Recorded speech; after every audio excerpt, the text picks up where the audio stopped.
Welcome to the whoop-de-wop.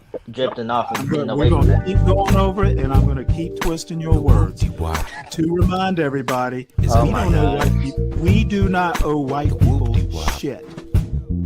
It's a place. I run the risk, and it's not my channel, so I will just drop this fucking link. Just curious, who's your hand me the whoop-de-wop. Well, I know it's an Indiana thing. You got some money? We're going to the whoop-de-wop. I actually don't. Okay. Got something to do with me. Throw some cool and from a future, you're going to get certain things are going to happen. Well, I do know at one point Indiana was like the center of the Klan. Like cool. And she already know to get my dough. So,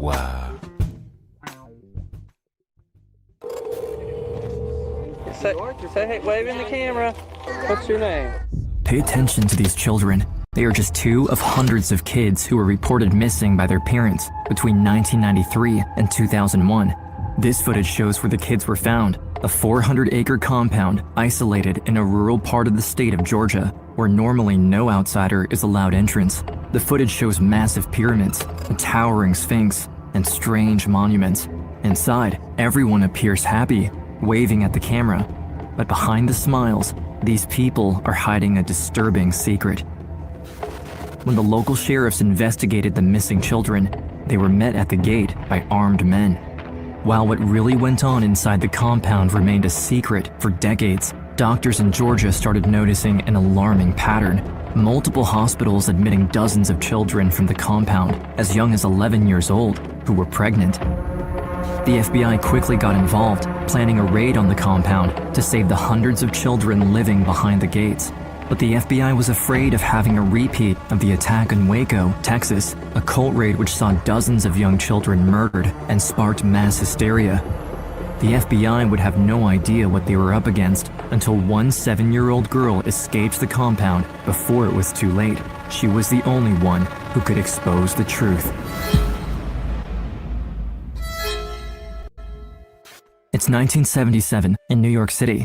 2-year-old Nikki is living with her mother in a small apartment in Queens, New York, a neighborhood riddled with crime and violence. There was a lot of gangs. There was drugs everywhere. Heavy on crime, heavy on murder, especially on Bushwick Avenue.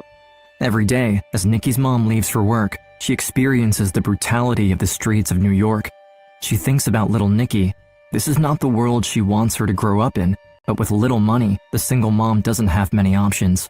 But one day, everything changes when Nikki's mother is approached by a man in a long white garment. He hands her a book and points at the address printed on the cover. That night, she becomes filled with curiosity and reads the book cover to cover.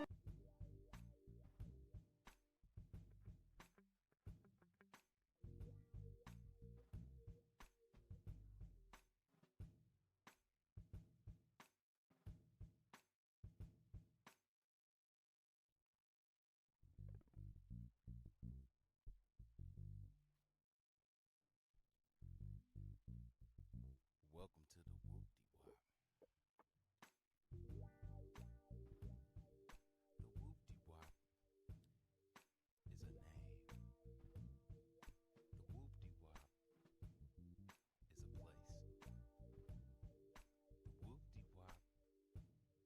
whoop-de-wop is a place. The whoop-de-wop is a thing. The whoop-de-wop. Yo, hand me the whoop-de-wop. Yo, you got some money? We going to the whoop-de-wop. Yo, where you get those? Wow, that's a long minute. Nigga, I will slap the fucking whoop-de-wop out your ass. The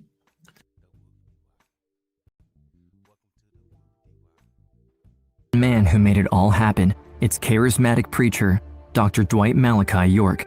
He could walk in this room and get along with everybody. He knew how to bring people together, and that was his personality. The community, known as the Nawabian Nation, had its roots in New York City back in the 1960s. At the time, the city was an even more dangerous place to live, especially for African Americans, who faced daily discrimination and violence in the years following segregation. Racial tensions were high, and the streets of New York were no less forgiving. Muggings, drug deals, and violent crime were a part of everyday life. So for many, the new community offered more than just a spiritual and cultural liberation. It was a safe haven for Black residents in New York and across other cities along the East Coast. For people of African descent, our history, our culture were literally severed by slavery. So who are we? Here comes Malachi York and says, oh, I have an answer to that. You are the original man, the Asiatic black man, the maker, the owner, the freedom founder, the father of civilization, and God of the universe. And York says, well, why can't we have our own communities that are consciously planned for people of African descent? And if you're not black, you don't belong in this room. All right now. It's a black thing. That's right. York was an accomplished speaker who spent decades building this community. He often spoke about fighting for Black Americans and had ties to the Black Panther movement. On the side, he was also a musician, producing his own smooth jazz, funk, and disco records. He was an artist, an activist, and most importantly, the leader of the Nuwaubian Nation. His message of self-empowerment and strength only grew stronger into the 80s, and that's when, in 1986, Nikki's family takes a big leap of faith.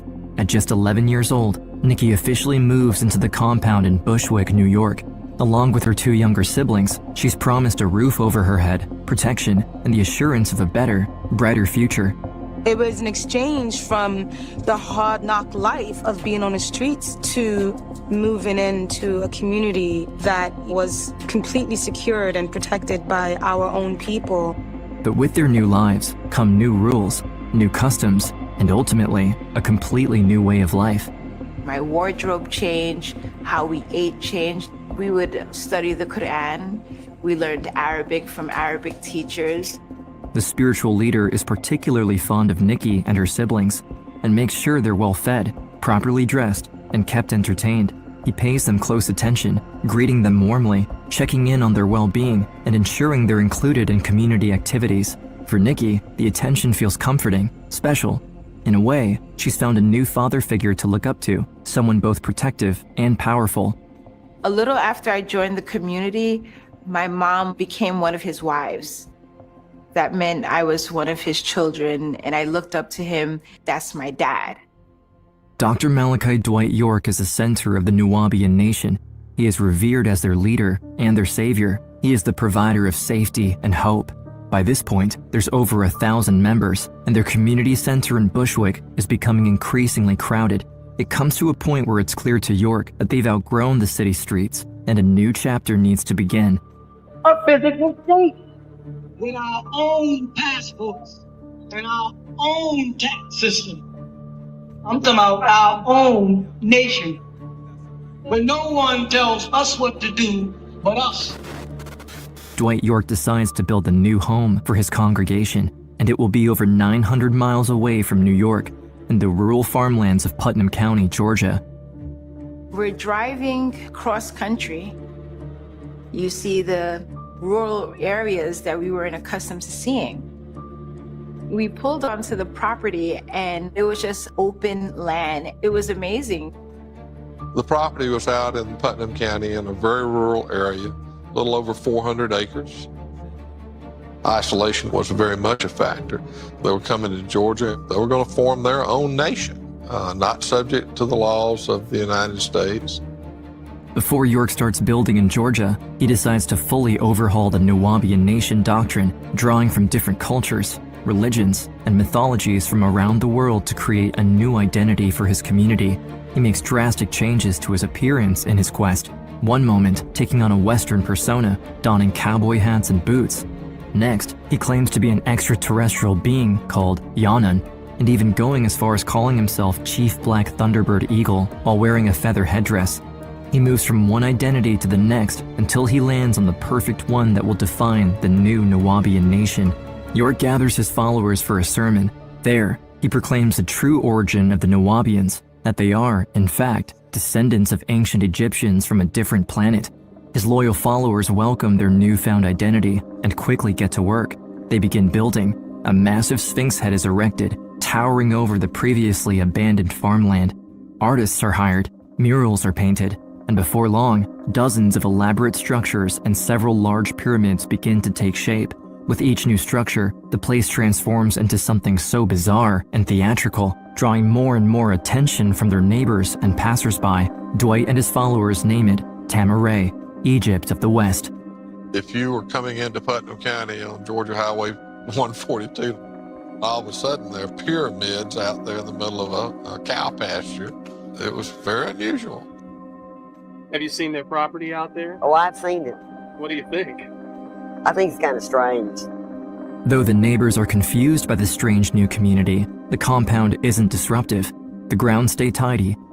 There's no noise and no trouble. It's strange to look at, yes, but it appears harmless. But the truth is not what it seems, and what's really going on behind these walls is far more disturbing. 2 years after joining the Nuwaubian community, Nikki finally feels settled in her new home. But then, one day, one of York's wives finds Nikki alone on the grounds. She calls her over urgently, leading her to a private room, and that's when the woman tells the young teenager something she never expected. One of the wives, she had a conversation with me and said, York would be the person that would teach me about sex, and she would help me and talk to me because, these are things that you want to know as a growing woman. In a state of shock, Nikki doesn't know what to do or how to feel. She just listens. Maybe this is normal, and every other young girl in the community gets the same talk from Dwight York as part of his teachings. After all, he is the respected leader, the prophet. One of the things that he told us is the person who takes your virginity, that's the person that you're always going to be connected to and loyal to. That's when the 45-year-old York comes in and locks the door behind him, leaving him and Nikki alone in the room. The young teenager looks at the man she calls her father. Something feels wrong. Suddenly, a strong sense of fear washes over her. In that moment, the trust she once had in him shatters. And he was just like, it's not a big deal. Like, why are you making this a big deal? It wasn't something that I wanted to do, and he just kind of held me down and just did it. I was miserable. I used to write him many letters saying that I hated my life. And, I wish I wasn't born, but there's nothing I could do about it. This is someone who, for all of my life, was our leader, our master teacher. So when you have that ingrained in you, you don't want to leave. The world she thought she understood, the people she thought she could rely on, all feels different now. Everything has changed, and there's no going back. Nikki stays quiet, trapped by the rules, and by the eyes constantly surveying her, making sure she stays loyal and doesn't disrespect the leader by going against his teachings. With no one to turn to, not even her own mother, it feels like there's nowhere else to go. It completely starts out with gaining their trust. Your parent is telling you that this is God and this is our Savior. So they believed they were supposed to do whatever they needed to do to please him. Nikki lives in fear, harboring a secret that she tells no one. Everyone in the community acts normally, praising Dwight York, worshiping their leader, not knowing the darkness this man possesses. But as the teenager grows up, something inside her tells her that she's not alone. I started seeing the patterns of certain things. It started to remind me of how miserable I was when things started happening to me.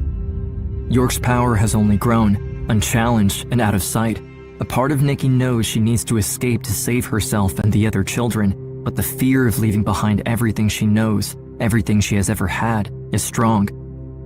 Having been herself a victim of Dwight York is one thing, but seeing the same thing happening to younger children is another. In spite of years of manipulation and grooming, Nikki can still see how wrong everything is. Over time, she realizes that she needs to escape, not just for her sake, but for all the other girls who need to be protected. Being in a space that's supposed to be holy and pure and protected and happy, but we're miserable, times keep getting worse and worse. And I was scared to leave because I'm not going to be protected. I don't know anything on the outside.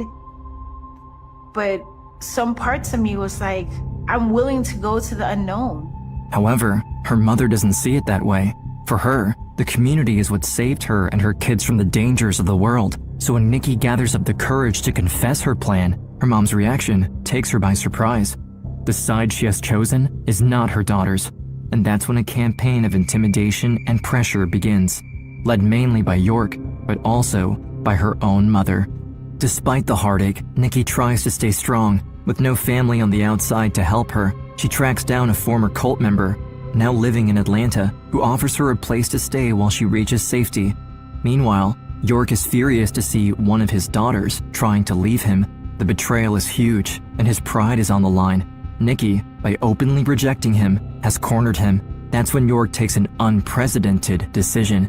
In an attempt to save face, Nikki is not leaving him. He is the one kicking her out. The day I left, I was scared and numb and feel like this is it. If I'm gonna die, then at least I made that one thing, that choice of my own, because I didn't have any choices. I had to do what I was told the whole time. Her mission is clear: expose the disturbing truth about York's cult and save the children still trapped at the compound before it's too late. But unbeknownst to her, the FBI is already on it. For years, the FBI has been quietly building a case against the cult leader, ever since they started receiving the most unusual phone calls from across the country, calls from parents who all had missing children. We would get calls from a mother or a father. My daughter's down there in a cult. I can't get in touch with her. I don't know what's happened. Can you try to find out for me? But I would go there. There was always an armed guard at the gate. You know, they wouldn't let you on the property. At that time, I didn't know what was going on. Then, doctors from the surrounding area started sounding the alarm. They were uncovering a horrific pattern. Girls as young as 11 years old were showing up at hospitals pregnant. As they traced their locations, they all came from one place, the Nuwaubian compound. While agents continue their investigation into York, there's growing concern about the potential violence and innocent lives that could be lost if the FBI confronts the community leader directly at the compound. We had received information over the years that he had a stockpile of weapons. We were concerned about a shootout. York becomes increasingly aggressive and reckless, appointing armed guards to guard the gate, while the locals of Putnam County become even more wary of their strange neighbors as things escalate. When I went by there one morning, they're marching around with guns, and I just don't think that's the thing to have. When you're met with armed individuals who claim that they're not subject to your laws, armed conflict is usually instantaneous. We're going after the leader of a cult. How are we going to do this? How do you infiltrate a cult? It's clear that something sinister is happening at the compound, but with no witnesses willing to talk about it, authorities are left in a tough spot. Both the FBI and law enforcement in Georgia don't want to have a repeat of Waco. We have what appears to be a fire going on right now, raging at the Branch Davidian compound. In 1993, in Waco, Texas, just 1 year before the investigation on the Nuwaubian Nation leader Dwight York began, a 51-day standoff between the FBI and a religious group called the Branch Davidians ended in a deadly fire, resulting in 76 deaths, including 25 children. What began as an attempt to serve a search and arrest warrant escalated into one of the most tragic events in U.S. history. The aftermath sparked outrage in the media, with witnesses and survivors criticizing the government's handling of the situation. Now faced with the same fear, authorities are deeply concerned about how to handle their investigation on York. For nearly a decade, they did everything to build a strong case against the leader, but what they really needed was a real victim statement, someone on the inside who knew what was going on to expose the truth. And that's when Nikki, the girl who had just escaped, decides to come forward. He took advantage of our work, our bodies, our minds. He had us fooled. He doesn't get to have the last say in that. Finally, with the survivor on the record, authorities have enough evidence to make their move. On the morning of May 8, 2002, Sheriff Sills and an army of over 200 deputies, U.S. Marshals, and FBI tactical agents get ready to bring in Dwight York. The difficult part is that they need to prevent York from rallying his followers to violently resist the police upon entry. If this goes wrong, it could quickly turn deadly, and they know a lot of children are on the premises. That's when Sheriff Sills comes up with a plan. The first step will be closely tracking Dwight York, patiently waiting for him to leave the compound before the raid. The FBI had him under surveillance on the ground and by air support. Hours pass. The authorities wait in silence, in fear of what comes next. Finally, the gates of Tamaray open. They spot a sleek, black car leaving. The FBI agents start following it, doing their best not to get spotted. We learned from radio communication that his vehicle had pulled into a parking lot of a grocery store. The SWAT team was there and the arrest teams. Our job was to make sure we could identify him. FBI agents hold their breath, waiting for the car door to open. As they wait hidden in the parking lot, hoping Dwight York has been the man in the vehicle this whole time, one miscalculation could risk the entire operation. If it's not York, they can't risk the leader discovering that they're coming for him while still protected at the compound. Then, the car door swings open. A man exits from the back seat. The surveillance team confirms it. It's Dwight York walking out of the car. Now is the time to strike. The agents make their move just as planned. With meticulous coordination, they quickly move out of unmarked vehicles, approaching York, who, surrounded by a swarm of armed agents, finally has nowhere left to run, and the team makes an arrest. Now, it's Sheriff Sills' turn to complete his mission. He swiftly leads a convoy with dozens of local and federal officers into the gates of Tamaray, but not without caution. Hundreds of innocent children and their families live on the grounds. Despite anticipation of resistance and retaliation, they enter without force through the main gates. As the deputies swarmed in, we created a big perimeter. The raid was a show of force involving hundreds of local and federal officers. After years of fear, secrecy, and abuse, Tamaray finally comes to a quiet end. The operation is successful and without any violence. I remember thinking, you know what? We are going to prove this case. We are going to get some closure for so many victims. Now, with York in custody and the Nuwaubian compound disbanded, Putnam County law enforcement continues building their legal case against York with the FBI. For nearly 2 years, they gather more witnesses, expert testimonies, and countless pieces of evidence. York absolutely did not want to go to trial because all his secrets would come out. At the beginning of January 2004, Dwight York's trial begins. He faces charges for several counts of child abuse, rape, racketeering, conspiracy, and tax fraud. While York sits in the courtroom finally facing accountability for his horrific crimes, the survivors sit together, hand in hand. Among the survivors is Nikki. She looks at York. He is no longer the self-proclaimed god and prophet she once knew. To her, he just looks like a regular old man, his hair turning gray and his body appearing frail in an orange prison jumpsuit. I hadn't seen him in 3 years, and actually it was kind of liberating because I felt like he can't tell me anything. He can't make me do anything. That was the first time of me getting my power back. Nikki stands with her head high, nervous, but with strength. She walks toward the witness stand to testify against the man who once had so much power over her. One witness would lead to the next in terms of identifying victims. And in the end, we identified and interviewed at least 40 victims. After 3 weeks of testimony, on January 23, 2004, Dwight York is found guilty on 11 of the 13 counts and sentenced to the maximum penalty. Among the litany of state and federal charges against him, York pleads guilty to 74 counts of child molestation, the interstate transportation of minors for criminal sexual activity, conspiracy, and racketeering. York is currently serving a 135-year federal prison sentence on lockdown for 23 hours a day. He has exhausted all of his appeals, and that's where he will remain. Justice had been served for these victims. What that sentence does, too, is assures these people that they can now walk with their head high pursue their dreams. After York's conviction, Nikki moves to South Florida with a new lease on life. There, she pursues her GED and finds her passion as an artist with a mission to serve the community and empower others. In 2015, Nikki starts an organization called What's Your Elephant, which uses the arts as an avenue to challenge social norms. For the last 20 years, Nikki has positively influenced her community. Dwight York called himself a leader, but Nikki actually became one. He had us fooled. He never cared about us.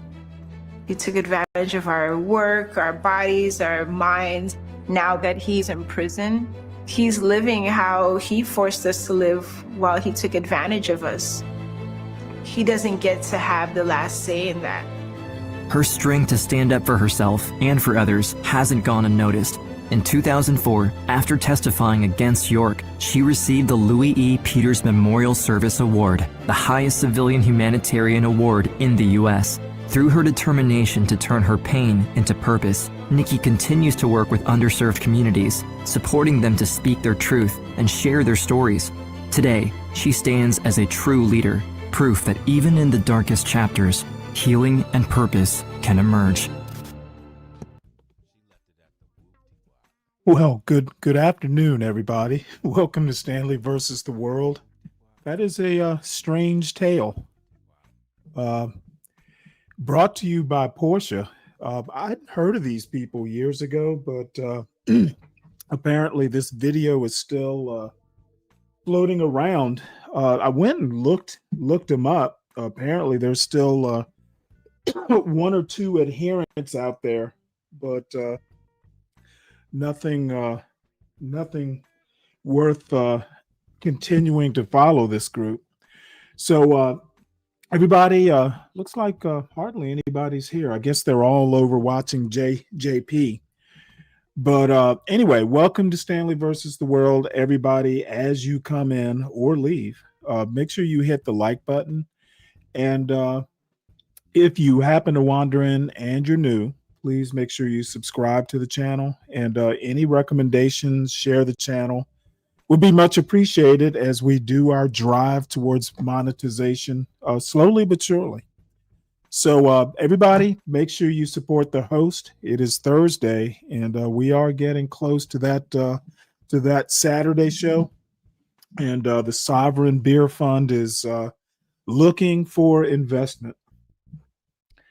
So a bunch of news stories, which I'm going to move promptly into.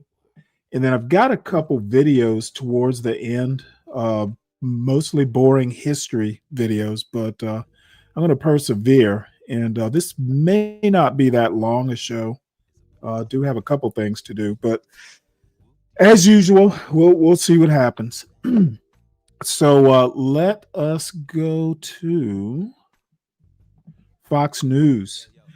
This is near and dear to my heart. 37,000 VA Veterans Administration employees furloughed or working without pay amid government shutdown.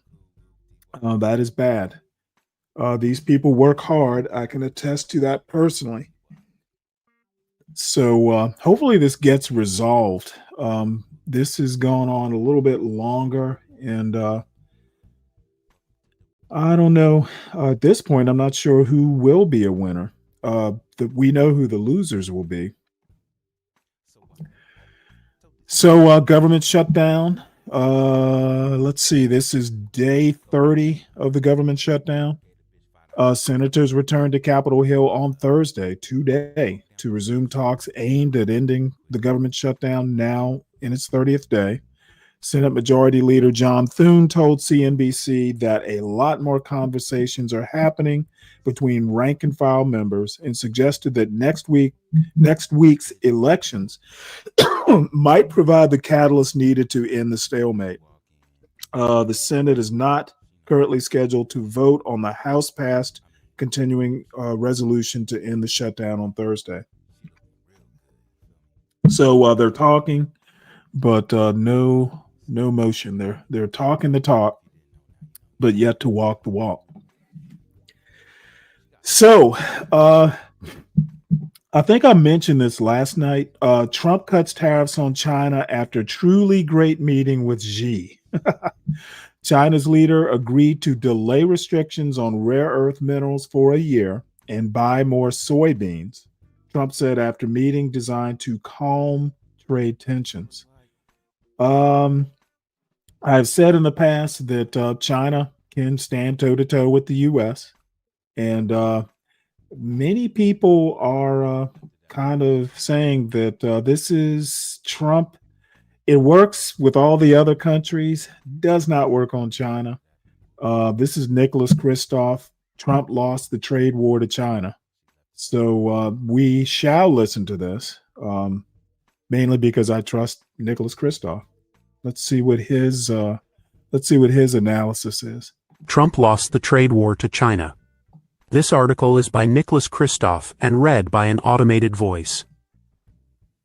After the United States-China summit planned for Thursday, President Trump may crow about his deal-making skill. Aides may suggest that he deserves a Nobel Prize for negotiation, but I invite you to roll your eyes. The most important bilateral relationship in the world today is between the United States and China, and Trump has bungled it. He started a trade war that Washington has been losing, and if a truce is formalized this week, it will likely be one with China holding power over America and leaving our influence diminished. When Trump rashly announced his Liberation Day tariffs in April, he badly miscalculated. He seemed to think that China was vulnerable because it exported far more to the United States than it purchased. He apparently didn't appreciate that much of what China purchased, like soybeans, it could get elsewhere, while Beijing is now the OPEC of rare earth minerals, leaving us without alternative sources. China controls about 90% of rare earths and is the sole supplier of 6 heavy rare earth minerals. It also dominates rare earth magnets. Rare earths and rare earth magnets are essential ingredients of modern industry. They are necessary for the manufacturing of drones, automobiles, airplanes, wind turbines, many electronics and much military equipment. Without them, some American factories would close and military suppliers would be severely affected. A single submarine can require 4 tons of rare earths. It was quite predictable that China would respond to an international dispute by weaponizing its control over rare earths. For that is what it did with Japan in 2010. Sure enough, 2 days after Trump announced his Liberation Day tariffs, China announced export controls for some rare earths. It then greatly expanded the export controls this month. It soon became obvious that President Xi Jinping of China had us over a barrel. For the United States economy depends on Chinese rare earths, far more than China depends on American soybeans. Treasury Secretary Scott Bessent says that negotiators have now reached a substantial framework for a trade deal between Trump and Xi. If the framework holds, it appears that the United States will cut and cancel tariffs, and China will suspend its latest restrictions on rare earth mineral exports and resume soybean purchases. On the surface, that might look like a return to the status quo before the trade war, but it's more like our surrendering and ending up in a weaker position after a conflict we started. That's because the dispute led China to weaponize its control of rare earths and hold this over us indefinitely as a cudgel. Indeed, a 1-year suspension of export controls on rare earths would be a brilliant move by Xi, allowing Beijing to retain its leverage over the United States without causing such disruption that America and other countries would make all-out efforts to break China's near monopoly on the minerals.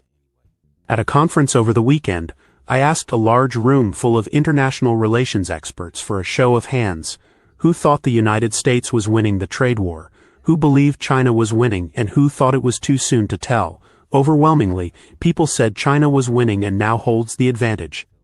Now that Trump has induced China to weaponize rare earths, we don't have any rapid way of finding alternative sources. Republican and Democratic presidents over the years should have worked much harder to develop rare earth mines and refineries. Terry Lynch, the chief executive of Power Metallic Mines, a major mining company based in Canada, told me that the West needs a Manhattan Project-scale effort to develop rare earth capabilities, but that even such an all-out initiative would probably take 5 to 7 years to get results. In that interim time, we're going to have to make a deal with China, he said. In effect, Trump started a trade war and soon found that he was carrying a tariff to a knife fight. The trade bully unexpectedly found himself bullied, so he began to court China and make concessions. Trump dialed back tariffs before threatening new ones. He eased rules on exporting chips to China. He allowed TikTok to continue to operate in the United States, despite serious national security concerns. He blocked a visit to the United States by Taiwan's president and reportedly delayed an arms sale to Taiwan. As the Center for American Progress put it, the Trump administration's approach to China is in a strategic freefall. That's what I worry about in the coming years. Xi sees our weakness. He has established that he has the upper hand in the bilateral relationship, and that Trump is the weak one who will buckle under pressure, including on security matters.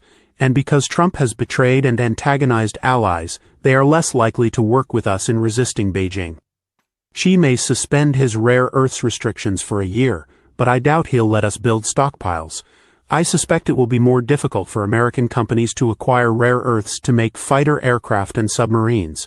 And in fairness, Xi in some respects is simply doing to the United States what we have done to China. In any case, a one-year suspension of rare earth licensing may simply be a way of reminding American leaders and others around the world, for the restrictions were global, of their vulnerability. The aim presumably would be to induce more compliant behavior on issues Beijing cares about, from Taiwan to human rights complaints about Xinjiang and Tibet. Sun Tzu, the great military strategist, wrote in The Art of War, 2,500 years ago, "To win 100 victories in 100 battles is not the acme of skill. To subdue the enemy without fighting is the acme of skill." And that may be what Xi has in mind, allowing China by its newfound trade leverage to project more military power in the Western Pacific without firing a single missile. Xi may explicitly or implicitly use the threat of limiting rare earth exports to encourage Trump to dial down support for Taiwan, or reduce patrols in the South China Sea. If Trump goes along with that, it would be an enormous setback for America in Asia, and a big gain for Chinese influence. Our allies would shudder at the thought of diminished American power in the Pacific, and there would be a growing risk of Chinese aggression in the Taiwan Strait. So don't rush to applaud whatever triumphant announcements you may hear from Trump and his aides about a landmark deal with China. We Americans may have lost not just a trade war, but a chunk of our global credibility and influence for years to come, in ways that would be seen globally as a harbinger of American decline. Yep. All that bluster. And Xi didn't even give that much of a smile when he shook Trump's hand. It's pretty hilarious. And the last thing, last of the Asia news from Trump's visit, U.S. will share tech to let South Korea build a nuclear-powered submarine, Trump says. So that is interesting. Let's see. They could patrol and defend both the east and west seas of the Korean Peninsula, reducing the operational burden on U.S. forces. While Mr. Trump did not directly respond, but he said he hoped to work with South Korea on shipbuilding and mutual defense efforts. Reprocessing spent fuel could provide a pathway towards developing weapons.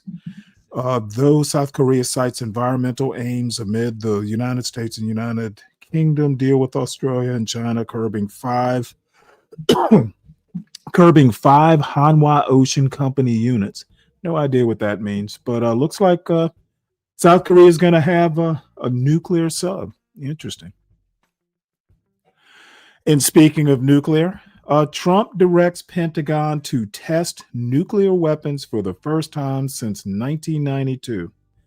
No idea what that's all about. Maybe he's maybe China beat him over the head so bad he needs to do some saber rattling.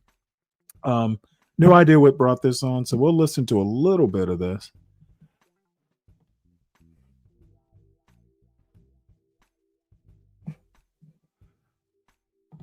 If it will play.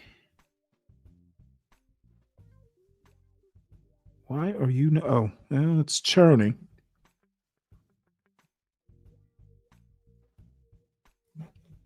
Well, I guess I'll just read it.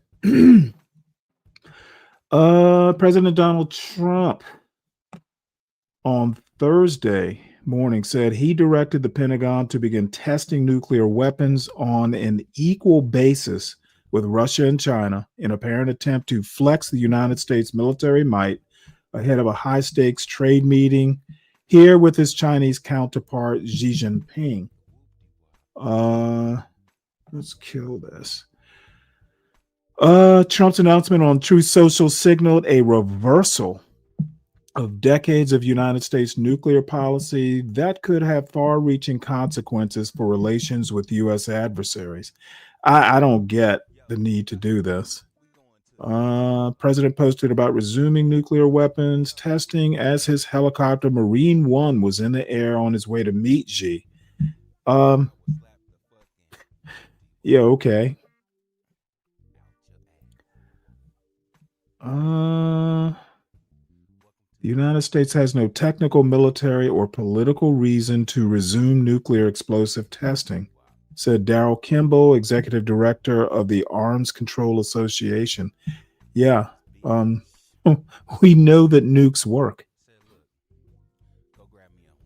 And wow. All right, well, I guess we'll figure out what the point is at some point. This is interesting. We're shifting gears here. A man who spent 43 years in prison before his conviction was overturned now faces deportation. This guy was found innocent after 43 years. So now they want to deport him? After waiting for more than 4 decades to clear his name in a friend's 1980 killing, Subramaniam Vedam was set to walk free from a Pennsylvania prison this month.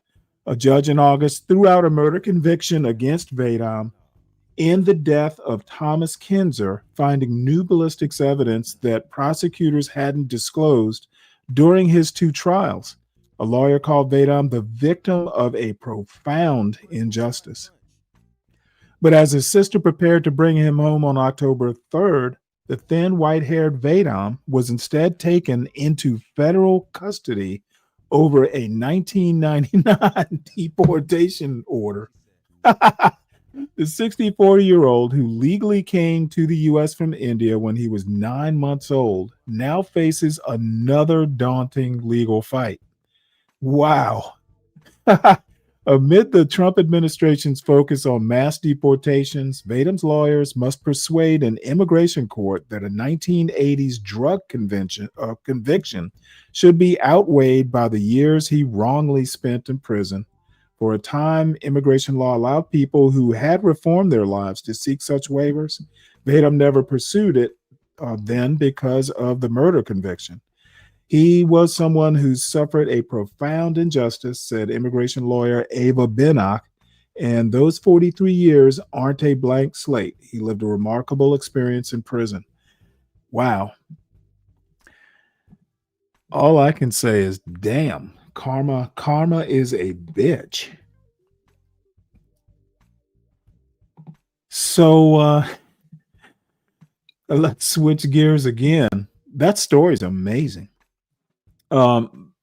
He came here when he was 9 months old. Damn. And he's 64 now. 43 of those 64 years have been spent in prison, wrongly accused of murder. I just cannot imagine that.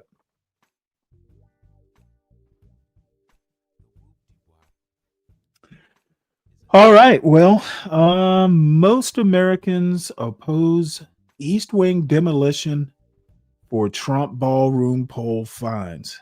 56% say they oppose President Donald Trump's decision to tear down part of the White House to build a 90,000 square foot ballroom building.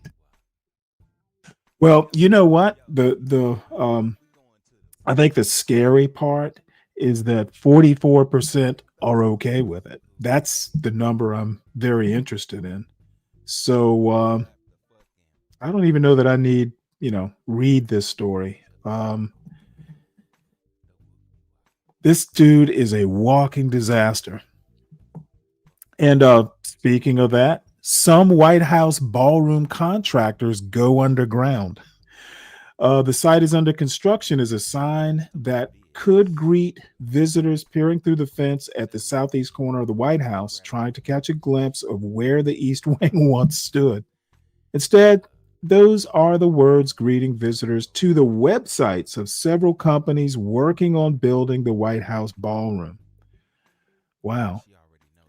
Some of the firms appear to be trying to lower their profiles, in some cases literally on social media, amid the sometimes vitriolic online reaction to the East Wing demolition and construction of the 90,000 square foot privately financed ballroom.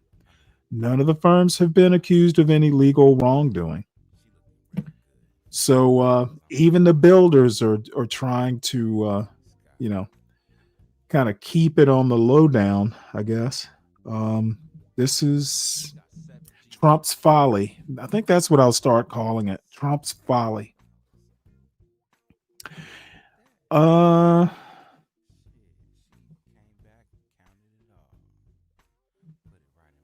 Let's see here.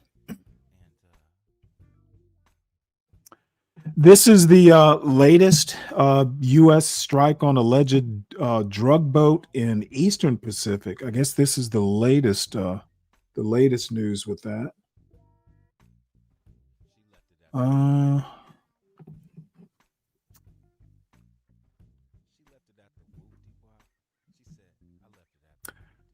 Observers note the Trump administration has shown no evidence for its claims. Experts question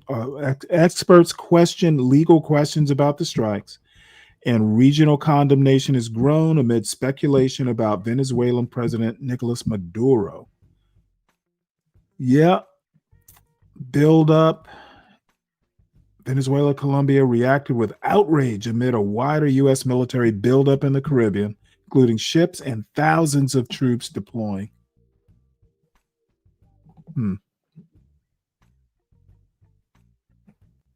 This is interesting. Trump nominee at U.S. Export Bank withdraws amid scrutiny of Russia ties. So this dude, Bryce McFerrin, is a former senior executive at a steel trading business co-owned by one of Russia's richest oligarchs and is married to a member of a Russian family with extensive ties to the Kremlin. When did they find out about these ties? The decision by Bryce McFerrin to withdraw his nomination as first vice president of the U.S. Export-Import Bank was disclosed Wednesday by a White House official responding to inquiries from the Washington Post about his Russian connections. He was scheduled to be in front of a Senate committee.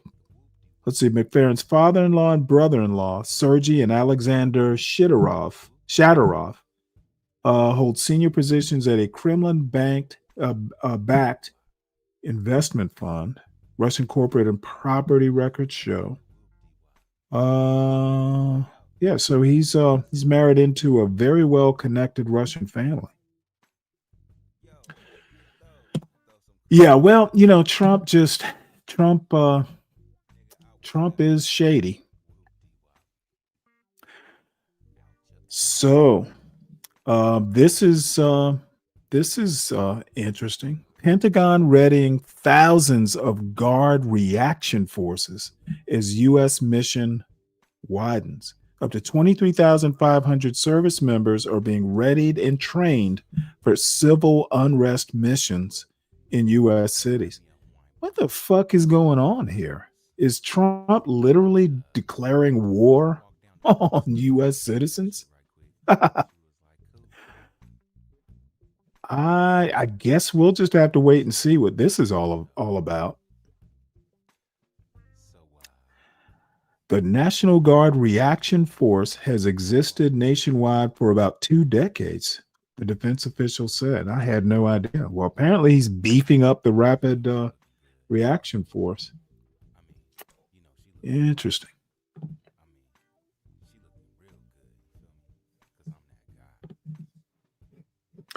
I mentioned this last night. It's kind of, again, shifting gears here.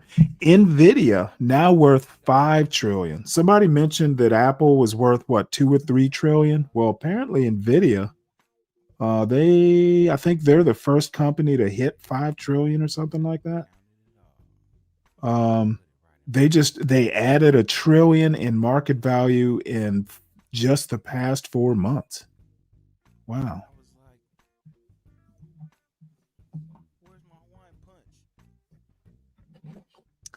All right.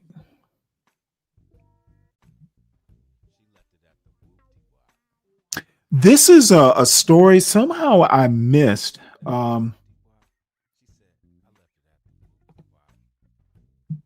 Apparently, there was a teacher who was shot by a 6-year-old, and she's suing the vice principal of her school for $40 million in damages, I guess. So let's hear this story. Somehow or another, I missed this. This morning, new body camera video showing the moments after a first-grade teacher in Virginia was shot by her 6-year-old student. Abby Zwerner, who was badly injured in that shooting in 2023, is now suing the school's ex-assistant principal for $40 million in a civil case. Zwerner claims Ebony Parker ignored warnings the student had brought a gun to school in his backpack that day and that the child was in a, quote, violent mood. Testimony resumes this morning. And here with us, CNN's Jean Casares, who has been watching all of this. This is both a heartbreaking and also unusual case. It is, and we all heard about it 2 years ago when it happened. But Sarah, this is the first time that we're actually hearing sworn testimony of what happened that morning. This is a civil case, but the testimony so far is that Ebony Parker, the defendant, who was the assistant principal, who was in charge of the crisis management of the elementary school, that she was told 4 different times that they believed a student had a gun. The first time, a teacher came in saying, a student has just told me that this child has a gun. Nothing was done. Second time, a teacher came in saying, what I understand, he just took something out of his backpack, put it in his pocket, and it's actually the victim that said his pocket is bulging. And then the third time, administrator, can I check his backpack? No. Fourth time, 2 teachers asked, can we check his person? We believe there's a gun. The assistant principal said no. His mother should be coming to the school. And shortly after that, that child took that gun, pointed it at Abby Zwerner, shot her through the hand, and it went into her chest. A doctor testified, her surgeon yesterday. He was with Walter Reed. He was the one that did multiple surgeries of war victims, Afghanistan victims. They called him in to do her multiple hand surgeries. I want you to listen to his testimony yesterday. It's a devastating hand injury with a significant amount of bony injury or bone fractures, as well as a number of soft tissue injuries that were associated with that. And have you seen those types of injuries in your past? Yes, sir. This, we take care of a lot of stuff at Riverside Regional Medical Center, but on a, if you stratified these in a scale of 1 to 10, this was a more closely associated with a 10 type injury, which we were seeing frequently during the war. Also on the stand yesterday was her twin sister, Vanessa, who testified, and legally this is very important, that emotionally she is a totally different person. She's just not the person that she was. I feel like she's kind of lost her sense of direction in a way.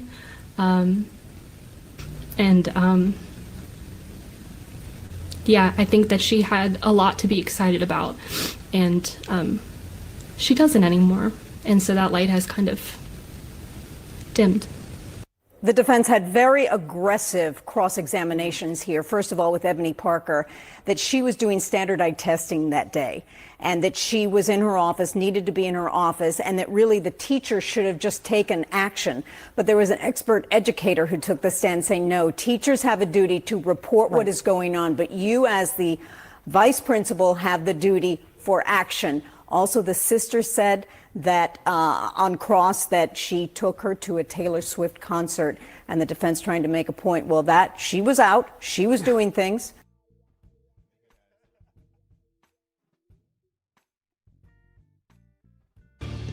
All right. First, our Well, top story. that again, this somehow or another, I missed that story. Of course, I guess it happened a couple years ago. Definitely before I was doing this show. So, last news story, this Quinnipiac poll. Yeah, Mamdani's probably going to wind up winning the race. It's the election's next Tuesday, and he's got a 10-point lead over Cuomo, who is his closest competitor. So it looks like not even Donald Trump could stop this this freight train through his hometown, and I find it hilarious. This is going to be interesting. If Mamdani actually does a good job as mayor, he could wind up moving the Democratic Party left, if not the Republican Party, but Democratic Party. They need to be watching this very closely. And Schumer, the two New York senators, Schumer and Gillibrand, have not endorsed him.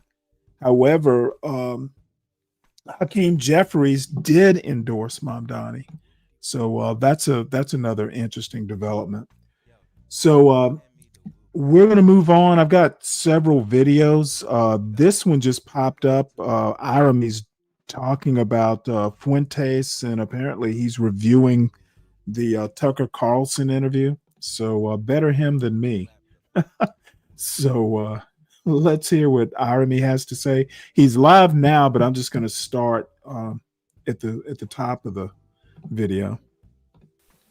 America, my name is Jaime Joseph Frimpong, and I'm going to explain to you right now why Democratic white women, Nick Fuentes and Tucker Carlson, all disbelieve in gender equality, and it's not obvious that that's the case. And if the volume is low, it's on his side. You'll have to turn up your more acceptable your local volume to say that they don't believe in gender equality. It's less acceptable to say that the No Kings crowd and Democratic white women in general don't believe in gender equality. But a fascinating thing happened when I watched the Fuentes and Carlson interview. If you've watched me, you know that I'm a little bit bullish on Nick Fuentes. I actually think I've been saying so for a few years now that he's the one to watch. All the other losers don't read, and they're not particularly smart. He's one who gets the game and actually is one you should watch. Even if you don't agree with his content, it's hard to deny the saliency of many of his arguments, because he was the one who, is out there before it was cool to say that we owe too much to Israel. We're a little bit too solicitous of Israel's concerns, especially if you consider yourself to be America first. And since I do consider myself to be America first, even if I define the constituent aspects of America differently than Fuentes does, I knew that was going to be a powerful argument, because he's right. Like, if you are America first, which I am, you should not be taking Netanyahu's calls first, right? We should not be participating in propping up an apartheid state. In my estimation, he wouldn't have a problem with the apartheid state. He would have a problem with other aspects of Israel.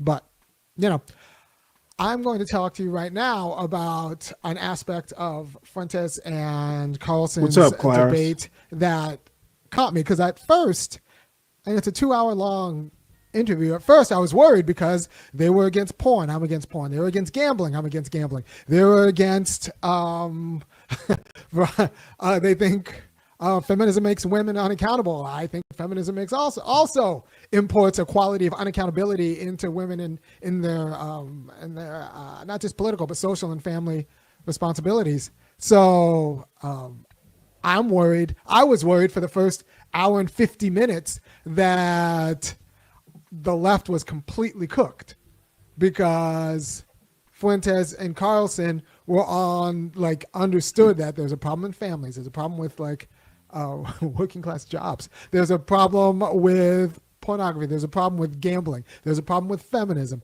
There are all these problems that liberals don't have either the skill or the gumption. There's a problem with Israel. There's a problem like borders matter. Borders allow us to be different than people who are not us. They allow us to be an us. If you don't appreciate that, then a lot of people don't appreciate that, get their usness from other things. So I'm always a little bit suspicious of like deeply religious people who don't believe in borders because they get their religious particularity from their particular religion, whether you're Jewish or a particular kind of Christian.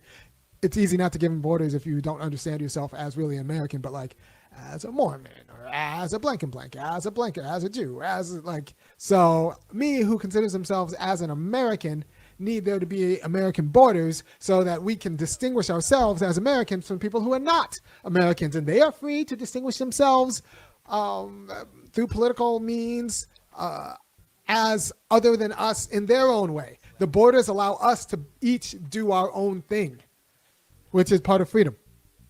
To the ability to do your own thing and decide and chart the course of your thingness. So Fuentes and Carlson get borders in the way liberals don't. And I'm going to tell you, the one thing that gave me hope that, okay, we can beat the right is at the last 10 minutes when, while they definitely maneuvered around their racism, saying that, well, their Christianity is distinguished, disallows their variety of racism. And that's what they said, but it wasn't particularly, it was sufficiently convincing. So I'm like, you're not going to get them on the white supremacist aspect. Although Fuentes has openly said that this is a white nation. And if that's not white supremacist, it's a white American supremacist. Right? You don't have to say that like white people are better than non-white people, but you can say that if you're going to be an American, it's better like you should have more say as a white American than a not a white American, which I disagree with. And that is a problem. I think that's going to be a problem, but it's going to be a problem that they succeeded in kind of skirting around. They succeed in skirting around. The problem they're not going to succeed in skirting around is gender in the family. Gender in the family, they screw up. Because they're on that, like, women need to be seen and not heard, and, men have final responsibility. And the problem with feminism is that it complicated the responsibility of men and women, and that's the problem. All right, so that's going to be the way in which the family, if the left gets the arguments about the family right in a way that respects gender equality, it will undermine Fuentes, it'll undermine Carlson, but it'll also undermine a lot of dem white women who want the right to be bad at doing family. Like liberal white women are the worst parents in the United States. I'll say this again, and I'll say this clearly. Liberal white women are the worst parents in the United States. They have the most and screw up the most, and they have so much money that they can pay for all of their screw ups. But they have the most, and they would be better off, a lot of them, if they at least listened to their baby daddies. Right? Liberal white women are the worst parents in the United States. They could take a kid who's born on third base and still not get that kid home, right? So we're talking about the worst parents of the United States because they don't want to take accountability. They don't want to they want the quality of feminism. They want the quality of feminine identity that says that they're naturally good at parenting without the quality of feminism that says that they actually have to outcomes matter, right? So you want the responsibility without any of the authority, and that means you really don't want the responsibility. Oh, you want the authority without any of the responsibility. So, and accountability that comes with the responsibility. And this is not just white women in the family. It turns out they screw up everything that they take over, right? One of the reasons we can't get better with public schools is that goes through liberal white women, and you can't tell them anything because to do so would be misogynist. So the kids don't read, and we can't talk to the teachers about the kids learning how to read and do math. And there's a way in which the history of feminism is a movement out of the Tucker Carlson and Nick Fuentes variety into the Dem Karen variety, who still takes all of the presumed irrationality. Because remember, Fuentes and Carlson thinks women are justifiably or naturally irrational and kind of inscrutable. I, as distinct from them, think that they're perfectly rational. We've just in the United States allowed a culture and incentivized a culture that shields them from accountability. So they lean into that shield from accountability. So we have dingbats. The Democratic Party is run by dingbats who have an entitlement to be dingbats. You go into any resist or no king meeting, you have to deal with the dingbats. And they'll be well-educated, well-credentialed dingbats. Their eyes will glaze over when you talk about labor policy. Their eyes will glaze over when you talk about like real, like serious reparative justice with respect to racial justice, but and jobs. But they are dingbats, right? And they feel entitled to be dingbats, which is unfortunate because we've made a society around like white men who could build things and their wives and daughters who are allowed to be dingbats, and those are the two parties. And as a black man, I feel like a spectator sport in American politics because I really can't have any real power or influence over either of those communities. I can just kind of articulate the problem with a modified impunity because of you supporting my show. That means I don't have to depend on a job from a dingbat. And they are all over. They are all over academia. Well-credentialed dingbats, but dingbats all the same. You know them by their Ruth Bader Ginsburg appreciation. Nothing. So white lady dingbats, and I don't have to worry about, the Fuenteses. So I live because of you. And if you appreciate what I do, you should go to www.funkyacademic.com and kick in $5, $15, or $50 a month. And if you're a woman, you should do so too, because I believe that you are rationally equal. I think you deserve equal responsibility, and I think you deserve equal accountability. And none of those other people do. None of those other people think you can be accountable as if you were a man. I think you can. I am in the political minority who says that you can be accountable as if you were a man, and that you're responsible as if you're a man. You can do math as if you're a man. You can do all of those things. And it's the Dem women. It's the Dem dingbat women who do not believe that you can take a debate. that you could take the rigors of antagonistic politics. It's the Dem dingbat women who actually protect women, who think that women need to be protected from guys like me. Right? I actually think that I have a real equality. I actually think anything with the mind, and most things with the body, now that I'm getting old, women can do as well as I can do. And I think the most dangerous and pernicious influence against that on the Democratic Party is professional class white women who want both the responsibility who've been promised almost the responsibility of being a man without any of the accountability. And that is the problem. That is the problem. So the Republicans deal with this by restricting what women can do. They're like, well, we can't hold you accountable for doing this thing, so like we're just not going to let you do this thing. And the Democrats deal with it by just ignoring their incompetence at doing the thing, right? So this is why we gave up on public education. We know that these white women aren't teaching anyone to read, anyone to read. So we'll just give up on it. We'll just give up. Well, it's okay. It's okay. And we'll allow women to do all of the things. And then when they screw up, we'll just organize the world so that it won't matter anymore. And we'll just ignore. We'll ignore the fact that they screwed up the Democratic Party. We'll ignore the fact that they screw up families. Like I said, liberal white women are the worst parents in the United States. They're screwing up families left and right. All these kids who honestly get beaten by my kids in anything that it requires them doing anything. It's liberal moms. Liberal moms don't know how to discipline their kids. And so from family to civil society, although they're pretty good middle managers, but like they're not building bosses, or they're not building. They're the middle. They're in the middle. They're working for some white guy who's telling them what to do, and so they're not necessarily screwing up civil society in that way, as long as you keep them in the middle management. And then they're also where there's no accountability. where you just do what you're told without actually, like, don't expect them to organize a union. One of the reasons we have a labor, we have a labor problem in the United States is that we need women to organize unions, and they're bad at it. They're bad at it because it takes a lot of risk and it takes a lot of responsibility and it takes a lot of like leadership that they think they should just be able to get out of. So if you want anything like adventurous like that done, yeah, unfortunately in the United States, you need to get a man to do it because of the way we enculturate women into not thinking they have to do those kinds of things. And so that's a problem. That is a problem. You can say, well, no, lots of women labor organizers who are women. Yeah, that's why the labor movement is in such a bad way.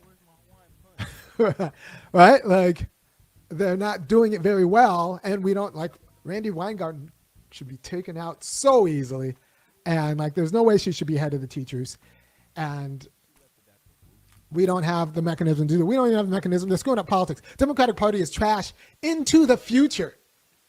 Because nobody can tell professional class women that like they're bad at politics or that what they want doesn't always carry the day, right? We're okay with Elizabeth Warren saying that calling Bernie Sanders a sexist. I thought he was just because it was convenient. About, but we'll be less confused about why it's the case. I don't know why Trump is cultural if we actually treat women like men in public spaces. Okay.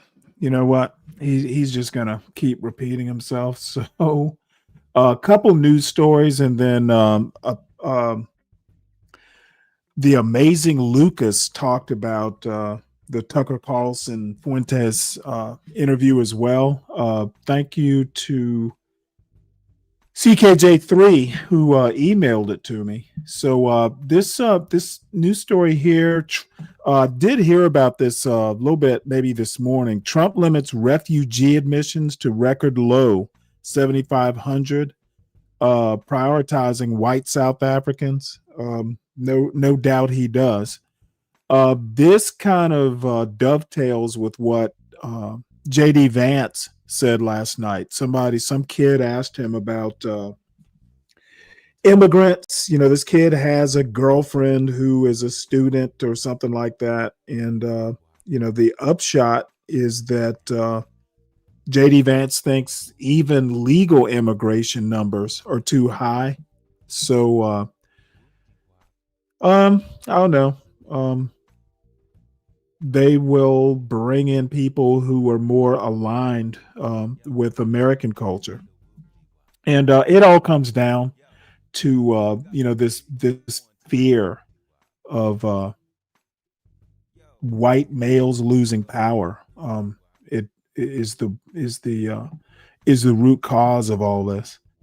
So the other thing, and just had to stick a knife in a little bit. Americans blame Trump and GOP more than Democrats for shutdown, apparently by a 2-to-1 margin. And Americans aren't dumb. They know who controls all three branches of government. So good for America. That's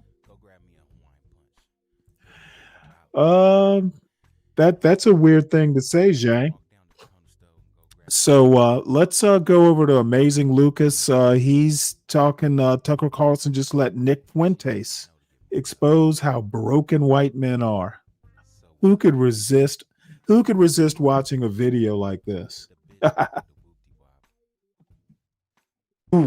So I saw the recent interview of Tucker Carlson and Nick Fuentes, and I couldn't help but get an overwhelming emotion of sadness. To be honest with you, all I felt was I genuinely felt sympathy for these two guys, for, you know, the white, you know, adult male and the white youth. I just couldn't help but feel sadness when watching this interview, because we're looking at what is considered, you know, peak white youth male, the representation, peak white male right now currently in the political arena. And it honestly is biblical where we are in this country, where it talks about, you know, in the scripture of building your house on the sand versus building it on the rock, because when the waves come, your house on the sand is going to fall apart. And we are witnessing is really the collapse of many white males. Beta! And I don't mean all, because there are many that are fine,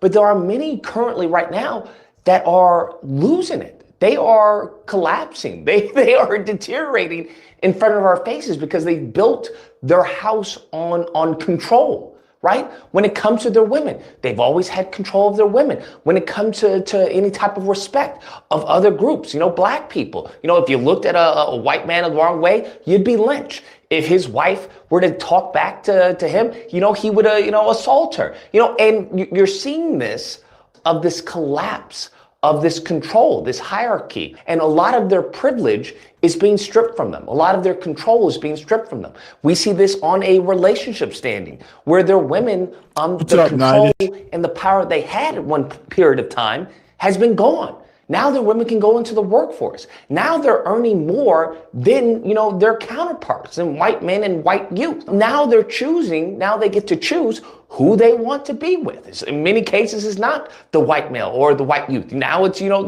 they have a litany of men to choose from. Damn. So now they've lost control there. When it comes to income, right? That was one thing that they had control. They had power. Hey, I'm the breadwinner. Anything that happens has to come through me. Well, now that they've lost control over that, and then we look at the job market, they're losing jobs to H-1B visa workers. Now we're seeing as far as, the ICE, right? They're hoping that the ICE raids balance the playing field, but it's not.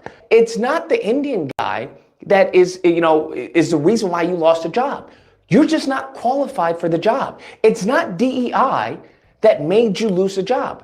You're just not qualified for the job. So they're losing control there. And what is happening is that this empire that they built on the sand of superiority, and it's our way or the highway, their control over religion.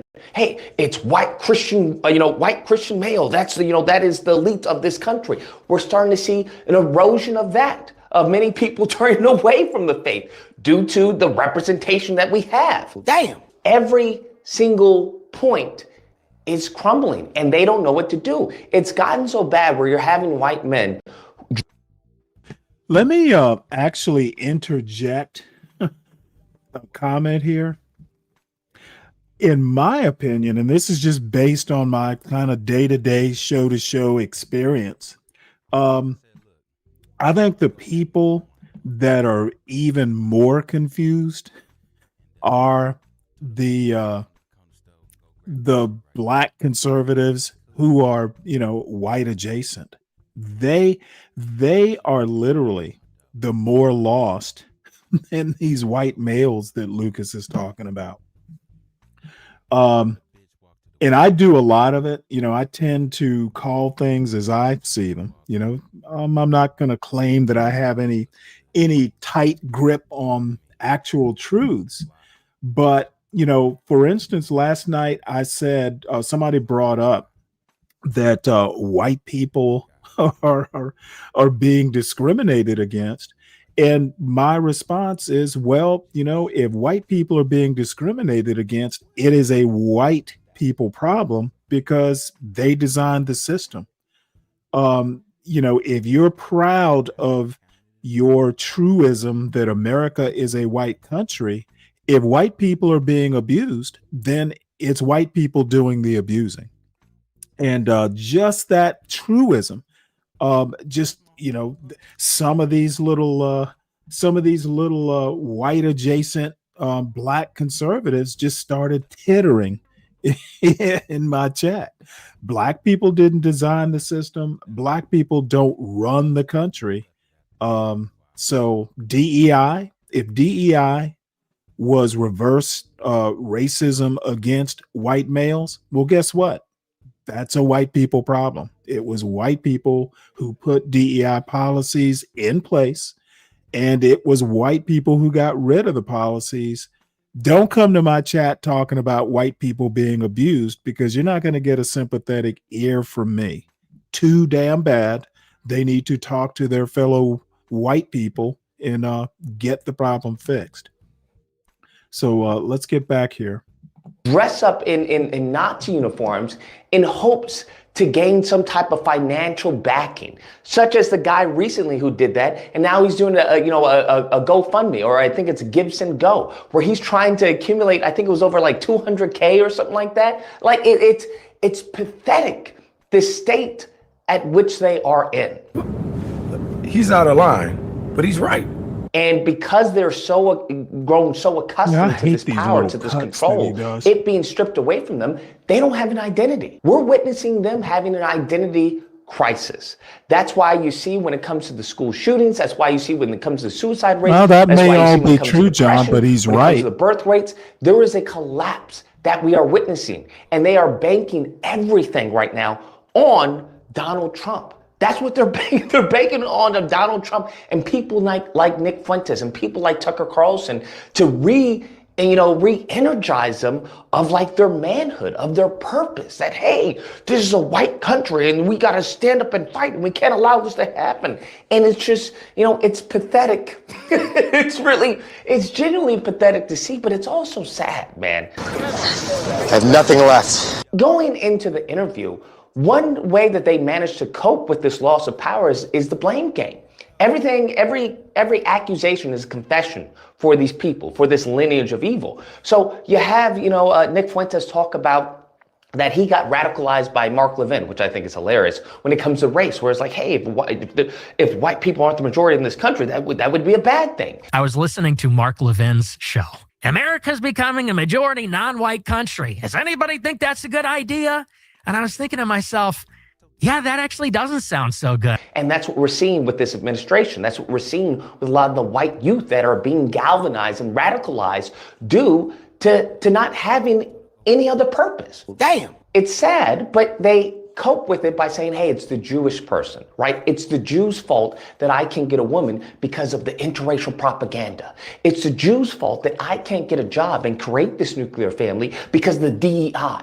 It's the Jews' fault that, they're having these laws that are benefiting or stopping the racism because, of CRT. They're teaching it into the, in the schools and blaming white people. It's the Jews' fault. And that's 9 out of 10 where you see a lot of these fragile, white youth and white men go to. It's the blame game. Beta. And if you think about it, that in and of itself is sad because you're saying you're the superior race of people, you do everything great, you create, Vikings, you civilization builders, but you're losing the country and you're losing by every metric to a group of Jewish people? Is that that's what you're telling me? You're losing to these people? It's kind of pathetic, to be honest. And I think we're seeing just a circular turn of events where it's like they blame and then it's like, that's kind of pathetic to admit that. Then they blame, that's kind of pathetic to admit that. They blame, that's kind of pathetic to admit that. While at the same time, they have this vision of themselves, once again goes back to control, right? They control how they are perceived. They control how we are perceived and how other groups of people are perceived. And you see that their vision of how they view themselves is like this Chad alpha male who's like, just the ruler of the world. And in reality, it's furthest thing from the truth. It's the furthest thing from the truth. You see a lot of these racists, a lot of these, the white nationalists and whatnot, they are always on the polar opposites of the spectrum. Either they're very skinny and fragile, they look very frail or in their appearance, or you have these bloated, fat, corpulent individuals. And it's just like, neither one of them is this Chad image that they view themselves as. But the one part of the interview that really sent me into this spiral of depression, was Nick Fuentes talking about, why he's not married and, the relationship a gap and what's going on right now. I mean, honestly, it's the women. The women are extremely liberal. I don't know. I personally find women very frustrating. And, you know, Tucker Carlson apologizes for calling him gay. Nick Fuentes doesn't even acknowledge it, right? He just smiles. That's because Nick Fuentes is a homosexual. That's really the comedy of this all, is that he's a homosexual. He's been caught watching trans porn. You know, the constant degeneracy that he speaks ill against, this is what, you know, he's consuming on a regular basis. I'm sorry I called you gay, by the way. But the comedy and the ironic part of this interview is them professing to be high IQ and high impulse control, right? That's like the stereotype that they love to, you know, throw on black people. Oh, you guys are low impulse control, right? And I find it hilarious because this goes back to, once again, control, is that it got to a point in the conversation where they're talking about, hey, we should throw people who do porn in jail. The people who, you know, create porn, throw them in jail. It should be stopped. We should stop OnlyFans. We should stop all of this. Like if a candidate were to come out and say, we ought to arrest the guys who own MindGeek, which is the biggest, I think it's the biggest porn supplier in the world, or the guys who run OnlyFans. I hope someone will say that. And Someone needs to. I hope someone arrests them, like right away. What? I find it fascinating that they profess to have such high impulse control, but they admit that they have such low control over their impulses that the only way to stop them from this degeneracy is to make it illegal. Beta! Did anyone find that interesting? See, you're telling me the only way for white males, for white youth to stop, because he said weed, porn, and gambling or whatever, the only way, or video games, that's what it was. This is their life. Weed, gaming, porn, and I think they know it's bad. The only way for white males to stop that is to Why make does it Nick illegal. Fuentes What happened to remind this me of impulse Gilbert control? Gottfried? What happened to this high IQ? You know that it's doing harm, but you lack the IQ to go about and seek treatment, which ironically, which is, you know, makes up 92% of sex addicts who go and seek treatment is white males. And then you lack the impulse control to just stop this degenerate behavior. But yet you want to profess, oh, you're low IQ, all degeneracy. It's comedy. It really is comedy. It goes back to what is it, the CPAC, where, you know, they broke Grindr. They shut down the servers. It's just all, you're finding all these MAGA pastors who are talking, oh, this is horrible. And then they get arrested with, you know, child material, right? Or, you know, they find out that they're, you know, committing, let's say, non-heterosexual acts. And it's fascinating to see. It's truly fascinating to see. Like I said, this interview just really made me feel sad. It just really made me feel sad, the state of white men and white youth currently in 2025. Because if this is where we're headed, we are in for some rough times. And I think it's up to black men to help when it comes to this incel rate, okay? If a black man could have reached some of these white kids who've gone into the schools, who've gone into the churches, you know, we could single-handedly take down much of these, you know, just inane mass shootings. We can do that. Now, whether we choose to, you know, that's yet to be seen. But I urge black men to adopt an incel. This is something that I stand firm on. Adopt them. You could save, you know, a ton of kids in a church. You could save a ton of people, you know, at a grocery store if you just adopt them and teach them how to talk to women. And I think a lot of that would be, you know, that would change the world. Anyways, guys, that's the video. Let me know what you guys think. Whether or not you believe, look, that's racist, okay? That's racism, all right? You're just a racist. Or if you don't believe, you see, that right there, call me a racist for speaking facts, you know, that hurt your feelings. You know, as Ben Shapiro says, facts don't care about your feelings.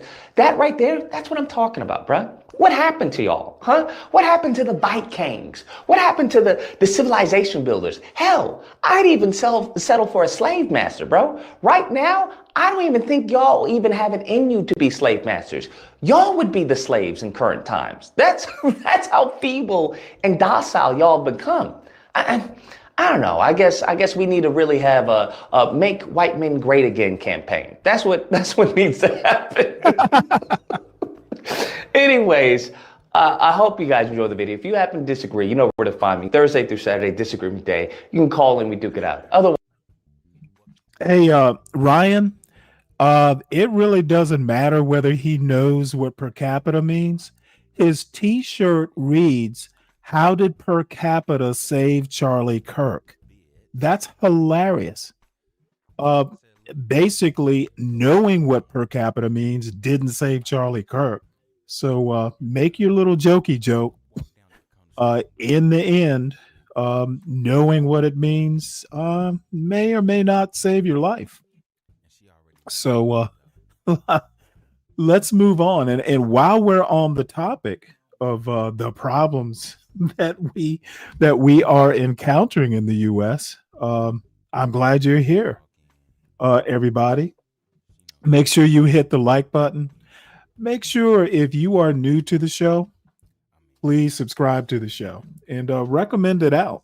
It is a trip once this hornet's nest in the in my chat, once you start stirring them up with some truth, they just get all lathered. So this is Ted Sturmer. He's the he's a historian who is writing a book called I think it's called A Resistance History of the United States. This is an interview he's doing on some British podcast, and it's a longish interview, but I'd like to try and get through the whole thing because I like history, and he had some interesting perspectives on the resistance part of United States history, and it is there. Himself and about his movement, then that is the power that it gains. It doesn't matter what the facts are, but if you can create the set of visuals that will support that and make it seem real, and then back it up with some hand-handed AI videos, then that is what. Okay, Ryan, I don't know where you're getting this anti-white propaganda thing. I'm not anti-white. I'm pointing out the obvious. And I think what it actually is if you're not doing a John Galt where you're highlighting white supremacists, or you're not doing a Deacon Dave where you're defending the depraved white men, then it comes off as anti-white. I'm not anti-white. I'm pointing out some obvious issues that need to be addressed. Sorry if I'm hurting your feelings. It's not intended to. Informs that idea that he is in fact succeeding in solving a problem that doesn't exist because he's able to essentially perform it on TV. Welcome back to The Tea with me, Miriam Francois, the show where we serve truth strong and questions even stronger. Before we dive in, make sure to hit subscribe so you never miss an episode of The Tea. If you want to support the show and help shape future episodes, join our Patreon community. Think of it as the resistance. Plus, if you're in our top tier, you'll get access to ad-free. And by the way, Clarice, you're right. Now, I don't like the performative part, with the little cuts to, the little exclamations, the dams and the he's got a point, all that cut or whatever you call them. I find all that just distracting, but he is absolutely right on the basics. And again, I will reemphasize, if you get into my chat and you say, well, white people are being discriminated against, you don't get my sympathy. Episodes. The link's in our bio. In this episode, we're diving into resistance at a time when authoritarianism is on the rise. 9 months into his second term, President Donald Trump has intensified what many call a war on America's core freedoms. The so-called land of the free now ranks 57th on the 2025 World Press Freedom Index, its lowest ever, and a steep drop of 10 places since 2000. Nearly 40% of Americans now say democracy no longer works. And after nearly 7 million marched in last weekend's No Kings protest, we're also seeing ICE adopting almost paramilitary-style tactics on the streets, while campaign merch for Trump 2028 is already hitting the shelves. To help us unpack this moment, I'm joined by Tad Sturmer, public historian, teacher, and storyteller. You might know Tad's viral TikToks where he spotlights historical parallels to our present crisis. He spent a career tracing the roots of American democracy, and his latest book, A Resistance History of the United States, asks what happens when democracy bends and what real resistance looks like. As a visiting scholar at the Center for American Studies in Denmark and a lecturer at Johns Hopkins, Tad brings both scholarship and lived insight into the long arc of dissent. So, what's really happening? Is this a crisis of democracy, or has something even darker begun? And what can the lessons of history teach us about standing up in an age of creeping control? Tad, welcome to the show. Thank you for being here. Dark times? Yes. Certainly feels like dark times. What is a public historian, and what is the role of resistance history at this time? A public historian is someone who takes our understanding about the past, why things happened the way they did, and actually apply them in the present. Try to bring audiences along, modern audiences, to understand how history is in fact relating to their lives in usable ways. Academic history, you study why things happened the way they did to try to understand them in that context. Public historian takes that and then applies it to today. Hence your TikTok videos. Hence my TikTok videos. You got to go where people are, and in engaging in digital media with broader audiences, speaking their language, understand what's relevant to them, and in fact, the kind of things that are moving in their lives, to try to make sure that they're understanding how everything has a history to it. And to be able to understand that history more helps them understand what it is that they need to do about it, how they can change it, how they can make it better. And you are technically an academic in exile today. Your work has been identified specifically as a problem by the US administration. Can you give us a little sense of the backdrop to why you're now living and working out of Denmark?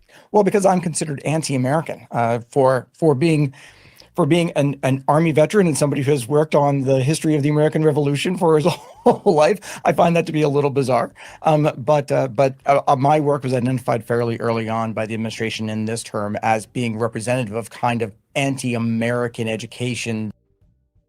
Hey, let me make a point. You know, this is what I'm saying. These people who want to take up or basically just rationalize some of this depravity.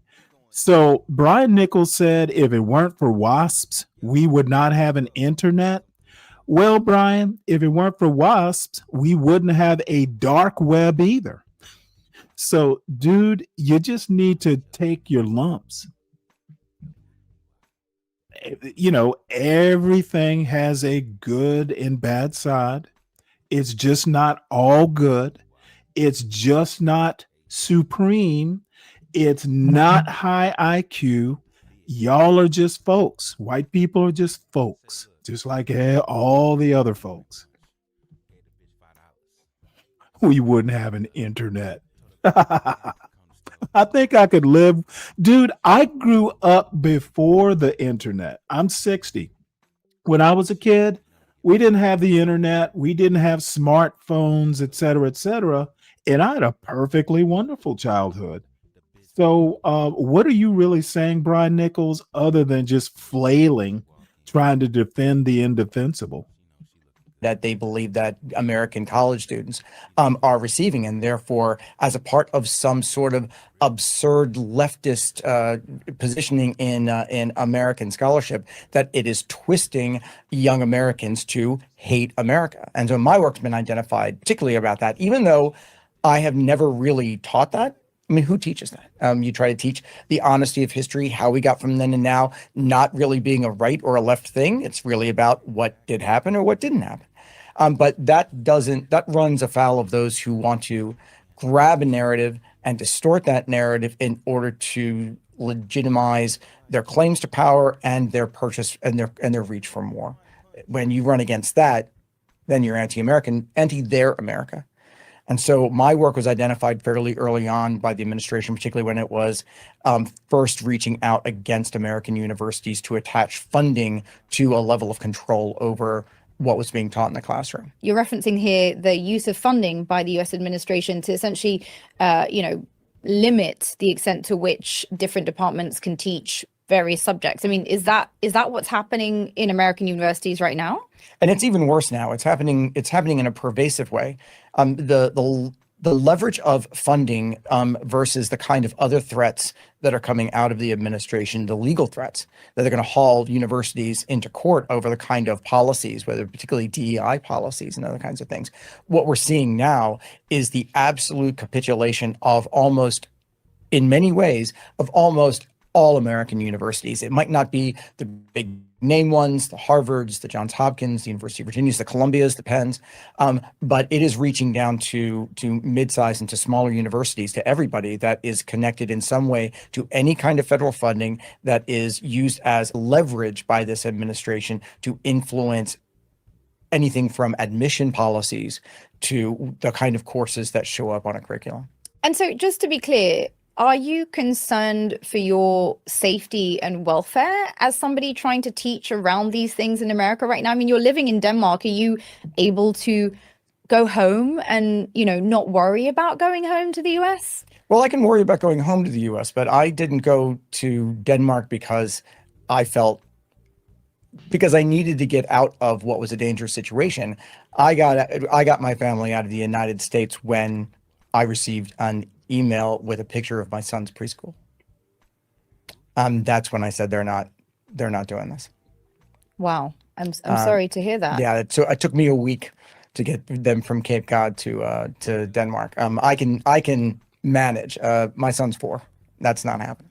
Right, and until now who was behind that email? Well, it's all the far right people. I ended up on these lists that the far right use, whether it's libs of TikTok and things like that, that specifically target folks like me. But it's not the kind of targeting that I really have to worry about. I can take care of myself, but it's reaching your family and combined with those kind of threats. What people who do the kind of work that I do, people who do the kind of work you do, Mary, that you get this kind of stuff all the time. What is different over the last year is the clear identification of a level of capacity for the far right, on the hard right, to in fact follow through on those threats. Those threats have been there and empty for a very long time. Now they've taken on a much different valence where they can actually execute, and that's not a mistake that anybody wants to make. And also, I want to ask, has your institution had your back in this regard? Because I'm aware that there's been a lot of debate about the role of institutions in supporting scholars through what many see as an assault on academic freedom. You've just described an actual threat to your family's well-being. How supportive has the institution been of you through this period? The university has been silent about most of this. The idea at first when I was targeted was mostly about keep your head down, stay quiet, let's go ahead and wait and see what this looks like on the other side for everybody, with the idea that this is going to be some sort of temporary lull rather than a structural systemic transformation. As that has gone month after month after month, the idea is that I would stay off the teaching schedule. I'm still on the faculty at Hopkins. But I am not on the teaching faculty. I'm not on the teaching schedule, and there is really no prospect that I'm going on the teaching schedule anytime soon. Okay, so you've effectively been disappeared from the institution's teaching roster. Yes, which makes me glad to be at the University of Southern Denmark. I can only imagine. Well, look, you're one of a few public historians online who's been sounding the alarm about what you describe as a post-democracy moment that we've not seen before in modern history. That's quoting you directly. Can you tell us on what basis you're calling this a post-democracy moment? Well, all of the institutions that support democracies in countries around the globe have collapsed. Democracies are informed not just by institutions, but by a range of beliefs, and by sort of a set of common principles that people will adhere to.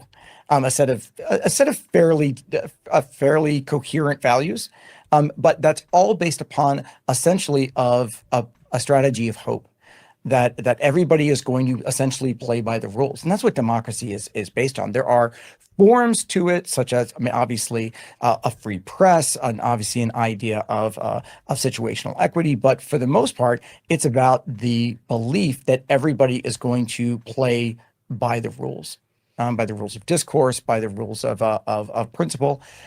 That what we have seen rapidly and nakedly has collapsed. That when in thinking about that, I think about the much flogged Fukuyama argument from 1989 that the fall of the Berlin Wall and the collapse of the Soviet Union was the end of history. That it was in his point that it was the triumph of democracy over other competing I like systems. how they do the little quick fact check, and that as the even he program goes admitted along. was an insufficient explanation for how history was working then. There was no triumph of democracy.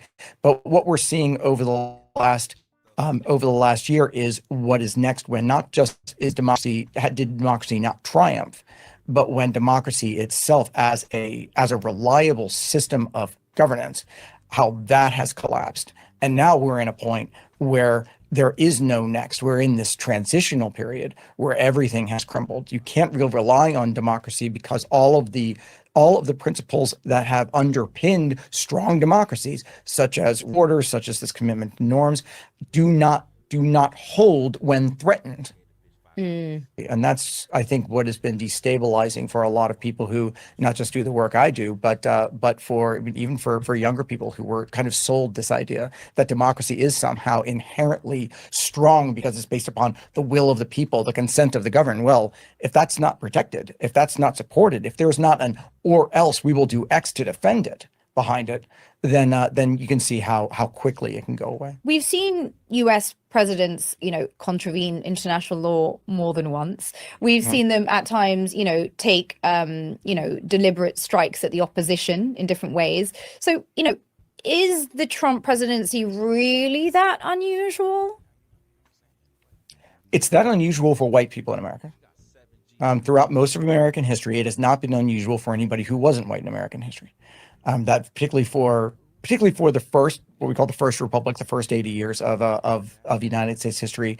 If you were black in America, then this is a fairly familiar person that you're looking at in terms of the American president. Somebody who is using the power of the office to forward the interests of a relatively few people. I just got a news alert. Apparently, they have stripped Prince Andrew of his royal title. Holy shit. What on earth did he do?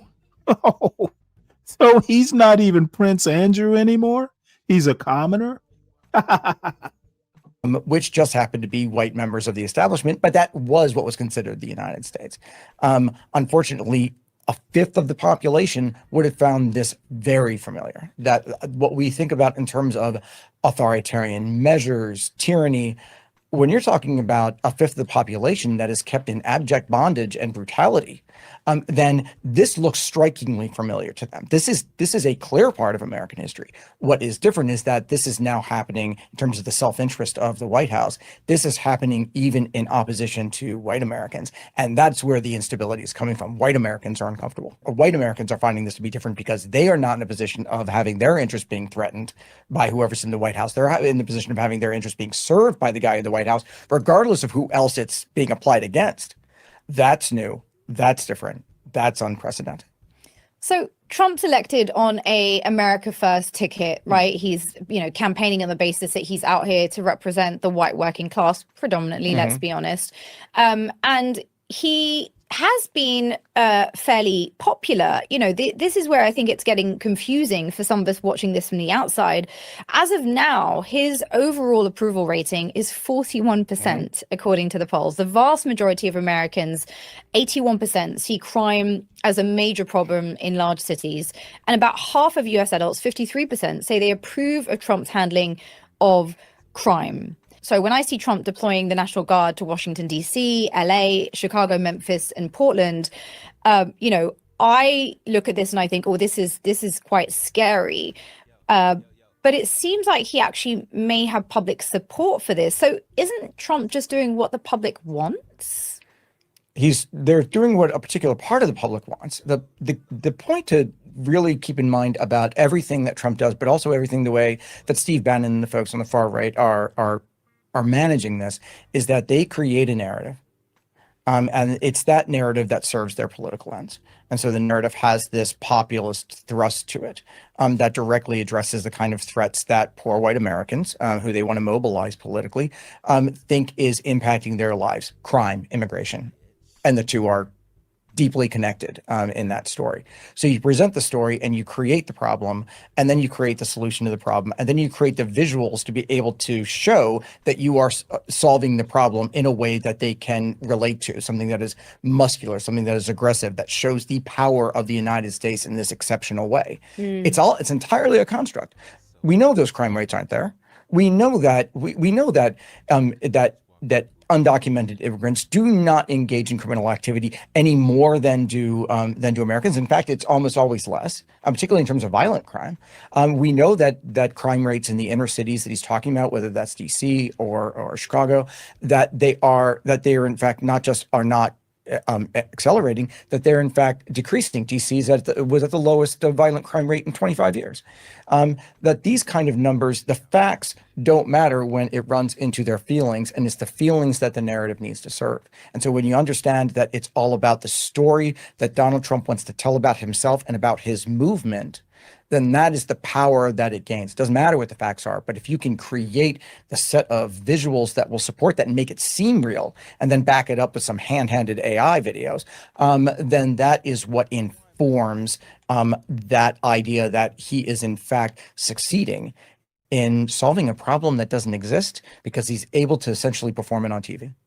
Wow. Okay, so we'll get into this narrative war very shortly, but speaking of facts, this idea that the National Guard needs to be deployed was justified by the Trump administration on the basis of lawlessness, right? These cities are so dangerous. And as you point out, that's not always tallying up with the statistics around what's happening there. But certainly only one of the cities where we've seen the National Guard deployed is one of the top 10 most violent cities in America, and that's Memphis. So how do you explain the function of the National Guard on the streets if it isn't actually about law and order? Well, it's just about the visuals, right? It's two things, right? Because he can sort of accomplish the law and order storytelling through ICE, and he's been deploying that at will, and that's fairly clear. But the idea that he can deploy the National Guard has a very particular meaning in the United States, that he can in fact convey the United States military on the ground, that he can convey another layer of executive authority, of a unilateral authority, that is, I think, less about the broader story of law and order than the broader story that he can send to a potential opposition, that there is anything that they could do to stop him. That the National Guard can go to a place like Chicago is a good example of this. It doesn't matter to Donald Trump whether the National Guard actually is deployed on the streets of Portland or deployed on the streets of Chicago. Not in terms of what it is he wants to achieve. He needs to show that he can send the National Guard there and that they can be there and nobody can make them leave. And there, but for the grace of whatever he says they're going to do, it's up to him to decide that that's what it is, the role that they're going to play on the street.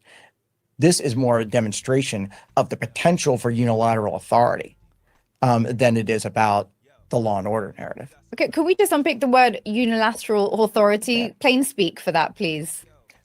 That he can absolutely engage in authoritarianism at will. And this, what we're seeing, this National Guard deployment is basically a flexing. He's flexing. That's exactly what it is. And flexing, and to be able to use, this is a key point of it, to be able to show that it is not only legal, that it's constitutional.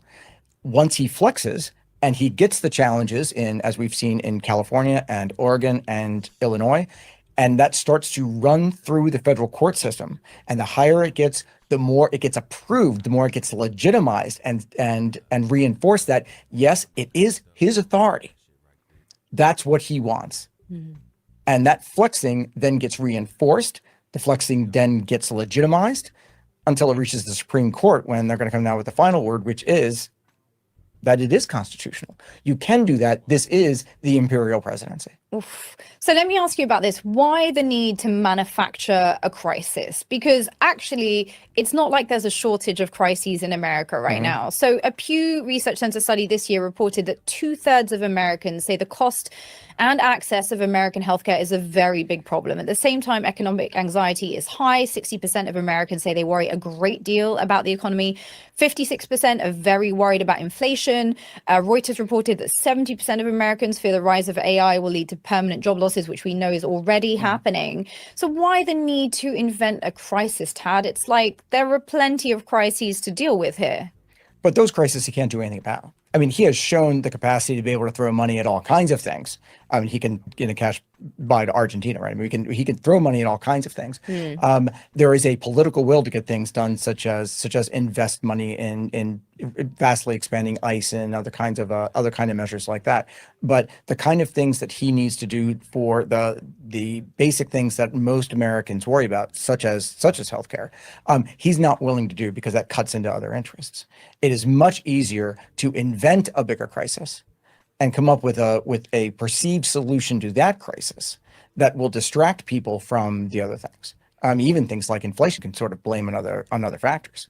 But the main thing about this is that this is a crisis that it can serve this dual purpose of serving the political interests of the far right movement, this coalition of nationalists that are what's behind the administration right now. Well, that's what I was going to ask you about, Ted. So if he's not in service to the working class, or certainly the white working class that he made all these promises to about making America great again, and that clearly a lot of people did buy into, who is he in service to? Well, that's a good question, because the idea that the folks in the United States that are really behind the regime are this fairly small group of people on the far right, this group of Christian nationalists and white nationalists who have this very clear idea of what America should be and can be, whether poor white people recognize it or not. But it's this small group of people who have this vision of America that is drawn from their understanding of its founding, this idea of a city on a hill, this idea that it is a Christian nation that has a particular role to play in the world today, that it comes from a kind of divine promise. That is a major part of the group that is in fact supporting him, regardless of what anybody else is doing. And so even if no one is going to associate a lot of deep thinking to Donald Trump about anything, but what he does understand is that his political interest, but it's also his financial interests, are tied to support from that group. Those are the people who put him where he is and that are keeping him there. Those are the people who Steve Bannon has organized. Those are the people who Stephen Miller represent. Those are the people who Charlie Kirk represents. Those are the people who are actually behind this regime, and which is why getting rid of Donald Trump doesn't solve the problem. Well, so you recently made a video explaining what Trump, Putin, and Netanyahu learned from World War II. Can you share those insights and why you decided to, compare those three men? Those three men are the representations of authoritarianism today.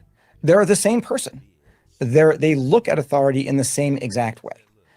They see that their personal interests are represented by the power structures that they are able to control, and that the weakness of any kind of forces that are aligned against them are based upon the idea that democracy doesn't work, that multilateralism doesn't work, that the kind of gentleman's agreement that, if we go back to comparing them to Mussolini and Hitler and Franco in the 1920s and 1930s, the lesson that they learned is that when you push back against democracies, then they collapse. Then there is no or else when people want to communicate in strongly worded communiques or diplomatic engagement or some sort of broader sense of a rules-based system, that there are meaningful ramifications if you don't play by those rules. What they did, starting with Mussolini, is that you test the rules. Mussolini in Ethiopia, you test the rules. You see how they're going to push back. You see whether the League of Nations will in fact fulfill its pledges to go ahead and protect democracies around the world and protect freedom, when you see that they don't, and when they respond with words, when they're not going to respond to action, then you realize that you can stick around. You realize that you can, in fact, go a little further. And those are the lessons that all three of them learned, Mussolini and Hitler and Franco. And those are the lessons that Putin and Trump and Netanyahu, all to a certain extent, and I'm not sure Trump's really a student of anything, but students of World War II, that we're at a point in which those lessons had not been tested post-World War II, that the idea that these institutions have been created after World War II in order to make sure that the problems that authoritarianism posed in the 1930s and 40s would not be proposed again, that nobody had really tested them. And so when Putin is able to invade Ukraine and there being no pushback, just words, just strongly worded communiques, just diplomatic endeavors, sanctions, just economic penalties, the idea that, well, they can actually just wait it out because democracies require the consent of the governed. That consent will erode over a period of time. People get tired, especially when the kind of things that they're putting into it, more money for more weapons that you're sending by proxy to Ukraine, without any kind of change in that story. If they can hold the line, then they will get what it is that they want. Across Europe, even here in the UK, in America, we're seeing this rise of support for movements which seem to have similar kind of ideas about the world, in particular strongman leaders, a sort of ethno-nationalist bent to them. How do you explain that? I think that it's a little too early to write the history on this. Historians are terrible fortune tellers. We're even worse journalists.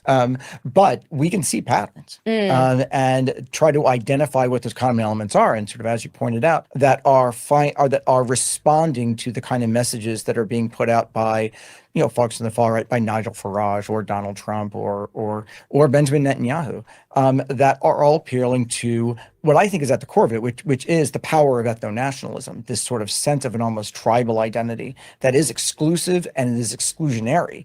It can have whatever valence you want. It can be in the name of religion. It can be in the name of other kinds of nationality, but it still comes down to the same basic core elements that activate people as an us versus the others. And whatever we can do to exclude those others and to protect what we believe is ours by a kind of unearned privileged right, a kind of constructed right, then that is something that you're willing to associate with and you're willing to protect against your material interests. So that could be, you could be in Israel, you could be in the United States, in Ohio, and you could think that, well, my actually material interests and the kind of things that I personally believe are not being served by these people who are deploying all of these forces in order to be able to achieve their own ends.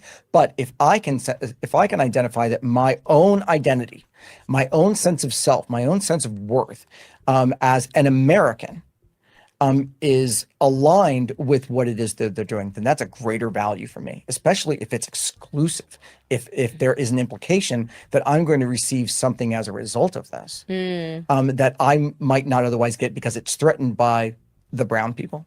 Well, let me ask you about this tribalism idea, because the American professor Jason Stanley, in his book, How Fascism Works, explains that fascism thrives by creating a division between us and them, which you've just alluded to, by basically pushing the idea that the problems in a nation society are caused by outsiders or minorities. And we obviously have seen Trump recently designate the Antifa, the anti-fascist movement in America, as a domestic terrorist organization. That feels like a significant escalation. He's gone further, calling Democrats enemies from within. That's a quote. We've been hearing the term illegal alien. That's a narrative we've heard for a while now, or the radical left communists. What is the function within this current moment of creating these political camps, these ideas of us and them? It is a powerful tool. And it is this idea that essentially you are in a never-ending battle against threats to who you are. So you identify who you are in these very clear terms based upon mostly immutable characteristics, right? But that if you can make sure that you are essentially establishing a certain group that is under constant threat from these external forces, and you are always then acting defensively, you are at risk, you are at war, this is a fight, then that is what will keep you scared and keep you looking to the people who will protect you. If you're always in a defensive posture, then you need to look at the people who are going to protect you from the big bad wolf. But haven't there always been, these opposing sides and big bad wolves? Hasn't there always been a narrative of us versus them? What is distinctive about this particular narrative? Well, not partly because it's a massive lie. All of these things that you pointed out, none of it's true. All of it's a construct. And I'm not saying a construct in a kind of metaphysical sense. It is just a basic lie. Illegal immigrants. Undocumented immigration in the United States is not a criminal offense. It's a civil offense. It is punished by a fine. It is not a criminal offense. There is no such thing as an illegal alien in that sense. There is no such thing as a violent crime scourge that is being driven by illegal aliens. It's not true, but you create the fiction to show that there is an invasion, that there is a force that is coming after you. You got to define who you is.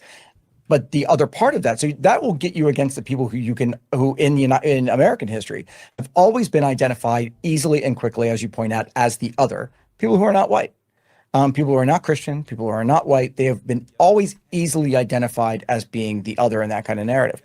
The trick now and what is new is identifying other white people. And again, this is part of the how of the instability that's been created. Is that there are white Americans who are now uncomfortable about Donald Trump, but there are white Americans that are now being targeted by a Donald Trump as for the first time being outside of the us. So that us has become more and more narrow. White Americans have been very comfortable for a very long time, which is why Jim Crow has lasted for so long, which is why there's been less movement on civil rights and for other kinds of protection and expansion, because white people essentially were fairly comfortable with their dominant place in the American body politic and the political culture. However, now because Donald Trump sees that kind of white unity, can we call it that, as being insufficient to go ahead and maintain and expand his control, that he's got to be able to identify an other within white people, and that's where Antifa comes from.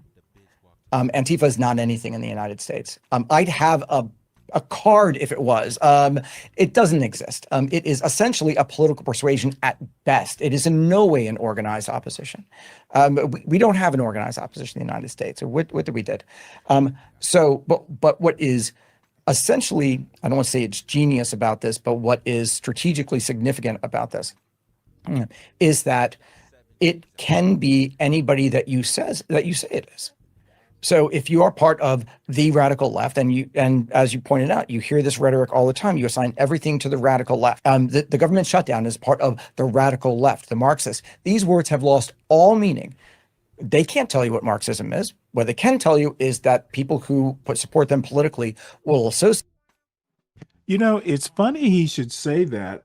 Somewhere back up there, Brian is talking about Gramsci and Marx and and my response is people don't know who the hell these people are. Again, talk about boogeymen. Hey, all Ted Sturmer is doing is is describing what's obvious. And I don't know why people get all wrapped around the axle. It is true that crossing the border illegally is not a criminal offense. You get a letter saying don't do it again. You don't even spend time in jail. They detain you, they type up a letter, and they send you about your way. They do tell you if you do it again, it will be a felony. So that's what MAGA, and that's what politics is about in general, just magnifying, making mountains out of molehills. So Ryan, you can have a temper tantrum all you want in the chat, but the bottom line is and Antifa is not a thing. It's like you might as well just declare a ghost a terrorist organization. Maybe if Donald Trump does a seance, the ghosts will appear and he can arrest them. that with the bad guy, with communism, with again the longer form, big bad wolf from the post World War II era. They fit that into cultural tropes that already exist that have meaning for that story. And so that bigger part, which is the new part, is being able to go ahead and identify white people in America as being the other two. And that means that you're even in a more tenuous defensive position, because then the enemy could be anybody. So let me ask you about this idea of Trump being a fascist, because this is a term that is highly contested, of course, online. And can you give us a sense of why that is, if it is an accurate term? I don't know that it's accurate. I don't think that we know yet the kind of authoritarian that he is. He's such an opportunist. And I think fascism has a fairly clear set of ideological components to it. I think that Mussolini could be clear about sort of the strength of the state, sort of in the hands of the individual, and kind of how authority is deployed. I don't think the way that Donald Trump is wielding authority, because it is more broad than just the individual. This is a regime-based form of politics. So it's certainly authoritarian. So sort of he's wielding certain things, and he has his hobby horses. He can knock down the White House all day long and erect monuments to himself. But for the most part, what we see as being the structural changes in the United States, through the judiciary, through the federal government, and the way that they are in fact winning the cultural war too, by extending it into universities, by extending it into the media. That cultural war was won fairly quickly. That is not the work of one person. That's the work of this nationalist regime. And so when we think about authoritarianism that's being wielded by a regime rather than by an individual or a cadre, then we're into other kinds of authoritarianism. That's why I'm not quite so sure that fascism, while it's good shorthand for the most strident kind of authoritarians, I think that we're in a different place that might require different words. So what about, it's no secret that Trump has plans to run in 2028. I mean, he jokes about it all the time. The MAGA 2028 merch is already available online. We've seen the desk at the Oval Office was littered in these hats. In fact, recently, for those paying attention, we've also seen Rep. Andy Ogles, a Republican from Tennessee, introduce a resolution this year amending the Constitution to allow Trump to run again. How seriously do you take that? Oh, I think you have to take it very seriously. I think that it gets back to the statistic that you cited at the opening. The 40% of Americans think that democracy is not working. That number needs to be broken down a little bit. There's a huge chunk of that 40% that thinks democracy is not working because democracy is illegitimate. We need to do away with it. The people will automatically assume that it means, okay, well, democracy is under threat, we need to protect it. That's not what's going on in the United States. There are plenty of people, I would say that maybe half of that 40% are people who think that democracy is no longer, and this gets us to an historical point, that democracy is no longer a worthwhile effort. So where has this come from, Tad? Is this organic? Because we have to also factor in that there's been a lot of efforts. We have seen, attempts to influence elections in other parts of the world. We know that disinformation is rife online.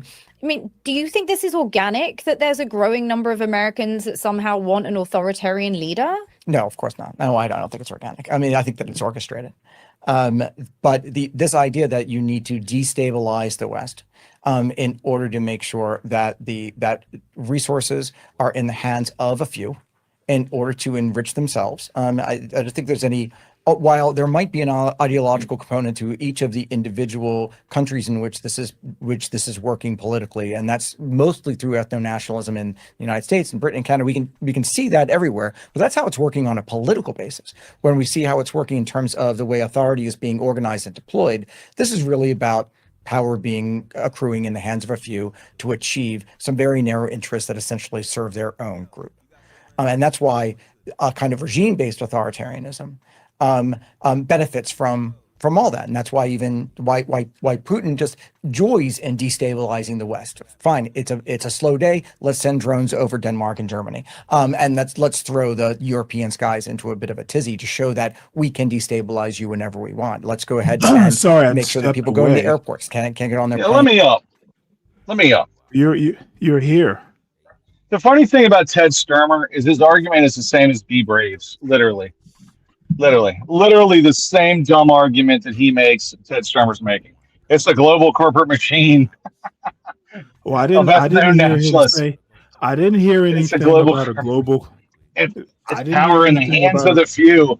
Power in the hands of the few. Well, no, that you're gonna say that this Trump administration and JD Vance don't have an Elon Musk who was in the administration.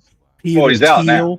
Believe me. So believe me. Stanley. Why do you think we're favoring white South Africans as refugees? Well, I heard about what was happening in South Africa, and I thought it was egregious. Okay, that is all Elon Musk. Well, when I heard what was happening there, I thought it was as bad as it is for any country that wants to persecute a certain I've group. heard that it isn't that bad there. But I don't I've heard know both now, by the way. I haven't even followed up because I don't care. I also, Peter Thiel, JD Vance wouldn't be anywhere near where he is had it not been for Peter Thiel. Okay. The bill, I keep saying that MAGA is faux populism. Okay, but the Stanley, billionaires. It is the billionaires who are running this Trump administration right now, including Trump, who happens to be a billionaire. you and I could both pull up the donors on both sides of the aisle. Well, I don't and you care would about see, both sides. Both sides are not in power. So right now, so under the 4 years of Biden, then you can't. I don't care about the 4 years of Biden.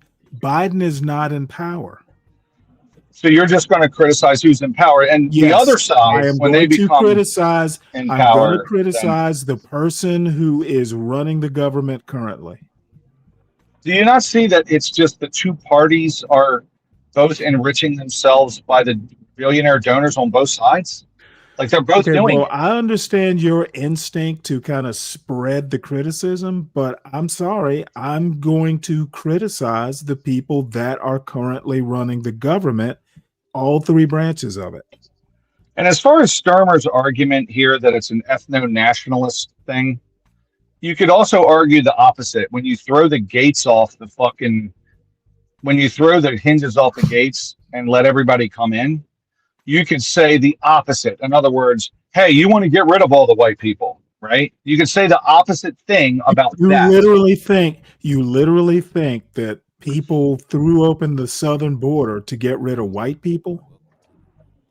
You could certainly dilute the numbers that way if you chose. No, I would literally not believe that. Diluting the numbers isn't the same thing. Diluting the numbers is not the same thing as getting rid of white people.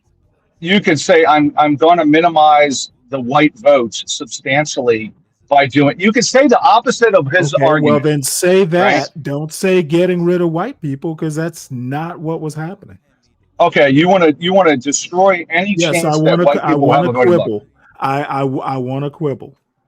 No, what you're saying is I don't want to make broad generalities about getting rid of white people. That's what he's doing, though. That's what he's doing. He's saying no. Oh no, it's ethno-nationalism. You and I are hearing two different things then. Well, what is he saying then? Explain it.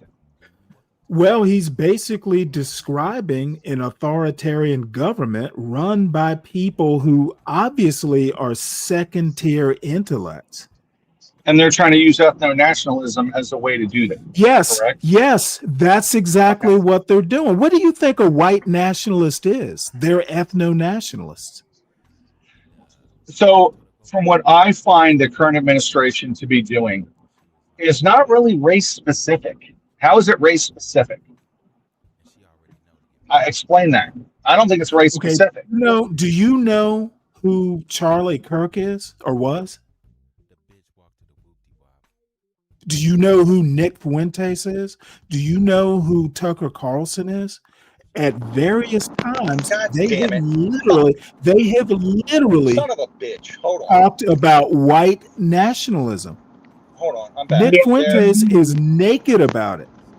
Tucker Carlson, white replacement theory. Dude, what are you talking about? Nick Fuentes is a fringe character. Okay, I don't care. I do not care your opinion. Can I ask you a question? question? Has What's the Nick difference between Roland Fuentes? Martin's Nick shit Fuentes and was literally on Tucker Carlson's show recently. How can you call him a fringe figure? why? Well, I think Tucker Carlson's a fringe figure as well, but that's Yeah, okay. Well, you know what? Tucker Carlson was literally given a headline speech at the last over the summer. Not I think that not Roland this Martin summer, but the is summer equal to before on the those campaign trail. He was literally headlining conferences like I CPAC. think that How can Roland you call Martin him a is fringe equal figure? to those idiots. Roland Martin's the Okay, same. hey, They're they race may be baiters. idiots, That's it. but they are not fringe. They're race baiters. They want to They create may be conflict race baiters, for but fucking- they are not for fringe. clicks. You asked me about ethno-nationalists. I would call Tucker Carlson. I would call Charlie Kirk. I would call Nick Fuentes ethno-nationalists and specifically white nationalists. Anybody who calls himself, what is it, a religious nationalist or Christian nationalist? It's just code for white nationalist. Why can't They you want include this. blacks in The this? whole reason for the whole reason for this crazy let's get even innocent people who are here legally out of the country is because they are deathly afraid of becoming a majority minority. See, that's in your fucked up brain, Stanley. That's what I'm No, trying it's to not say. in my fucked up brain. How about you fucking stop, take your head out of your hidey hole and do some reading. Just read a newspaper. Okay. Read that's a it. I haven't read newspaper. enough on it. I haven't read enough on it. That's it. Okay, all I have to say is I'm not whistling Dixie here. Dude, go back and watch Tucker and You're talking Nick about Fuentes two talk. idiots. Dude, So any listen. given Tucker Carlson show would answer all your questions. So let's put it this way, okay? The two people you're describing, in my opinion, are fringe and don't represent the mass. Okay, no, of the country. dude, how can you say Nick Fuentes had Thanksgiving dinner a couple Thanksgivings ago with the current president? How can you call him fringe? Would you say Joy Reid is the standard bearer for? Okay, why are we talking about Joy Reid? Here we go with the deflection. You know what? You're tired. This white guy is tired of being afraid that he's no longer special. Well, that's Mela. There's no reason to go that far with Ryan. Yeah, she doesn't even know me. Number one. Number two. Really, y'all have never talked before? I don't think so. But she's coming in hot. And she doesn't know my position, sadly. So just if you bear with me, you can hear my position, Mela, and then you can judge me. Well, don't bring in Joy Reid. Joy Reid is not running the government right now. She's not even on national TV. She's not even on cable anymore. He's trying to insult our intelligence with the fiction. No, Ryan. Hey, Mela, Ryan is a good faith actor. He gets latitude. I am. I'm not trying to. I'm not. Ryan, don't worry. Ryan, don't worry about it. It's you and me doing the usual you and me. Don't worry about it. Okay, good. Okay. So what I'm saying is, in my opinion, I don't think that most of the country, the immigration problem that persists, which is really what they're talking about. I don't think that most of the country, and there's a lot of black people that have a problem, and white people. I don't think that black people are white supremacists that are like, oh no, the white. A lot of white people, I'm sorry, a lot of black people are, but that's kind of besides my point. Don't get me wrong. The Biden and Kamala basically lost because of immigration. That was one of the two big reasons they lost. They lost a good opportunity had they taken it seriously. Why they didn't, I can't make excuses for. I don't know why either. However, I will say that, you've heard me use the term interest convergence. It just so happened that the Tucker Carlsons of the world and immigration, the interest basically Kamala and Joe Biden gave the Tucker Carlsons of the world power. Well, Had they done something more assertive with immigration, they would have neutered the Tucker Carlsons of the world. Yes. So here's my thing, okay, which they didn't do anything. And I'm fine with legal immigration. I think most people are. Well, Trump's not even good with that anymore. Well, that's fine. But, but I don't think that the black people and white people and Latinos that are against the illegal immigration, that it's an ethno-nationalist thing. I think it's hey, we're all here. We're all paying taxes. We now have a massive number of people coming in that we all are paying our taxes for to take care of these people. Right. Right. Well, like I said, it's that's interest convergence. The normal taxpayers like yourself and the ethno-nationalists, it just so happened that your interests all converge. And that just gives the ethno-nationalists like Trump and his buddies carte blanche to do what they're doing right now. Dude, I've said constantly, I don't have a problem with Trump's goals necessarily. I do have a problem with his methods. Well, everyone's for due process. I agree with you on that. And we both fully, I don't like that people are getting swept up into this shit. Well, I don't even mind the people who are here illegally. Let's not even talk about them. Okay. The people who are here legally, I think they deserve due process. I agree. If some student in the way he's going after people who are legally here, but he's restricting their First Amendment rights, I don't agree with that. What he's doing is unconstitutional. You're not going to get an argument. The First Amendment applies to everyone who is here legally, citizen or non-citizen, as long as you're here legally. And to be honest, even if you're here illegally, but let's not even talk about them. If you are here with a green card or student visa or H-1B, you have First Amendment rights. And listen, you and I largely agree on all those things, right? My main thing when I called in was Sturmer is claiming it's just the racist white nationalists that don't want the illegals here, right? How is he wrong? How is he wrong? Well, because again, 80% of Americans, which include Black, Latino, white, Asian, everybody. It's not just the percentage of white nationalists. Like I said, interest convergence. It just so happens everybody's interests converge or align with the immigration problem. So would you it happens that the white nationalists are in charge and they're being a little overboard, with their methods.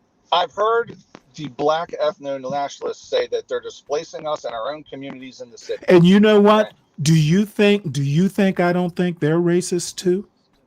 No, I know that you know that they would be, but I don't think that is the majority of people in the Black community that are just listen to what I'm saying. The normal, everyday garden variety, Stanley and Ryan's, our interests on this particular immigration issue align with the ethno-nationalists.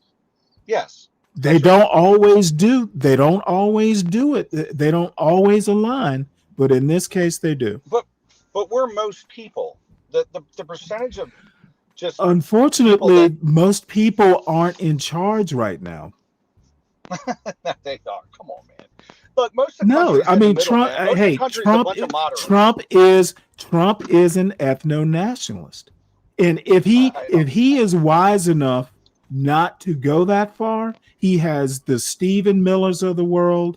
He has he used to have Charlie Kirk. He's got Tucker Carlson. He's got all kinds of people who can do his talking for him. He doesn't have to do it.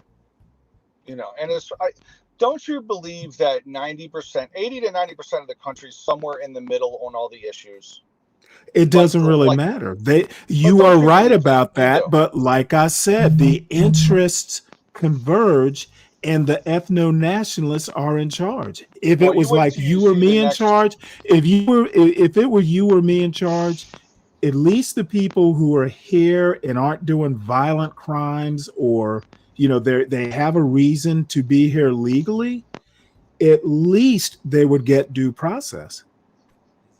Yeah. They might Well, still wind up out of here. They might still wind up being gone. But I'm not gonna put a whole bunch of children on a plane and try and fly them to El Salvador. That's right. Yeah. and I would yeah, I would agree. I would never do that. I would never leave children without. So let's let Mela talk. She came in All right, hot. Mela. Go ahead and flame us, Yeah, Mela. come on, Mela. Mela. I'm sorry if I was rude, by the way. I'm really not a rude person. You sound like a very kind-hearted man. I am a kind man. I try to be. Yeah. Yeah. So when it comes to loving kindness, there are those who would take advantage of it. And that is a fear that's justified. It's like, with America having, at least prior to the shutdown, with America having these benefits that would seem easily accessible by those who want to infiltrate illegally, that does have to be curbed, because it's like you're not going to come in here, as a intruder against those who have gone through the process of being legal. That's a distinction. There are those who are Okay, well, let legal. me level set that point a little bit. All right. For decades, the Chamber of Commerce types were encouraging people coming here and working under the table. Back in the day, back in the 90s, back in the early 2000s, it was almost a late night talk show joke about, my gardener being here illegally. It was a joke. So it's not, these illegals were encouraged to come here by business owners. Okay, they were encouraged. Okay, it wasn't like they were coming here in the dead of the night. Dude, it was the Chamber of Commerce types that were literally like, hey, come here. I can get you cheap. It was the right that created the problem. And the left did too. But see, the thing is all of a sudden we're here, but somebody, basically, you remember Reagan way back when doing that general amnesty, thinking that would just kind of reset, and the snowball just started growing since the 80s to now. And like I said, you could watch Johnny Carson making jokes about the gardener, being illegal. The gardener doesn't speak English. Dude, it was a trope. So all of a sudden, it snowballs out of control, and it is a genuine problem. Kamala dude, if I'd been Kamala, dude, I would have been down there myself patrolling the border. It was an easy thing to do, and I cannot make excuses. Stanley, you're wrong about that. I don't know why they didn't take the opportunity to solve the problem. Stanley is not wrong about the amnesty that sparked the trope. He's not wrong about that. No, he's not. Yeah, well, we're all old enough to remember that. Biden gave Kamala Harris an impossible job. No power to execute it. Fuck yeah. But he made her a border czar with no ability to do anything. Well, then she should have said, hey, go beg people not to come across the border. He put her in being vice president. It's amazingly bad position. Being vice president is like a lousy job. But I don't know. I wouldn't have gone passively. I'd have made a stink if I couldn't get the tools to do my job. You got the president, Stanley, think about it. You got the president of the United States saying, if you come here, we're going to give you food, clothing, shelter, medical care, and we're going to release you into the country. Go take care of the border, Kamala. What is she going to do? How's she going to stop it? Joe Biden's promoting people coming in. Oh, Kamala's going to go to South America. We all know that they didn't do a good job, and that's why they're not. Why Kamala's not, or one of the reasons Kamala's not in office now. All I'm saying, to get back to Ted here, bottom line is the goal is laudable, but going and dude, it pains me to have this assault in Chicago, and you've got like American kids up in the middle of the night zip tied while ICE and the border patrols sort things out. Essentially, you had all these people awakened and herded outside, and did they even get 10 people out of the building? Kids in zip ties? That's unacceptable. That is unacceptable. What do you do if the city or municipality will not work with you if you're ICE? You know what? You don't put kids on a school night out of their beds in zip ties outside. I agree. You do everything but that. Well, do you think it's okay to hold funding from Chicago and or Illinois if Illinois and Chicago will not work with your administration on executing the laws of the land? Well, I think Trump, if it were another type of person, he probably could have gotten what he wanted. Trump, doing the grandstanding and threatening for weeks to send in the National Guard. That's not how you're going to win friends and influence people. I don't disagree with that, but it is a tough job. I think if Trump had hopped on Air Force One and flew up to Chicago and not made a big deal out of it and sat down, and politics and politics, but I think a Republican could have gotten cooperation had he not been an asshole, and that's what Trump is. I don't know, man. I mean, the problem, I think as soon as they said, hey, we're going to do deportations, a lot of these cities said, guess what? You're not going to deport any people in my city. And so what do you do? I mean, it's what the hell do you do with that? I think if Trump had gone, you remember there were a whole bunch of black people in Chicago that were up in arms, which I thought was actually hilarious. Hey, this money that should be coming to us is going to these illegals, and we're upset about it.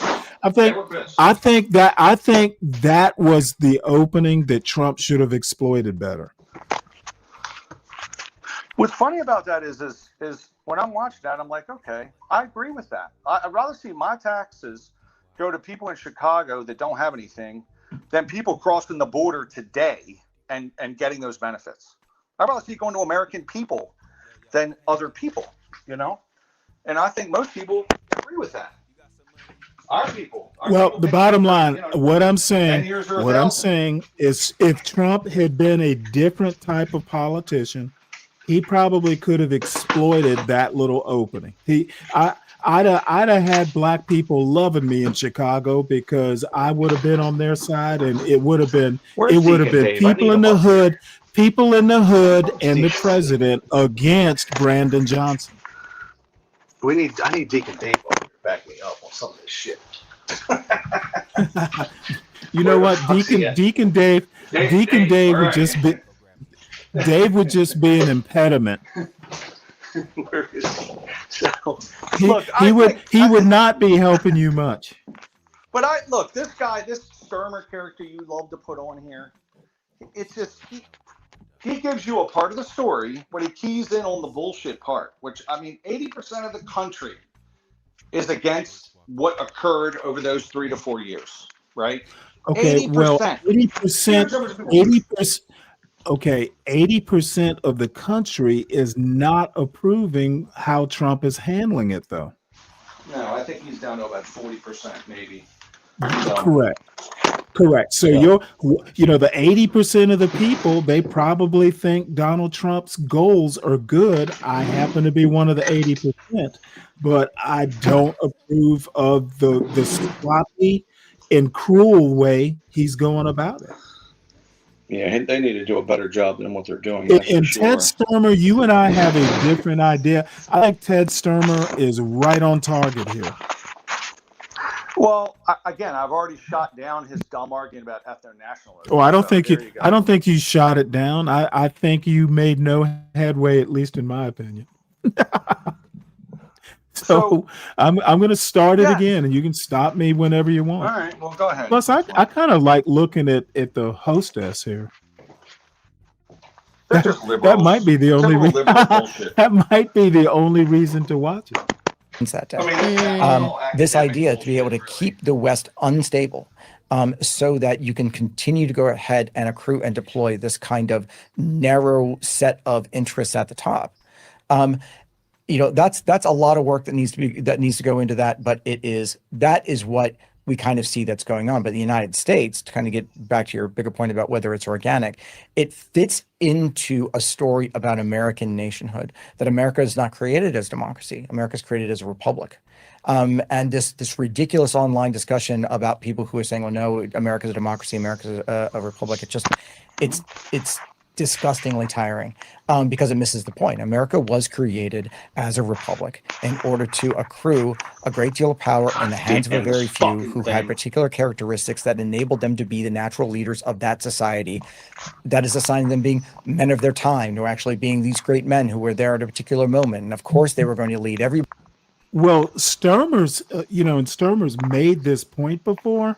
To be honest, the way Trump is, I've said Trump is the most American president we've had in quite some time. The way Trump is running it now, maybe not to the extent, but this is exactly how this country was meant to run.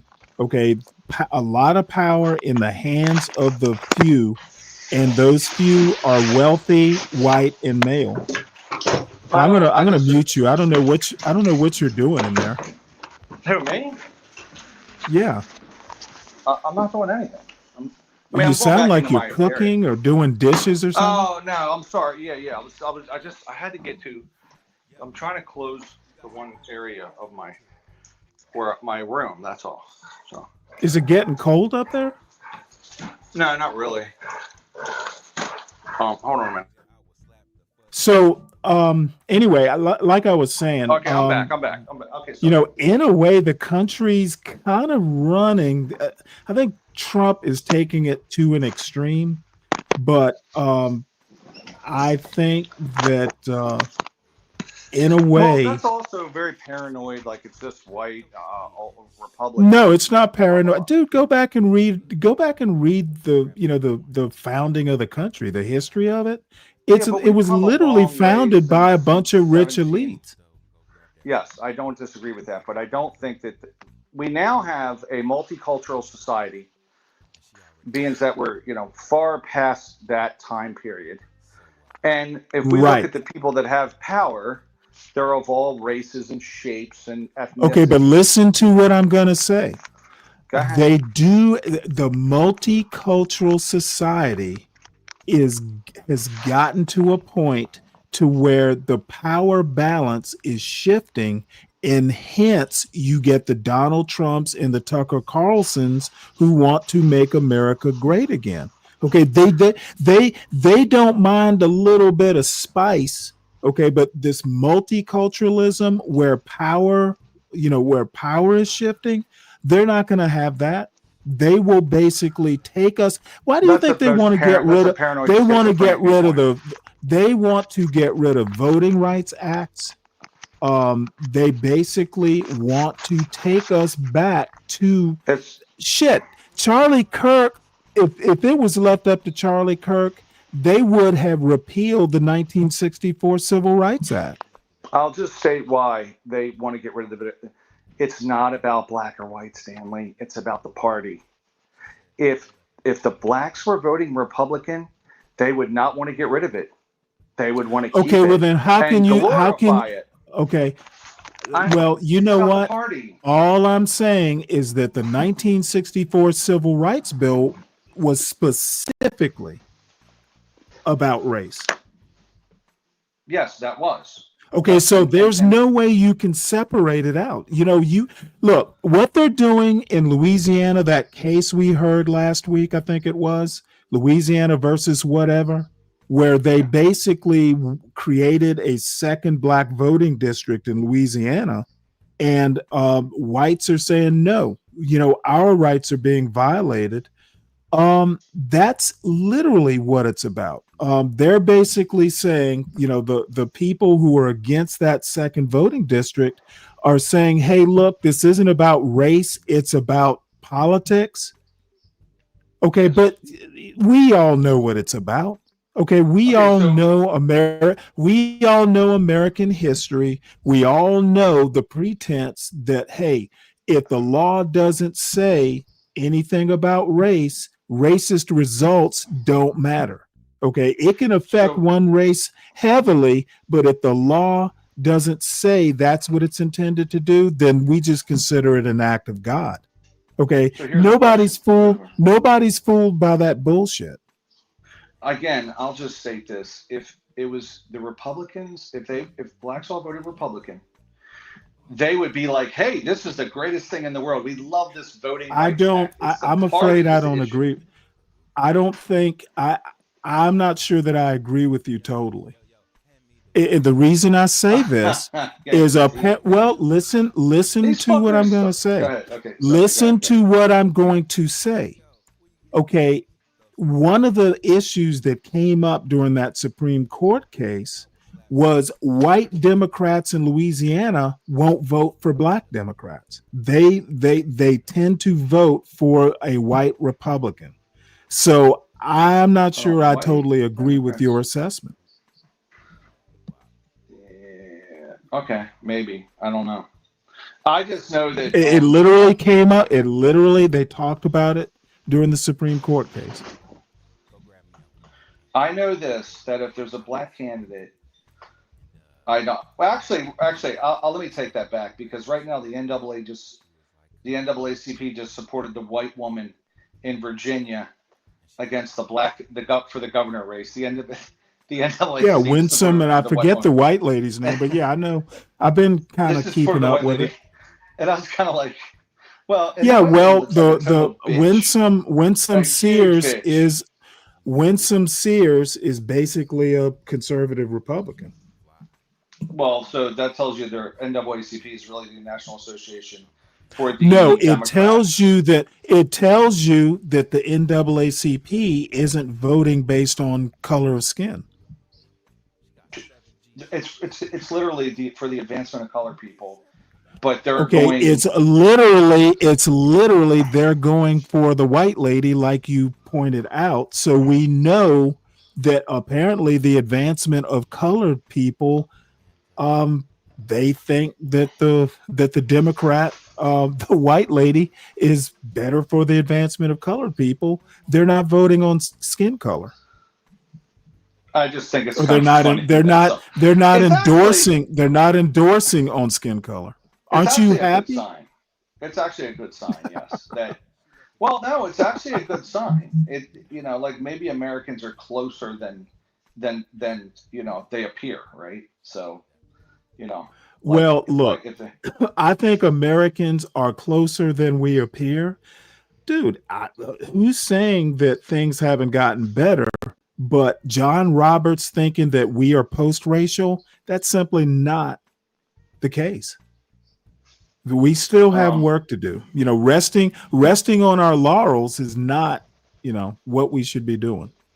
I think I will say this, that I don't disagree with what you're saying, but I do think that we can overreact, right? Like, in other words, I've said many times, if you could adjust for class, you would sweep up, right, a lot of the racial stuff within the class issue. You follow me? Well, so words, you know what? There are many leftists who would agree with you. Yeah, and you just and I don't agree with them. That's class essentialism. I don't think that they're, America's complicated that way. Well, think about it. Like the kids of a wealthy, Sidwell Friends graduate that happens to be black don't need the help as the West Virginia po' boy named, Leroy Jenkins from West Virginia. But in other words, people in my lineage. So okay, well, but the other side of the coin, not exactly the other side, but you've got basically MAGA is a class collaboration where you've got the billionaire tech bros cooperating with the Joe the plumbers and against the multiculturals, be they in this case it's mostly brown people, but there have been some Haitians. Basically you've got a class collaboration, and the collaboration is against it. The collaboration is because of race. Okay, America is real complicated when it comes to race and class. They intersect, they interweave, and sometimes it's hard to separate the two out. What's up, Big J? The Democrats would be smart to grab a hold of class and say, we're going to help the poor, right?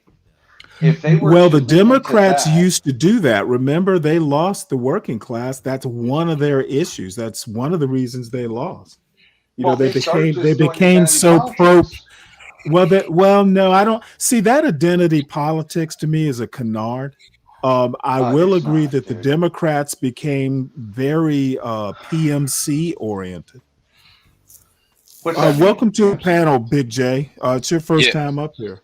Hi, Jay. Yeah, what's going on? What's going on, Stanley? What's going on with you? I just can't help that the gentleman on this panel is mischaracterizing the NAACP. Now, I am no fan of the NAACP, but let's just be clear: the NAACP was created by white people. Those white people in the creation of the NAACP. So let's not think because it says the advancement of colored people, it means exclusively they're going to just help out African Americans out. That is a misnomer. So I can't stand it when white people try to take the NAACP and try to make into a new Ku Klux Klan, the black version of the KKK, when it's not. I'm not sure that's what he was trying to do. I wasn't. That's all. I found it ironic. What's ironic about it? What's ironic about it? Well, literally, the name is the NAACP, National Association of Advancement of Colored People, and they're endorsing an old white lady for. She's not that old. She looks very bitter, and also the governor, what's her name? What'd you say? It was Wilson? What's her name, Stanley? The governor. The current governor is Glenn. The what's black his lady. name? No, forget that guy. Oh Glenn no, she's the That's lieutenant it. governor. Well, she was calling her out, and like there's even a clip where she's calling out this old white lady, and the old white lady wouldn't respond because she had nothing to say, and I was like, damn, she got it right. Well, But I mean, just what found does it she's in the lead. What was she gonna say? She was getting in her ass, and I thought that she was doing very well, and I think she may this Sears lady, she might win at this point. I don't think she's winning. I'd be surprised. But I don't think it's out of the realm of possibility. But now I haven't kept up with it, so you might be right. I think Sears might win because of the scandal that happened in the attorney general race, where what's his name talking about making all those deletion threats of violence towards his opponent that and one his guy. children. Yeah. So I think that's gonna have a bleed over effect into the governor's race and also the lieutenant governor's race. But so, was that tweet? I think Virginia tends to be a little bit more sophisticated than that. I lived there for decades, so I'm somewhat familiar. But it wouldn't hurt my feelings to see Winsome Sears win. You know, that in that text, that guy was texting that stuff. Was he tweeting it or texting it? Both tweeting and emailing. He could just be bullshitting. Like, he was talking about killing his opponent. People talk like that all the time. And his kids. Well, okay, that's a little Come on. much. And his kids. I'm with you.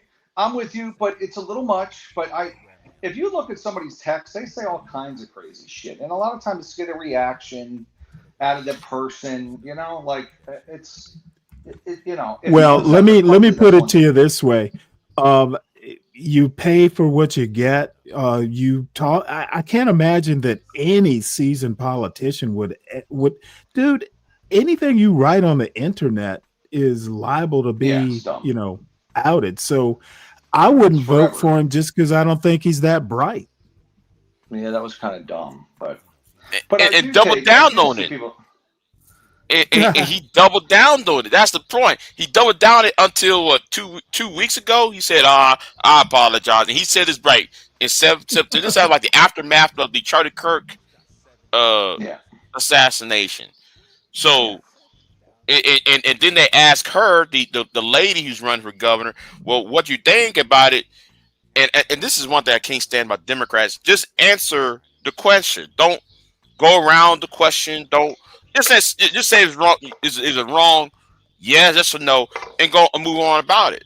No, but she wanted to sit there and escape it. That's why I said though, Scottenberg, whatever her name is, the Democrat candidate, it's going to bleed over into her campaign. You know, on that. She's really well. So your comment when you came up was about the NAACP. It was, you said it was started by white people. I thought it was started by like an amalgamation of several groups. Wasn't it like some white people? No, it was there was one Jewish lady. I can't think of her name, but it was a mixed crowd. But one of the principal founders was a Jewish lady.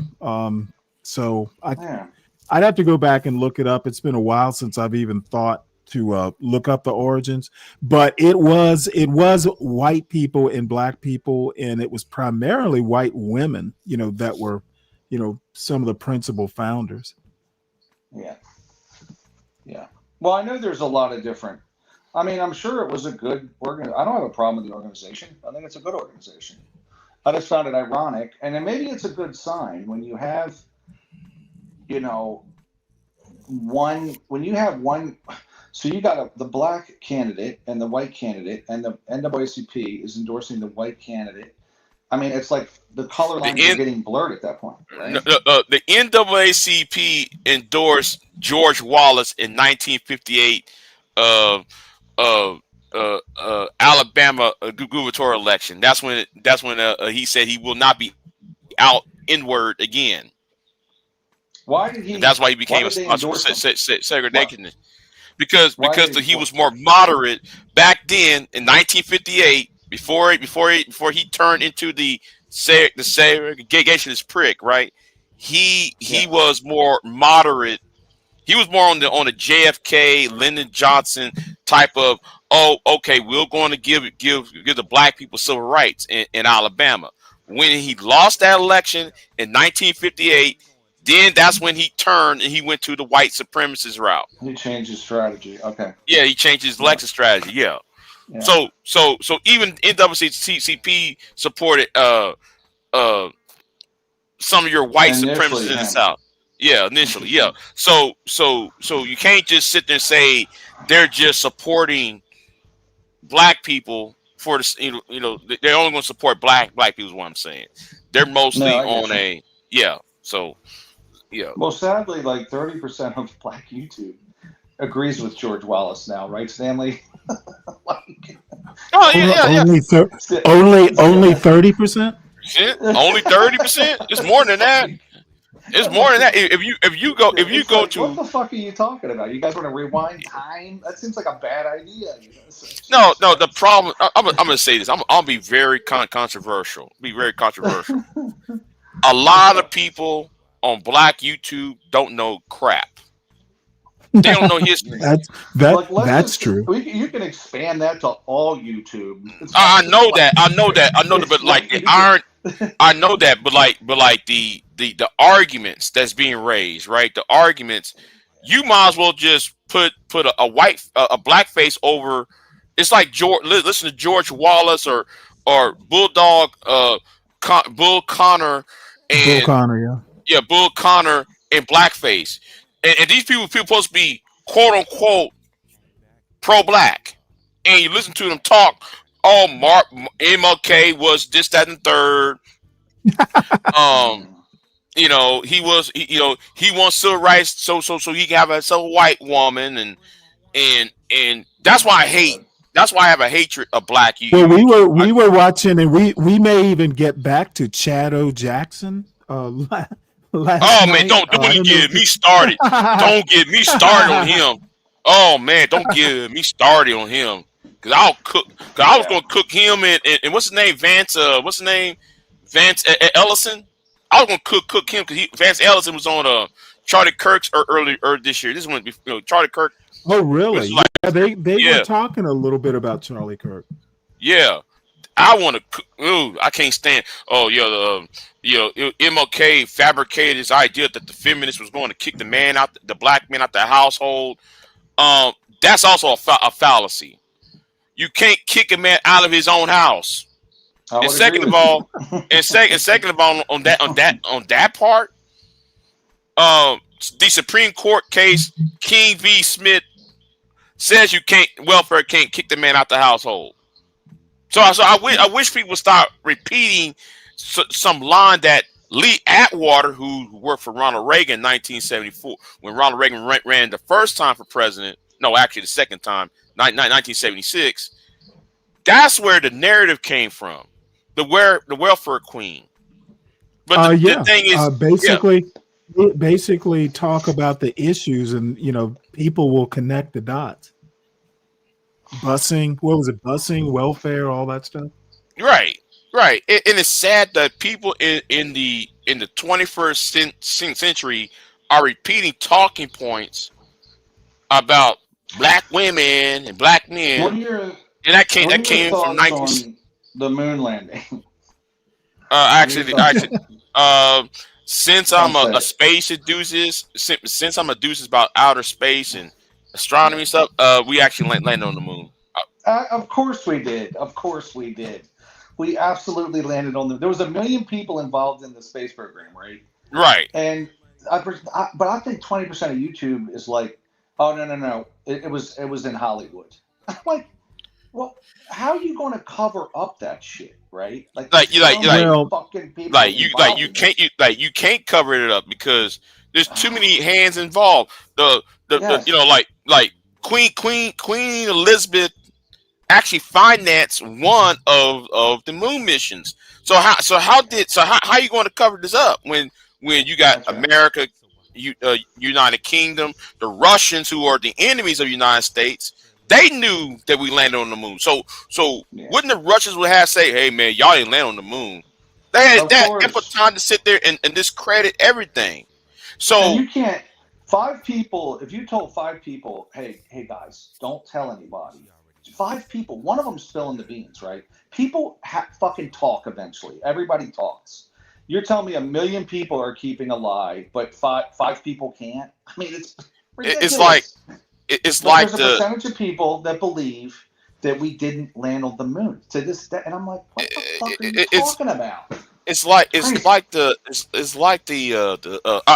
I hope I'm not being overbearing. Stanley, I hope I'm not being. No, okay. Go ahead. Okay. Believe me, I'll let you know if you are. Okay. Good. Okay. It's like the you remember in school we played the game called Telephone, and that's right. And same thing. Right. It's the same concept. So how so if you have a school, a classroom of 20 kids up and you telling one kid the story, and by the time you end the game, you end it to the last person, it's a totally 180 degree narrative. That's right. So no, everybody saw that at once, Everybody can verify it. The enemies can verify it. So how can it be a conspiracy theory when everybody can see it?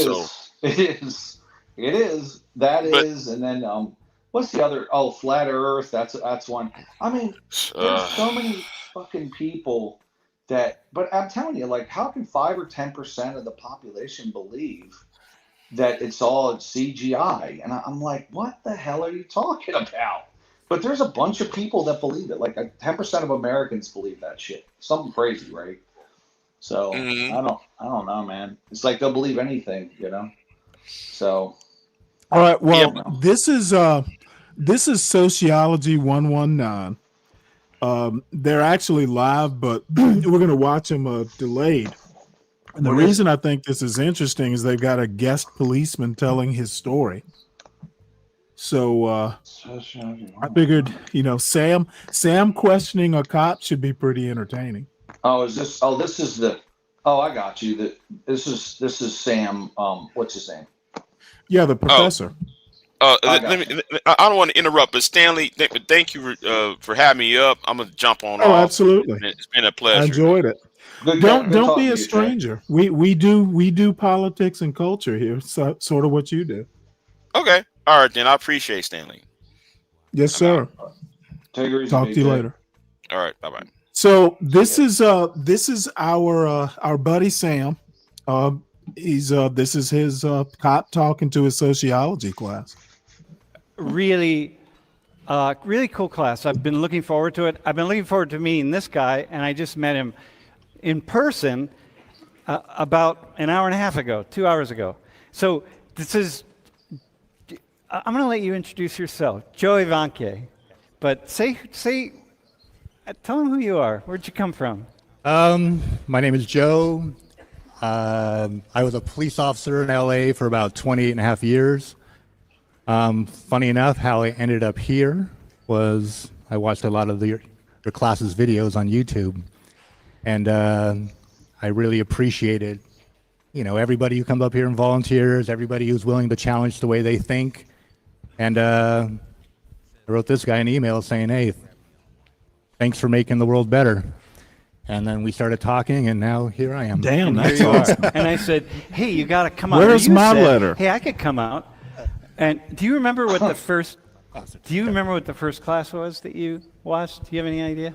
I think it was one of the ones on police shootings and what people think and how many shootings there are and just everything. And then just watched another class and one thing led to another, and then here you are. And gentlemen, quick, can you introduce yourselves? Yeah, your name or your background. I'm Lewis, majoring in criminology, minoring in political science, and I want to be like a state trooper. So. And your father is a retired? And my uncle, yeah. My father was a K-9 cop for like 20 years, yeah. All right, cool. I'm Beck. I'm a sophomore, majoring in criminology, minor in political science, and I want to work as a federal agent. And you have parents also? Yeah, my dad was a West Virginia state trooper and then got hired by Homeland Security in 2001. Mm-hmm. Okay. So the two of you are up here because I really just felt like it'd be really nice to have the perspective of two people who want to go into policing and who have lived around policing. And it's nice, I always like to have that as a perspective. And it's really interesting that we're talking about policing and we have four white guys up here talking. So that doesn't escape me at all if you're watching on the stream. Four white guys talking about policing. But, four white guys who have something to say also. So here we go. Let's do the, and one policeman's story. So what's really important is we're going to first talk about some policing issues, but this is Joe's it's kind of story. funny. I didn't even notice it. There are a lot of stories to tell, but we're going to tell Joe's glad he story. pointed it out, I guess. Hey, can we go to the first slide? So freedom and democracy. I just want to start. I always like to start with this idea that, people have a natural skepticism of the police and the military because they will represent state power. And, this is and people are thinking about freedom, and it's like, dude, y'all are going to be the ones that take it away. In truth, it's not. People are going to willingly give their freedom away, but that's another story. How do you think about that as police? How do you think about that as a cop? One of the reasons I became a police officer, so growing up, I was heavily into punk rock, and cops used to always break up the concerts and all that stuff. And I thought, you know what? Maybe I can be the cool cop. Wait, were you you were a kid that was standing around saying, fuck the police? I would sing those songs and walk around with mohawks, but I still always respected the rule of law. And then what I truly realize is what we all see, no matter what the message is, we had to be out there and let people say the message. Yeah. We had to let the protest happen as long as it's peaceful and as long as they're doing it legally and lawfully. So for us, we're probably the most protector of free speech and freedom. Yeah. And I really value that and valued it. So for me, I can see the perspective of it, because even when we take somebody's freedom away, I held that in high regard. Like, I made sure that reasonable suspicion, probable cause, and even at that point, I have no determination whether people are guilty or not.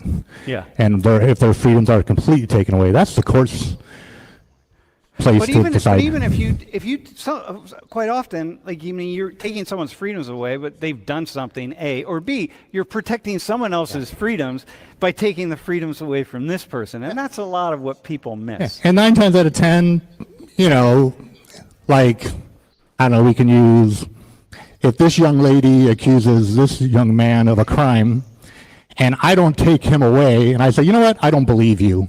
How's she going to feel? Yeah. But then when I take this guy away and he didn't do anything, how does he feel? So it's just, like I said, I always believe a police officer's job is to get people in a space to determine whether somebody is guilty or innocent. I don't determine that. Yeah. So if she tells me he did something and there's enough reasonable probable cause, because reasonable suspicion goes with probable cause, for me to take him to jail, I take him to jail. And then when it goes to a court system, then there has to be a beyond a reasonable doubt for them to be convicted. So I've taken people to jail that I thought were innocent. But I can't tell this person, there's enough, the person accused another person of a crime. I didn't believe it happened, but I didn't have enough information to disprove it at the time. Yeah. So I don't have options.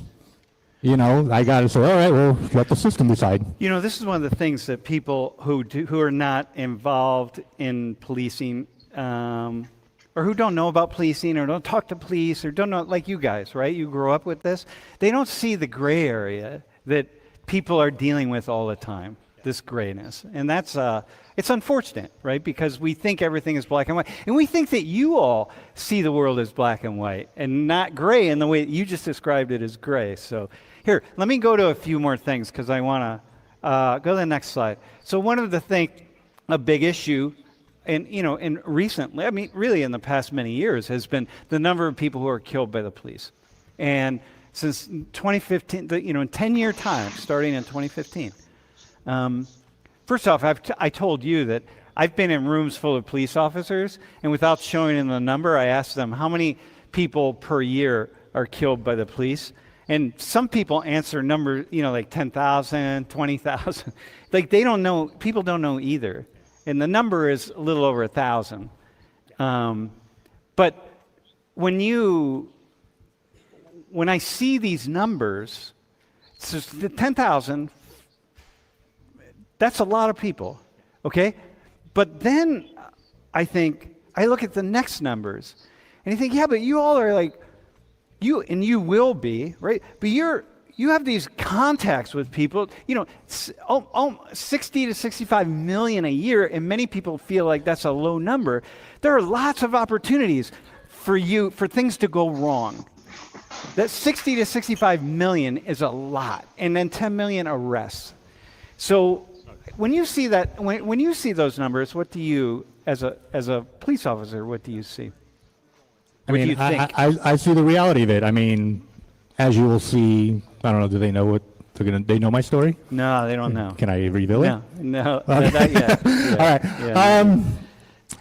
I've had, I don't know how many contacts with people my whole career. It's such a rarity. I mean, things make the news because they're rarities that happen. That's just the facts of things. Things that happen every day, things that happen all the time don't make the news. And funny enough, I had this discussion with my brother the other day. Every news person skews, whether intentional or not, skews the story. So it's such a small amount of times, or percentage of times, that a shooting happens. And when they do happen, there's, it's everybody's different story, everybody's different reaction, nobody knows. And it's always tragic. Yeah. Yeah, I mean, no, in my belief, and for me especially, I didn't get in this career to hurt anybody. I don't think anybody I've ever met got in this career to hurt anybody.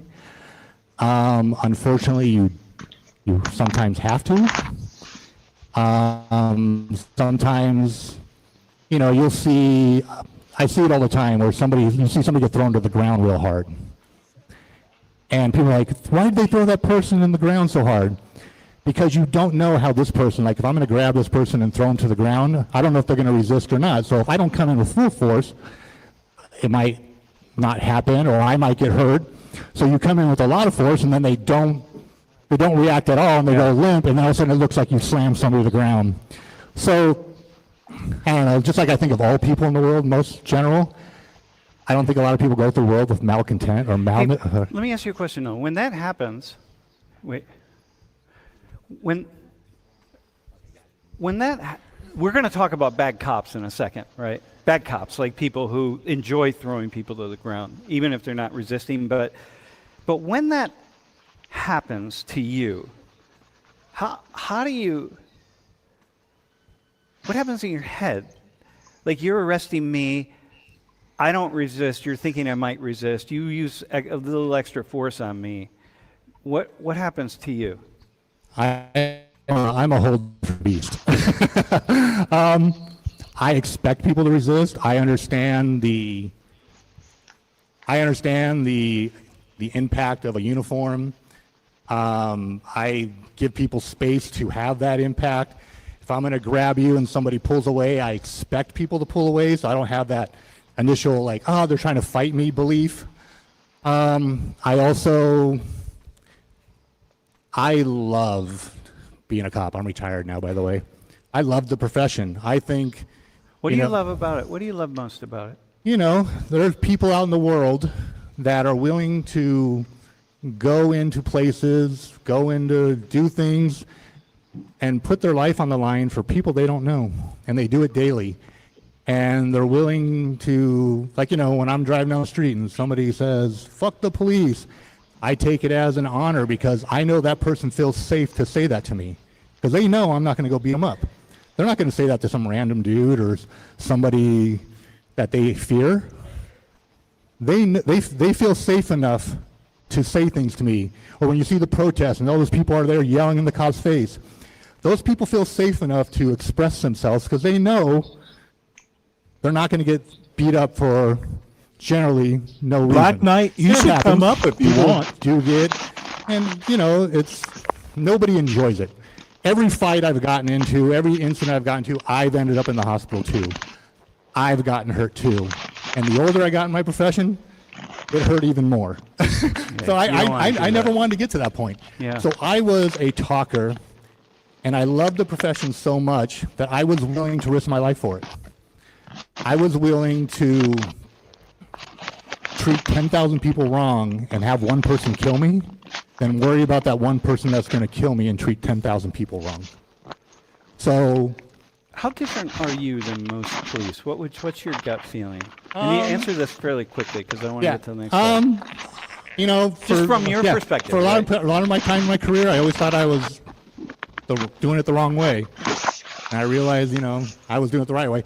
I'm in generally like just my whole focus and things. Like people always tell me that, well, you know, it's like nobody ever called me by titles. Everybody always called me Joe. You know, not a title guy. You know, I just love being out there and making an impact on people's lives. Hey, can we go to the next slide? When we talk about deaths by police, people immediately assume people who are unarmed, because that's what we talk about. But in fact, 95% of the time, people are armed. And 5% of the time, they're unarmed. And every person who's killed, by the way, is a tragedy, okay? It's especially unarmed people. And we look at these numbers, and you see that, and black people are more likely to be killed by the police. And so you hear that, we hear that, and in many ways, the black community has spoken up about this to say, look, man, this is a problem. And it's a problem we need to address as a society. And it's a problem that police need to address. And my question to you is, how often did you talk about that among other police officers? The fact that black people were disproportionately, right? Because clearly more white people are killed, but there are many more white people. No. Often do you remember having that conversation with police? Amongst us, like just talking? Yeah, amongst you. Well, we... Like of racism, and it's like, dude, we got to check ourselves. And, you know, none of us, well, like I said, none of us really, of course, everybody's a hero of their own story. Nobody believes they have biases. Nobody believes they are racist. Well, the thing is, You can't say per capita, Stanley. Don't say it. You won't let me say it. This is one of these things where, you know, per capita is important to the Be Braves of the world. When they hold on. No. Per capita is important when you're talking about crime rate, but it's not important when you're talking about police shootings. It's funny. I would argue both are important. Both are important. Well, You I'm said they talking weren't. about the You Be. said they weren't. Unless you're, I literally qualified my statement, the Be Braves of the world, to separate out my point from the Ryans of the world. Now, thank you. if you want to be included with the Be Braves, just let me know. No, but okay, hold on a sec, though. Hold on a sec. I do think that with this metric, it's important. And it's actually always important. Like looking at race. Well, to be honest, I don't know that. I don't even know that the total. I mean, like Sam said, every death is one too many.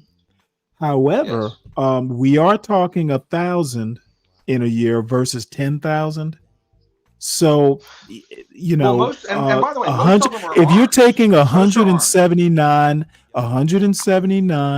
black people killed by cops in a given year, 179 doing a rate with just 179 versus what 145 million, that's just a waste of time. And then you couple that with most of them would have been armed. Being armed kind of clears the deck. Dude, if you are armed and engaging with the police, then you know what? That cop has a right to defend his life. Yeah. Well, and I was very irritated because, I mean, look, you had law enforcement in your family. I have law enforcement in my family, right? And I know that, like, most of them are 98% are trying to do a great job, right? The media in 2020 did a terrible job with the whole matter because those, like, they were interviewing people and they're like, well, how many people die at the hands of cops?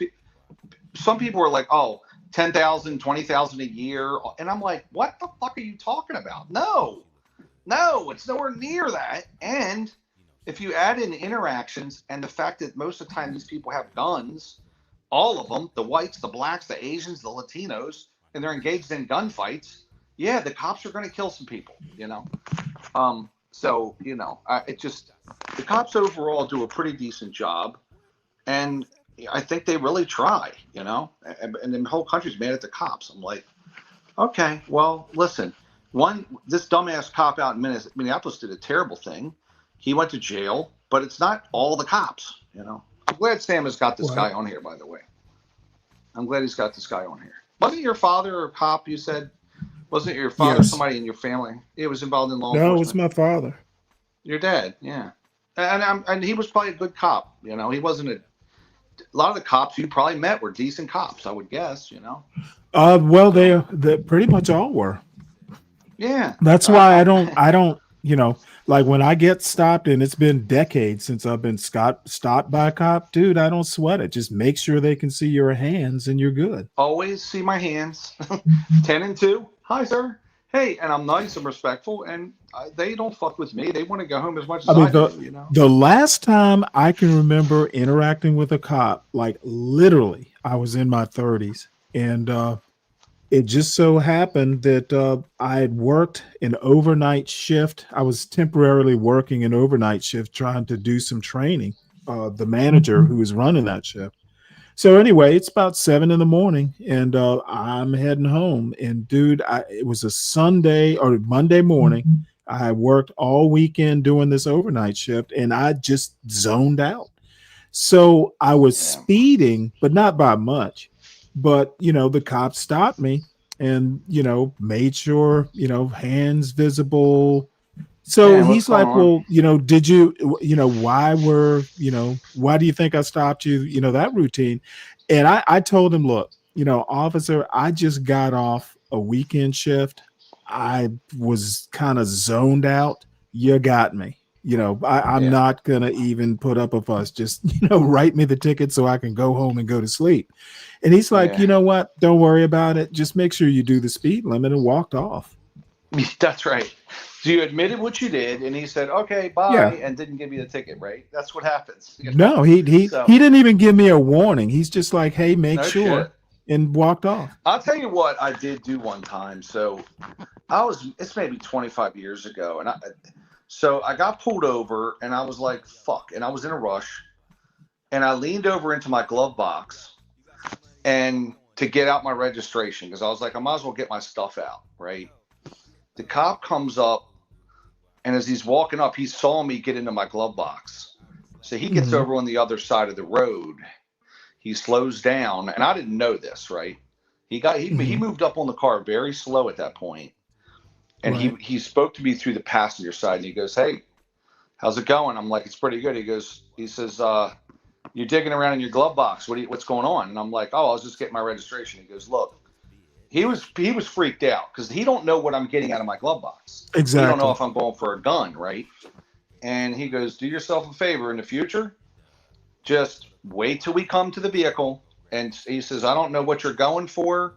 He says, "I'm walking up on a car. I don't know what's happening." So you could tell he was very uneasy, though. He was a state cop, very uneasy. So after that, I said, "You know what? I'll just wait till they come to the window and ask me for my shit," So, but I don't remember if I got a Right. ticket or Well, not. I probably traffic did. stops and domestic calls. That kills a lot of them. That kills a lot Yeah. of them. Statistically, it's not. Yeah. So. And 9 times. Oh, out of I was 10, gonna say, like I said, hey, Black Knight, this guy's a former LA cop. I think he said 28 years, and you're a former New York cop. So He's feel New free to York, come yeah. up. Hit the link if you want. I know you don't do it very often, but don't be He does. shy. He if does you want. occasionally. Yeah, he's a Yeah, cop. New it's York been a City. while since he's been up, but that's cool. she accuses him of something. I'm not the instigator of it, or somebody calls me to go somewhere. I'm not the instigator of it. I'm not generally the starter of it. Now, how things work out, I think it's how you look at things, how people look at things, your history with whoever you are. So let me ask you this in this way. When you hear that there's bias on the part of police, right, and that they're more likely to be violent toward people with darker skin, because it's not just black, it's also people with darker skin. How often did you stop and look in a mirror and go like, "Damn, Joe, is that me? Like, I gotta shit." Right? Because the idea is that activists are like yelling at the police, and the police are just like, "Yeah, get lost." Well, I mean, that is a prevailing attitude. Like you don't know me. Like you, I'm judged based off the clothes I'm wearing. Yep. You know, that's what I'm judged off. You don't know Joe. And Yeah. if you knew Joe, Yeah. you love me. So, I mean, I think a lot of it's that where people believe that. Like I said, it's that reaction, and I think some of it happens. I don't know, because I personally have never run into what I believe is a racist cop, but on You personally have, but on you've that, seen it. But on that same aspect, I've seen guys I've worked with who we have a description of, you know, male Hispanic, white T-shirt, khaki pants, and they're stopping every male Latino that looks like that, even when you know that's not the guy. Like, Yeah. Come on, this guy's coming out of a restaurant. You know that's not the guy. So, But you're doing it anyway. See, Yeah. like a lot of And- people would and- say, okay, well, that's and racist. and that's a problem. So, I don't know. Like I said, I think I was talking about it earlier. I think people sometimes have bad actions with good intent. Like, I think these guys, they just want to catch the bad guy. So they're catching everybody, but at some point you become the asshole, you know? Yeah. And like, why are you still doing that? So is it unintentional bias? Is it real bias? Because it's so individualized. Yeah, okay. We had this conversation earlier. I am a real individual act person. Yeah. So it's really hard for me to generalize a group. Yeah. No, that's good. That's good. No, you only go by what you see. But the problem is, people aren't walking in. When you made that comment, it's like, I don't know. I don't engage with racist cop, but no one. First off, we'd have to unpack that for a long time. What you really mean by that? Because I know we were just talking about it. But can we go to the next slide? Police get a lot of training on how to do. We have this idea that we just turn police loose, and we all don't get training for how to de-escalate, how to do things, and like, there's a lot of training that goes into it. Yeah, like in the state of California, you're required to update your training every couple of years. You have to go through certain things. You have to go through so many hours, and they keep adding more stuff. Like you got to go to employee biases training. You got to go through no shoots. So you're in the training, de-escalation. Yeah, training. de-escalation training. You have to learn to take a step back. They call it tactical communication, how to talk your way down from things. Which some people, I'm sure, do better than others. Yeah. I mean, some people aren't good talkers. Some people, like I said, everybody's so individualized anyway. And in police work, there's so many, like, everybody's bringing their life experiences with them. Yeah, yep. No matter who you are, you're bringing it with you. And if you, like I always say, like, even with people say, I don't have any biases, but everybody does, because that's the way we're made. Like when somebody saw the first saber-tooth tiger eat the person walk out of the cave, the next guy that walked out said, anything that looks like that, I'm afraid of it. So if you don't have experiences and all you saw was something on TV and then you go out and you experience negativity with whatever you're seeing, you start building that in your brain. Right, including negativity with police, Yeah. right? Because when you come to associate the idea when police show up, bad things happen. Yeah. And if I'm innocent, police show up, muted bad now. things happen. So I develop a natural inclination. I'm sorry, what? Dislike. Yeah, it's. Did you mute me on purpose? Oh yeah, you were scratching. Oh, really? Am I still doing that? Dude, whatever microphone you're using, it's sensitive. We can hear you. No, I was trying to switch over to type in the chat to say hi to JQ219. That's all. So, yeah, I see. sorry about that. It's your brain. It's how we survive. It's what people do. So, by the way, 60 officers killed yearly is, that's And if you talk to police officers, they think everybody wants to kill them and everything, and they're afraid, and people always want to kill them. People always want to hurt them. But you weren't like that. No, I mean, I drove around in a big car that said police with lights and stuff. If anybody wanted to hurt me, I'm easy to find. So you didn't go. So you, for whatever reason, were able to have this idea, maintain this idea. Look, it's not likely. Let me just relax. Let me not take that. I need to be afraid of everybody. People aren't. I love people. I think people are fantastic. I don't believe people have malintent to others. They sometimes do malintent actions, but even then, I think sometimes they do it with their belief of positive reasoning. I mean, so I always believed that I could get to the other side without violence. Got you. Yeah. Okay. Can we go to the next slide? Okay. So listen, you got 1 million sworn law enforcement officers in the United States, right? Some cops are jerks, man. Right. This is that case in Phoenix just last week, right? Some of them, there's 1 million people, man. Some of them are just gonna be just bad eggs. And how do you, as a cop, like, how do you think about that? Like, yes, some of these people are just like, they shouldn't be cops. Well, it's interesting because I've been with police officers in certain situations that I didn't want them there because they're not personable people. Sometimes they're assholes, but they're good cops. You need them in other situations. Yeah.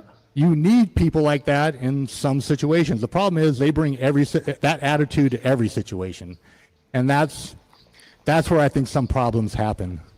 I don't know this story, but I read it, and it's interesting to me because I was sharing with Sam earlier. My parents are deaf, and I remember growing up and police officers pulling us over and trying to give my dad or something instructions, and he doesn't hear it, so he doesn't know. And, I remember I was working with somebody one day and I was walking up on a car and I saw a guy digging through like the glove compartment and doing a bunch of stuff. And 9 times out of 10, that's a red flag for everybody. But there was something I noticed about his actions. I'm like, oh, this guy's deaf. So I just walked up and I started signing to him and he's like, oh yeah. I'm like, hey, can you just relax with your hands? Because we're scared. 9 times out of 10, people are out there scared of the police. Police are scared of people, and 2 scared people make bad decisions a lot of time. And you go back to police are in these situations where bad things can happen. And people are in situations where police can do bad things. And everybody is skewing the numbers at some level because you got 60 to 65 million police encounters. 10,500 go bad in that way. And then police wrongly beat up other people and do really just bad, shitty things to people, right? So they go wrong. But the vast majority don't go wrong. But we're afraid of the ones that do. The police are overly afraid of the ones who are the relatively small number of times that people are going to attack the police. And I'm not like, dude, it's like every death, every wrong thing is a tragedy in its own way. But as a sociologist, but the problem is when everybody's acting on the basis of a relatively small number of actions, we create lots of really bad situations. Absolutely. Yeah, everybody, like I said, police think it, everybody thinks it, everybody thinks the world is a certain way. I generally try to judge the world that I live in. I think people are fantastic. I generally have not been the victim of a crime. At police work, people didn't usually fight me. People usually went with the program. So here, let's go to the next slide. So here's the thing, right? Given what you're a talker, right? So that's you in the photo. And that's you talking to somebody. This was a homeless lady that wouldn't leave. Like, she was on the school campus and the school didn't want her there and they kept trying to get rid of her. And, you know, they were trying to get rid of her, and I just sat down and had a conversation with her to figure out how can we help her. You know, it's like you do with kids. You bring yourself to your level. So I brought myself down to her level and had a conversation. Now, police officers around the world will probably see this and say, why does he have a gun on her side? Why is this? That's unsafe. You know, I live my life and I did my job with, you know, I knew that this lady tried to fight me. Really? Come on. I knew I probably could defend myself. The officer that happened to take the shot was standing right there because they thought it was weird that I sat down and talked to her. So I was willing to put myself in what people considered unsafe situations for the good of she's going through tragic times. She needs help. She doesn't need somebody to arrest her for trespassing, you know. Sounds like a pretty good cop to me. Sounds like a good guy, actually. She doesn't need someone to come, just to come at her hard. Yeah, but here's the question I want to say. Like, look, someone might say, hey, but why you're showing this photo? And the problem is, in your career, there's so many things you're doing that are like this that people don't see either. And minutes apart. Like I could go from this to something in 10 minutes, go to, you know, a fight, a shooting, a stabbing, back to this 5 minutes later. So it's a roller coaster ride for police officers anyway. That's probably why a lot of them die early with heart attacks. Your heart rate's going up and down, and you know, and you have to be able to, I don't know, anybody plays sports, a lot of sports nowadays. You know, you strike out, you got to shake off that at bat and go to the next one, and you got to be able to do that consistently every minute sometimes. Like it's just like. You were right. You're out in L.A., so there's a lot of stuff going on in L.A. On perception, there's a lot of stuff, but then there's also a lot of this stuff. I had lazy days too, where I drove around for 10 hours and did nothing. Guys, gentlemen, do you have any questions for him and Riyadh? Okay, we're going to bring you in at the end, so you just get you got a front row seat here because I want. Can we go to the next slide? So, April 12th. So we're going to show a video. So we're going to show people a video from this event. But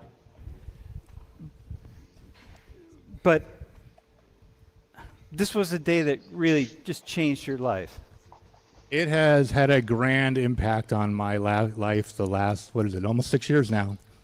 That day I found out the person I thought for 25 years in my career that I thought I was, found out I wasn't. And just can you give us a preview of what as we go into what you discovered? You know, when you do the job, and one of the questions you always wrestle in your mind, if it comes down to it, if my life or somebody else's life's in danger, can I pull the trigger? And I was always, I could do it. Can I reveal it now? Or still watch the video? On this day, I had to. And what I found out, as you can see, it had a grand impact on me. It made my life different. And people go through this, and you know, I didn't think it would, and it did. It had a really big impact on my life, and we'll go through it, I guess. Yeah, we'll talk after. Yeah. All right, let's watch. We're going to watch the first part of the video. It includes the use of adult language and violence. Because of YouTube's terms of service, we are required to censor parts of this video with a blur. On the morning of Thursday, April 12th, 2019, a man parked his white Kia minivan outside of dry cleaners in Los Angeles, California. His vehicle was parked outside, still running, as he was only going in for a few minutes. At the same time, a woman, later identified as Keisha Henderson, walked by the dry cleaners and saw the vehicle running and unattended. She jumped in the vehicle and took off. The first reported accident came from a dash cam from a civilian's vehicle on Vermont Avenue and Rosewood Avenue. As the driver enters the intersection, they witness Henderson fail to use her brakes in time, causing an impact with the vehicle in front of them. The vehicle that was hit stops in the middle of the street.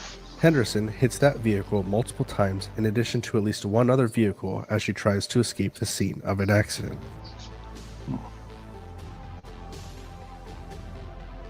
Henderson continues driving down the street, hitting multiple vehicles within a school zone before turning off Vermont Avenue. 911 emergency operator. So there's a total of at least 4 cars that were struck and that were involved. Oh, there's 5. Oh, 5 cars? 5 cars, yes. So it is a hit and run? Yeah. She hit mine. Mine wasn't as bad, but it was nonetheless a hit and run. And I got her license plate number. Okay. If I didn't catch her, I would have beat her down to a pulp. Okay, well, sir, you don't want to hurt nobody. I understand that you're angry. Oh, sorry, car. But let's start by asking you where you're at. Henderson drove away from Vermont and First Street before parking the Kia minivan and walking up to another individual, a man sitting in his car. After he opens the door to talk to Henderson, she attempts to steal his car. He fought her off, but was stabbed by a screwdriver she had in her possession. She got back in the Kia and drove away. At around 2:30 p.m., while traveling south on South Bonnie Brace Street, Henderson moves into the northbound lanes before hitting multiple cars. The Kia is totaled. She attempts to steal another vehicle, but is unsuccessful. She runs away on foot. A block or two away, at a local grocery store, Henderson sees a man talking to a friend outside his Chevrolet Avalanche. She jumps into the truck and takes off. At 2:48 p.m., the stolen Chevy Avalanche is recorded by a pawn shop security system, driving north towards South Alvarado and Valley. At the same time, London H., a pedestrian, opens her rear driver door to get something from her parked vehicle on South Alvarado Street. The Avalanche approaches the intersection of South Alvarado and Valley. The driver decides to make a U-turn.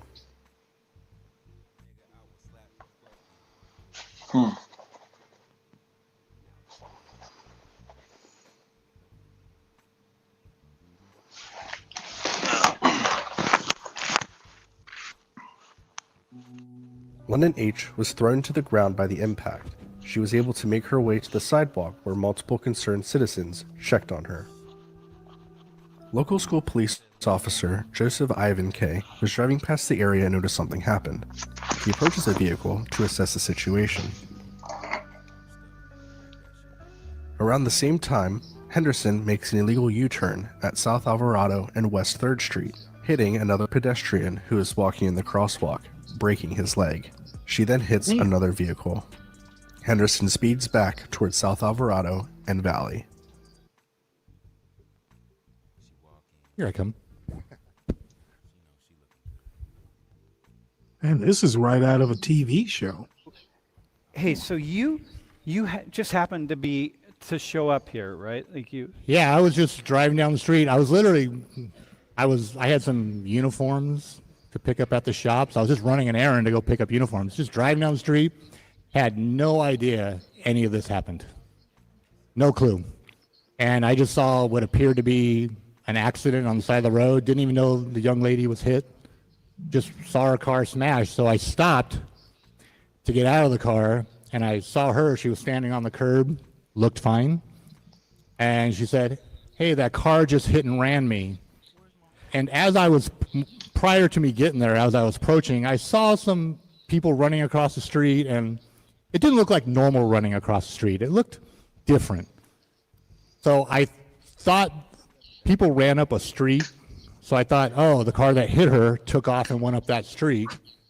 So I started to walk in the street to try to figure out the name of the street. I thought the car went out down, and I was just going to put out the traffic. Hey, we have a hit and run. Vehicle fled, down Valley, I believe. Okay. And it was more than a hit. I mean, the driver tried to kill the woman in her car. I mean, she wasn't just Yeah, trying to she take the door off. and like you heard in the video, she was crashing into multiple cars. She stabbed a guy. The car that she tried to attempt before she fled away, she attempted to stab that woman and barely missed her head, like scratched her head, like put an abrasion on her head. She was aiming to, and although you didn't, can we watch the rest of the video? So now this is where she comes back.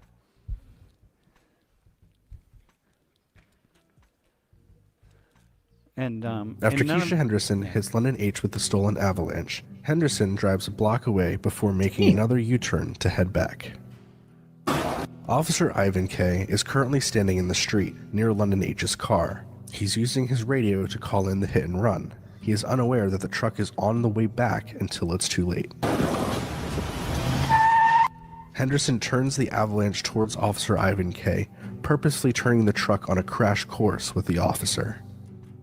At the last second, Officer Ivan K. hears the truck with enough time to brace for impact. The truck hits Officer Ivan K. in the leg. That's a cop.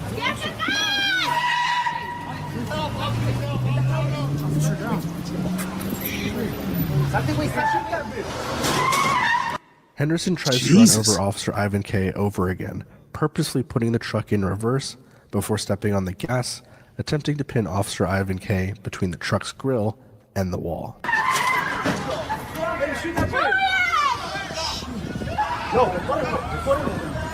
Officer Ivan K. was barely able to miss the impact with the truck. He pulls out his police-issued firearm as she has attempted to hit him twice in under a minute. He is talking to her about turning off the truck and asking her to sit and wait a minute, to take a deep breath.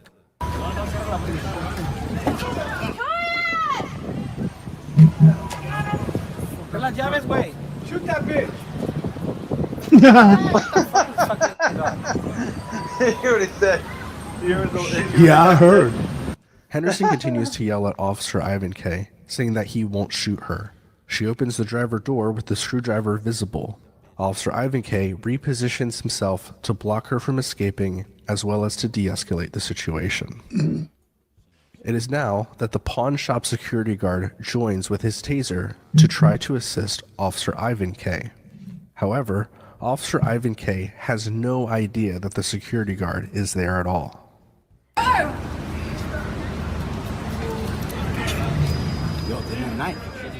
Henderson was hit by the taser from the security guard. As Henderson is hit with the taser, she moves slightly, still with the screwdriver in her hand. At the same time, Officer Ivan K. fires a shot, hitting her forearm and thumb, causing her to drop the screwdriver and to fall onto the ground.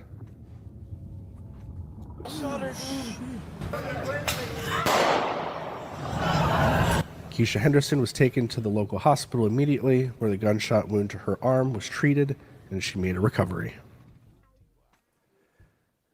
So you can just blacken the screen, okay? So, Joe, so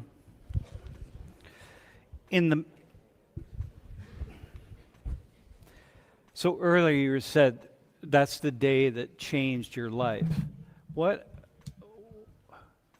happened? A lot. So first, like, that was probably the saddest moment in my career. Wait, and I want to this is before George Floyd happened. This is all before George Floyd's death. Okay. It was because, like I said, nobody gets in this job, or I didn't get in this job to hurt somebody. And I pride myself on being able to talk people out of situations. And it got to the point where I knew I wasn't. And, you know, even when I was going through, because, I mean, I guess people don't understand. Once you do or have a shooting, and a lot of officers complain about this, but it's the reality of the situation. You become a suspect. You committed a crime. So you get interviewed, you go through this process, and you have the possibility of going to jail. So that hangs over your head. And And so when I was getting interviewed, everybody wanted me to say that I was in fear for my safety. I was in fear of getting great bodily harm or death. I knew that could happen. I knew that she could kill me or cause me great bodily harm. But I didn't feel fear. I felt sadness. And as you can see, I didn't know the security guard was there. And I think we both formulated in our mind to pull our triggers at the same time. I mean, I guess being in Penn State, it gets cold here. You know, your hands are so cold and it's hard to bend them sometimes. That's what my fingers felt like. I couldn't pull the trigger. And I was just like, and boom, I pulled the trigger. And I didn't hear my gun go off. I heard the bzzz from the taser. So I was like, what? What was that? But you said earlier that every day of your life you're thankful for that security guard. Shooting somebody, hurting somebody, it had a grand impact on me overall anyway. I probably would have been a wreck if I killed her. But she tried to kill you. She was trying to kill you. Yeah, I mean, she was having a bad day. Yeah, I mean, she was intentionally trying to kill me. And like, it's funny because if you look at, it's the weirdness of police work. So last second I hear, I look and I'm like, oh shit, here it comes. Boom, she hits me. I start to run, and this is not the way it worked out in my brain. There's a total different scenario that I thought happened until I saw the video. You see me try to get my gun. I'm like, I don't have a chance for this. I keep running. I barely get out of the way of the car, and then I get my gun. And like I said, you hear all the people, shoot her, shoot her. It sounded like almost a chant to me, like shoot her, shoot her. And I'm thinking, what? What are people like? Why would people want me to shoot her? Because right now she's in the car sitting there calm, and the threat's over again. Threat's gone. So now I'm like, hey, can we just take a breath? Can you turn off the car for me? And she's complying. And then she's like, you want me to turn off the car? I'm like, yes, please. Like literally, I'm like, yes, please. And she like turns off the car and she sits there and then she looks at me. All of a sudden she drops her hands real quick. And I'm thinking, she doesn't have a gun. You know, she would have been shooting people, not driving people over. So I wouldn't thought process. She comes back up and that's when she has a screwdriver in her hand. I'm like, all right, whatever. She's in a car. I'm here. I'm safe. No need to do anything now. Let's just take a breath and wait for the cavalry to come. Like, we have time. And then that's when she looks at me. I thought she was pinned in the car. I thought the other cars were blocking the door from my perspective. So I thought, she can't get out. And then she just looks at me square in the eye and says, you ain't going to shoot me, and starts to open the door. And I'm barely standing. Like, I'm like, my legs are shaking. I'm doing everything in my power just to stay on my feet. So I'm like, So now I got to walk around, and I put myself, like, there's the V of the car. I'm trying to keep her there because, she's already determined that she's going to hurt somebody by hurting me. I had no clue she hurt other people. So I'm like, let me put myself in between her so she can't go hurt anybody else, and let me keep her there. And then, like one of the questions they asked, why didn't you fight her? I had nothing in me. Like, I was barely standing. So, like, and that's what I think people don't understand. Every situation, everything's different.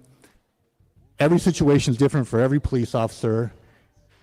Everything depends on the moment. Everything depends on how you feel. Everything is different. So even if I see a shooting, and because I'm a police officer, I might be able to piece more parts of the puzzle in my brain and sort of go, okay, I can think how that happened. The way, the Supreme Court defines it is like how the person felt with that many years of experience and that, what's going on in that moment. So everything's different for everybody. So let me ask, but you tried to go back to work. You took time off and then you tried to go back. I was off for injuries for, see, this happened in April. Wait, can you go to the next slide, by the way? So that's you in the hospital afterwards. Yeah. Everybody always wondered. I smile at everything, by the way. I was off because of injuries until October. I got cleared physically to go back to work, but not only, I knew I wasn't right. Like, just, I was more anxious. Like, emotions that I've had my whole life that I could be able to go, okay, and work my way through it, hit me like a shock, and I was reacting more like just more like intently to things.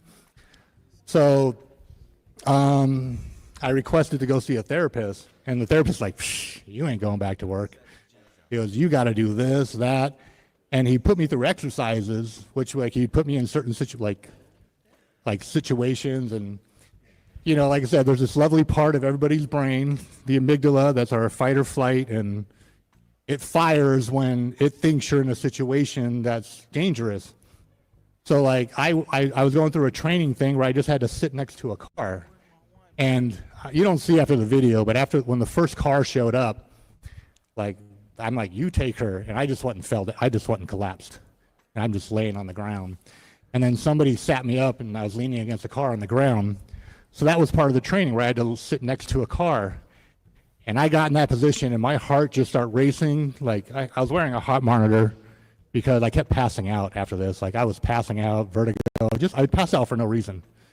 I would just, like, I was eating soup one day, and I just passed out, you know. So it really had an impact on my life, like where I started to lose like independence. Like, they wouldn't let me drive because I was passing out for, like, and it just, and cognitively I couldn't remember things as easy. Like, and this is just like, trauma does weird, like you can't run from trauma. And it does things to everybody, and we try to work through it, and we get these things, and it really took a toll on me to where I didn't feel like I was the same person. Like I couldn't, like I broke my shoulder before, I tore my ACL, physical injuries I recovered from. When it was my brain, it hit me hard. It hit me, I mean.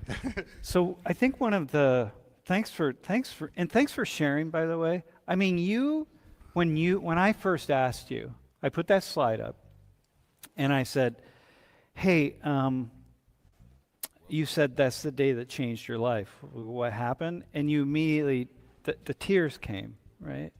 And I keep thinking to myself, why? This is yeah, I agree, Black Knight. A story, right? This is not everybody's story. Everyone's got a different story, but this is your story. And I felt the reason you're here is because I felt like I met you. You think Black Knight through Zoom? Hold on one second. And Let I me said, stop this right quick. really, Black Knight, do you think it was compassion I or like this guy. I wanna know more about his overconfidence? story. It honestly sounds people don't like know this story. So like, what? that he had a lot of confidence in his abilities, and you know, the one time, you know, that his competence kind of failed him, as it will. I mean, you know, he handled it. Shit, I wouldn't have handled it as good, but he probably just lost confidence in his ability to control situations. I don't even know. I mean, it maybe it's compassion, but to me, it strikes me as he's really just confident. So, what do you think? What? Those tears? Like, we just say, look, you're a big dude. You got a crew cut, you know. I cut my own hair, by the way. Yeah, all right. But you know, you're like this cop. You're going to be a cop who's this dude that people are afraid of. But then this happened, and it broke you. You know, it's weird. Okay, I don't know. I try to equate it to somebody experiencing the death of a loved one. And, you know, there's times you hear that song, you smell that smell, you see that thing, that sort of brings you back to that moment.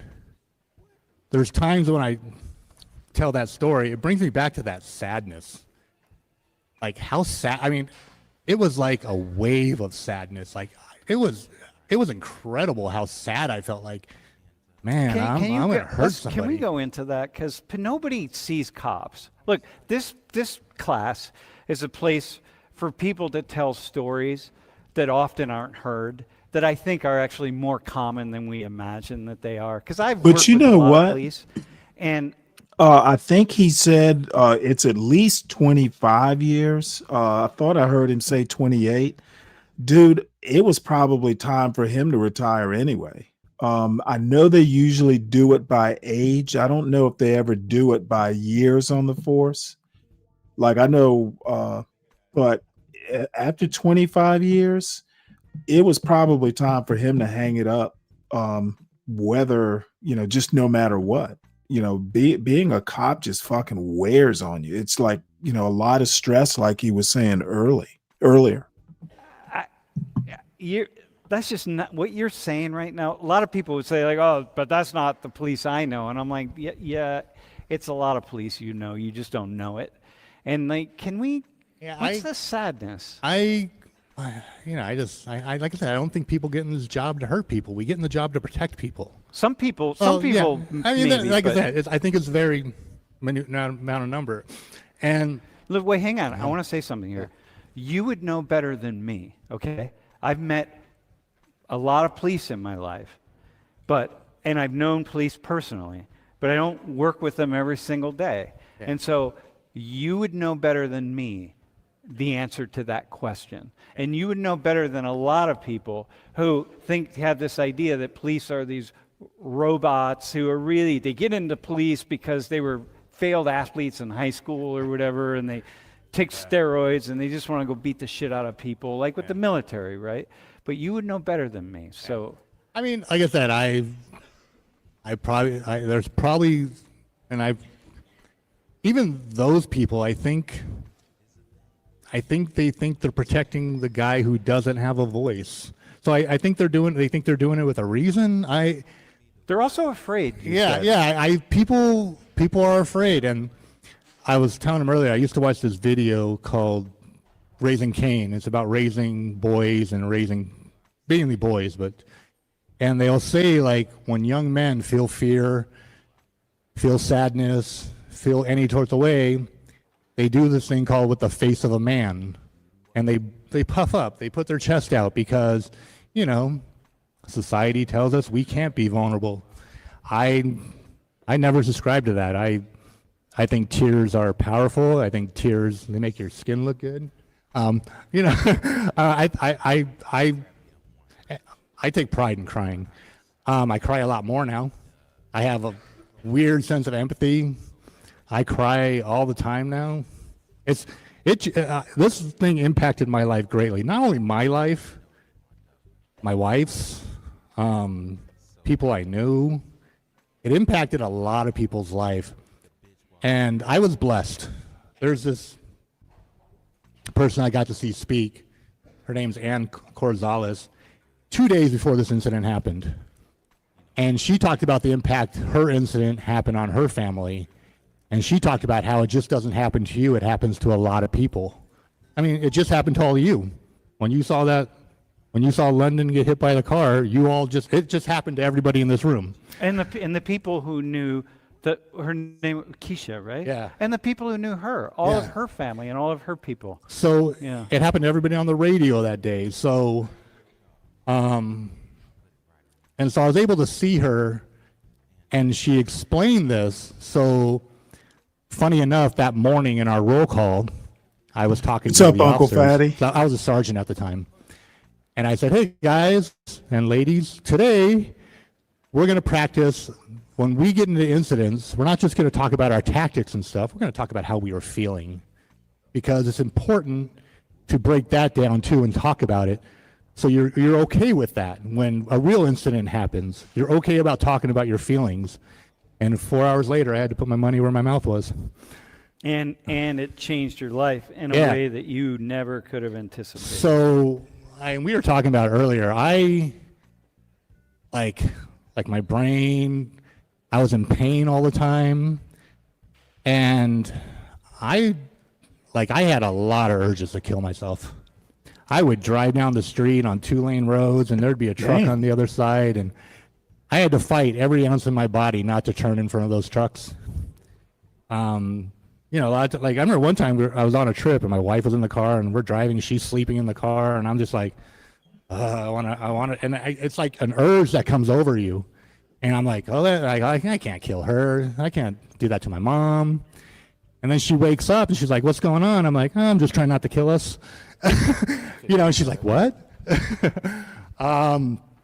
You know, I was like, What's up, I guess I'll LA? just stay awake and How you talk to doing? Good to see you. You know, I was so open with it. I think people are like, hey, is he really trying to he's not going to do it. But there were days I was going through so much anxiety. I always felt like I was having a heart attack, and my arm would hurt. And I would take my car and park it into the deep sections of our parking garage and just lean my seat back and say, I don't want anybody to save me. If I'm going to have a heart attack, it's going to happen. And I'm done. I can't live like this anymore. I'm in pain. My brain's not working. I'm not the person I was. And I struggled for years. I don't struggle as much. I mean, there's probably still days. No, but in here you are.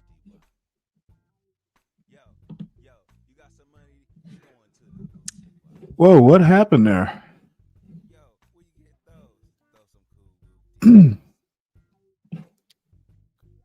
I was somewhat delayed. Let's see here. Wow. Okay. Well, it looks like somebody took it down. Wow. Not sure why. But anyway, we were watching it a little bit time delayed. So let's see here.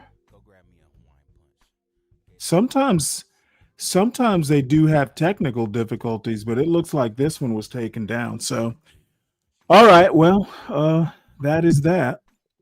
But I think we probably got a lot out of it.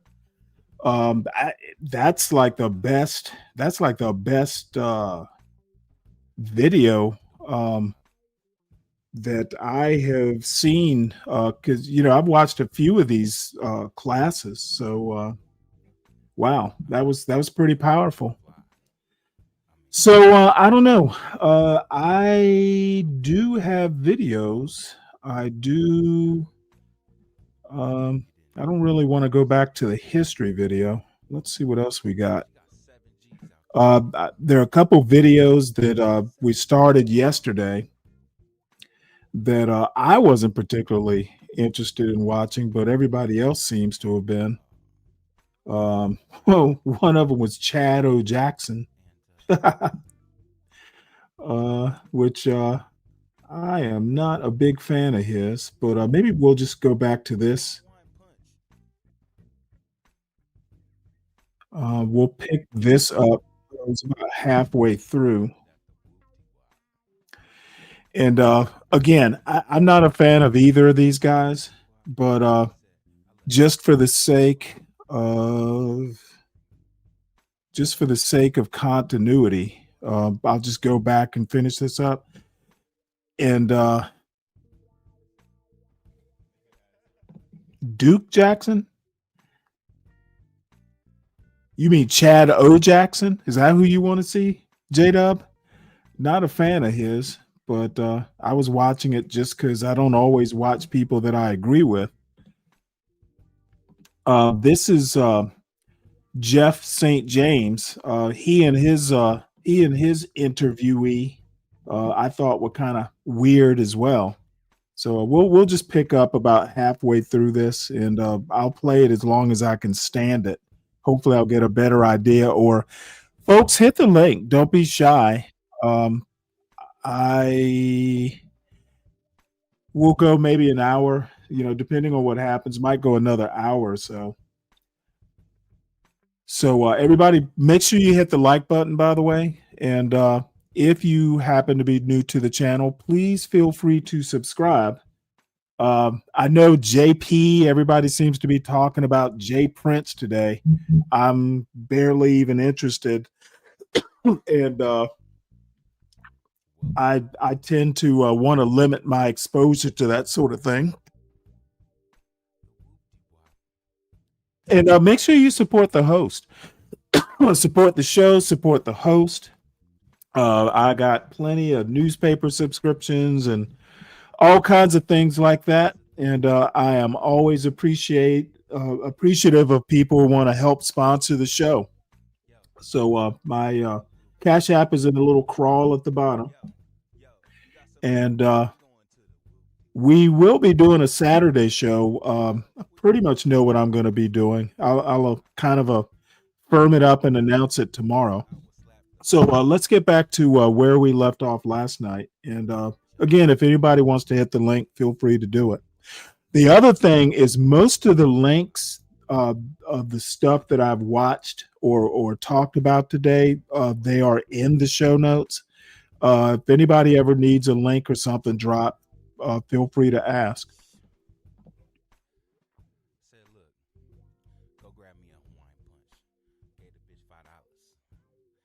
And the volume is at max. If it's low, you'll have to turn up your local volume.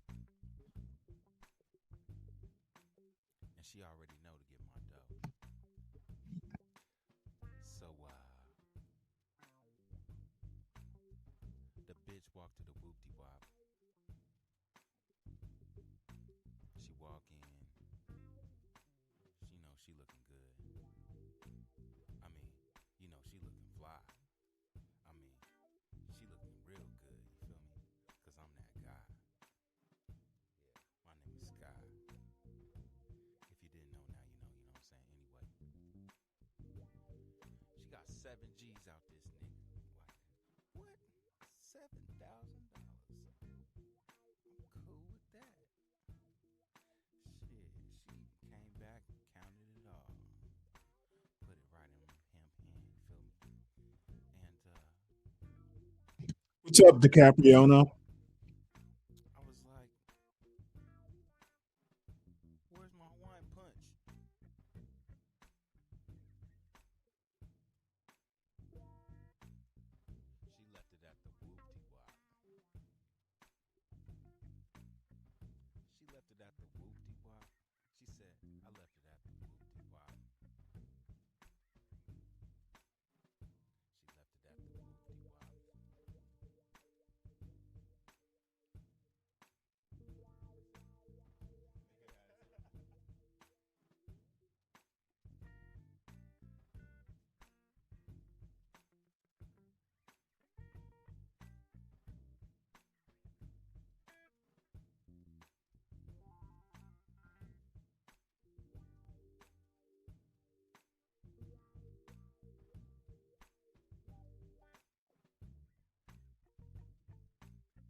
Oh, that's weird. I wonder why.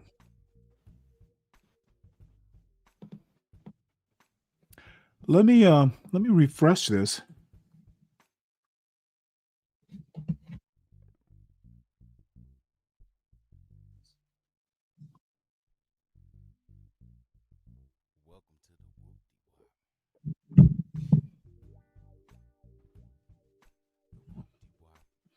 Okay, hold on. I can y'all hear me right now? Okay, hold on. Can y'all hear me right now?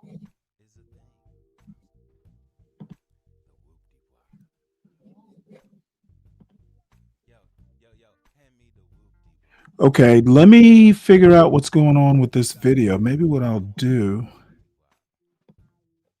Okay, let me figure out what's going on with this video. Maybe what I'll do. Let's just close down this tab, close down that tab. Let's just close down this tab.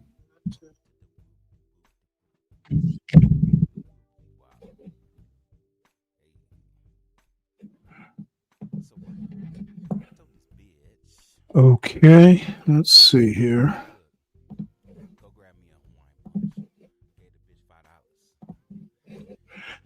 Okay, let me know if you can hear the video now. That's only halfway true. They run Black morning radio and syndication. They also run Black afternoon radio and syndication. I know, I was there. But the truth of the matter is, their job is to be Okay, there. I don't And know they what all was act up. like they're not getting paid. But What's up, payment A-Dub? takes a lot of forms. Because if you go and you watch a lot of their sit downs with the former vice president, it was like, well, thank you for helping me with this particular thing, this, that, there. Go watch what they're saying before the interview takes place. Go watch where they go. See, the difference between you and I are a lot alike in that we will go anywhere, even in enemy territory. Just this past weekend, I told a group of Black Republicans and their supporters why Black Republicans are problematic. And it's not because they don't have a good message. It's just that they don't have the right person because they can't walk through the hood. And they mostly sound and look like people whose lunch money I want to take. And I was the kid who was bullied as a kid. And I'm like, yo, lunch money. Well, I think we need to do this because we know Martin Luther King's a Marxist. And I mean, granted, but they're not going to deliver the hood to you because no one is talking tangibles. The problem with the Democrat Party is they have absolutely nothing that they're actually going to come through and offer. The problem with the Republican Party is they have plenty to offer, but they have horrible messaging. And they're afraid to say the names. They're afraid to say the bad thing. They're afraid to piss off this magical boogeyman. And I'm with Denzel Washington on this because they asked Denzel a few weeks ago when he was promoting Highest to Lowest with Spike Lee. They said, well, how do you feel about cancel culture? And he said, cancel? What? How you want to cancel something I never subscribed to? I'll put it to you another way. The reason that Black people need to have a lot more independence, focus on building their businesses, focus on going for their dreams, is the reason I'm able to talk this greasy. I don't got no job. You're my job. My people are my job. I write books. I consult people. I help build businesses. I help people scale. I just got back from an elite barber conference called the Barber Star Conference in the Smoky Mountains of Tennessee. Do you know what it's like to see 50 Black people, all professionals, top of their game, sitting and wanting to learn and grow and expand? The reason I can do that and talk real greasy to you, the reason I can put you up on my Summer Jam screen when you want to get personal about my hair or what you think I am, because you're independent. I don't have anybody to answer to but God and my family. And even then, my wife and my mother will concede on this one point and completely agree that if I say I'm gonna do something, I'm gonna do it regardless of what they think of it. So even my family can't cancel me. Do you think that makes me less dangerous or more dangerous? And more dangerous. I think it makes you a fucking clown.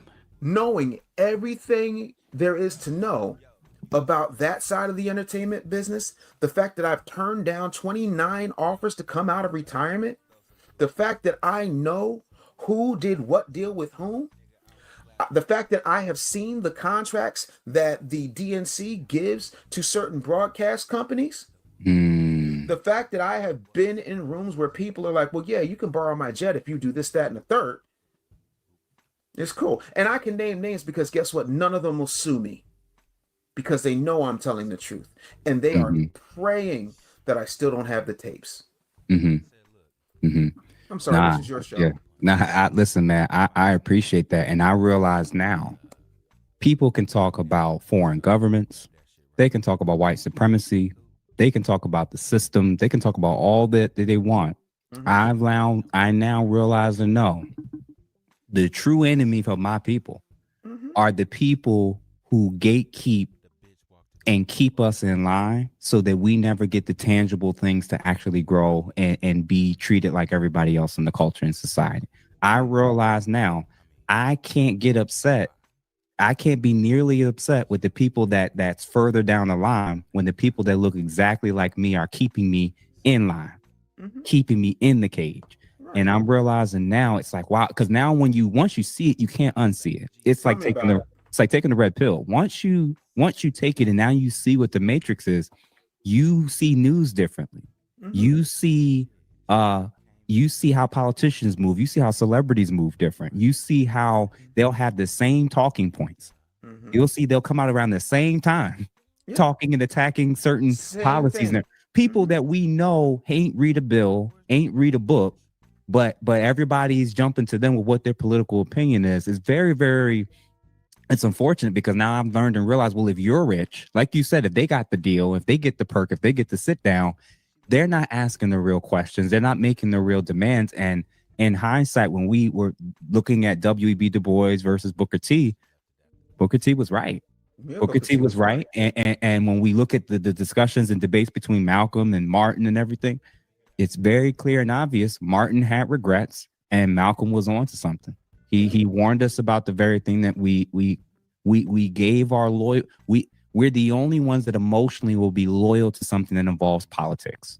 Yes, of course, because all I gotta do is sing you the right song, and you're in like Flint. It doesn't make any sense. Even in chapter 9, and I talk about this, I said in major cities we're the base, the foot soldiers, the engine of every national campaign, and yet where's the black agenda? Where's the reparations policy? Where's the investment in black schools, black businesses, black neighborhoods? You know what we get? Tokenism, symbolism, and an annual invite to the White House Juneteenth cookout.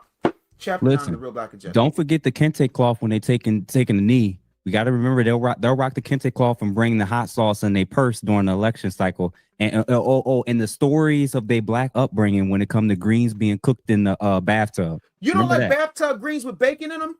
Listen, man, apparently that's the best type of greens ever. You know, my favorite part of that clip is when they were like, you know, what do you use in your greens? Turkey necks? She's like, bacon. And the black guy is just so happy to be there. Looks like he's one sandwich away from a diabetes heart attack. Tell me, I had a question for you. This guy said, Big J in Dallas, messaging, I live here in Dallas. Texas Republicans just eliminated my voting district. They are not for us. Who said they were? Yeah. So what do you think about that? Because for me, I'm not one of these people that's like, I got all this smoke for the Democrats, and then I act like a puppy when it comes to other political movements or parties. I have no problem, like you said, being critical of both. With the options of what we have and being presented, A, what is your response to this? And B, is the alternative necessarily trying to participate in a two-party system, or is it literally us just collectively starting to build and do our own thing outside of the system? Okay, so let's have a real conversation, because I don't like to panic. I enjoy the question and I want you to keep it up. Messaging, I live here in Dallas. Texas Republicans just eliminated my voting district. They are not for us. Nobody said that they were. None of these politicians are for you. No. Your boss ain't for you, but you take your ass to work every day. Here's the truth. Let's just talk about this again from a non-emotional place. They're not for us. You None know, of them these because for 60 years you can't name. These guys really talk, just kind of just drone on. They heard the bathtub from somewhere else, and they're just repeating the story. You know, I think these two, while they have my respect, but I'm not that impressed, to be honest. One thing that was exclusively and specifically designed for black people, where black people got the majority of the benefit. But let's stay on this. Redistricting is the modern day gerrymandering in a suit and tie. Both parties use it surgically, like a scalpel, so that they can slice up black influence. Every 10 years after the census, districts get redrawn. You would have known this if you spent any time in 8th grade social studies. In theory, it's about fair representation, but the reality of it, it's power presentation. Republicans use it to dilute black votes. They'll carve up a majority black area and scatter it across several right districts so that they can never decide an election. Now, Democrats, on the other hand, do something a lot slicker. They concentrate us. They pack as many Negro voters into one particular district so they can win that one seat by. Well, here's my theory. A lot of these people from like big cities and shit like that, they have no fucking clue. Dude, they think bathtub as in your bathroom. Dude, if you've ever been to the country or spent any time, you know, they'll have these big ass tubs that you wash the dog in. They're just big metal tin tubs, you know. These are a bunch of city boys. They think bathtub. They have no idea that you can have a big ass plastic tub, have a big ass, you know, old fashioned metal tub that'll rust if you leave it outside. I just kind of chuckle.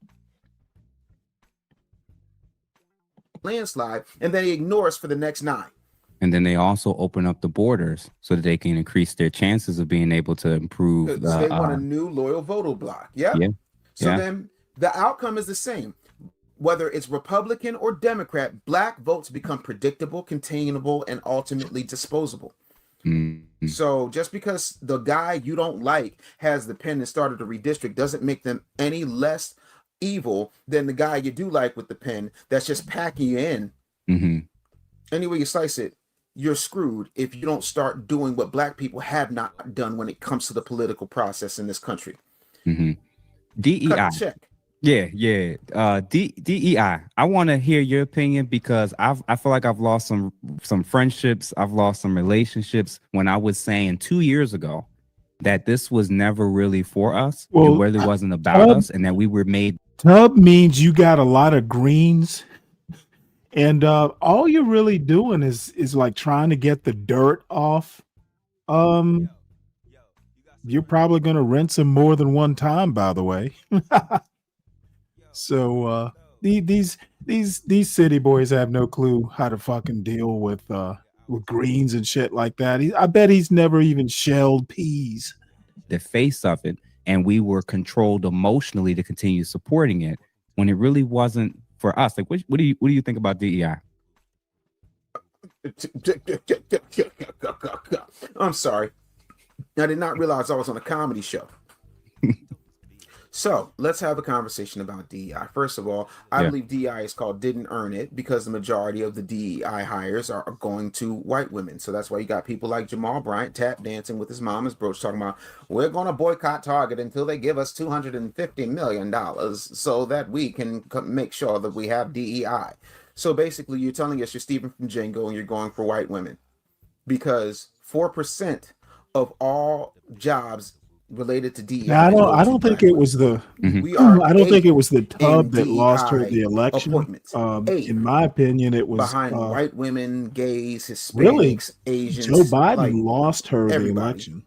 So but, again, you know, we don't. Here's want the problem, to, and this is the things that people need to miss. Is right? Always mocking her. DEI programs don't move the needle. The DEI trainings don't work. Many studies show that DEI efforts can reduce the underrepresented workers because they create backlash, confusion, and tokenism, and so they get out there. Then when you got people who aren't a DEI hire, I tend to want to talk don't look like politics the rest on of my the people, show. and all of a sudden they were I so don't damn like good going that on they other become the people's raisin in shows that talking particular politics. corporate batch of buttermilk. They know what they get hear treated on like the the other DEI shows. They hire. don't This is nothing but read affirmative about action it with a or new name study on it. it. Equity is the hardest piece because it means uneven treatment for the sake of leveling outcomes. Philosophically and legally, that's a clusterfuck. Sorry. Yeah. Right?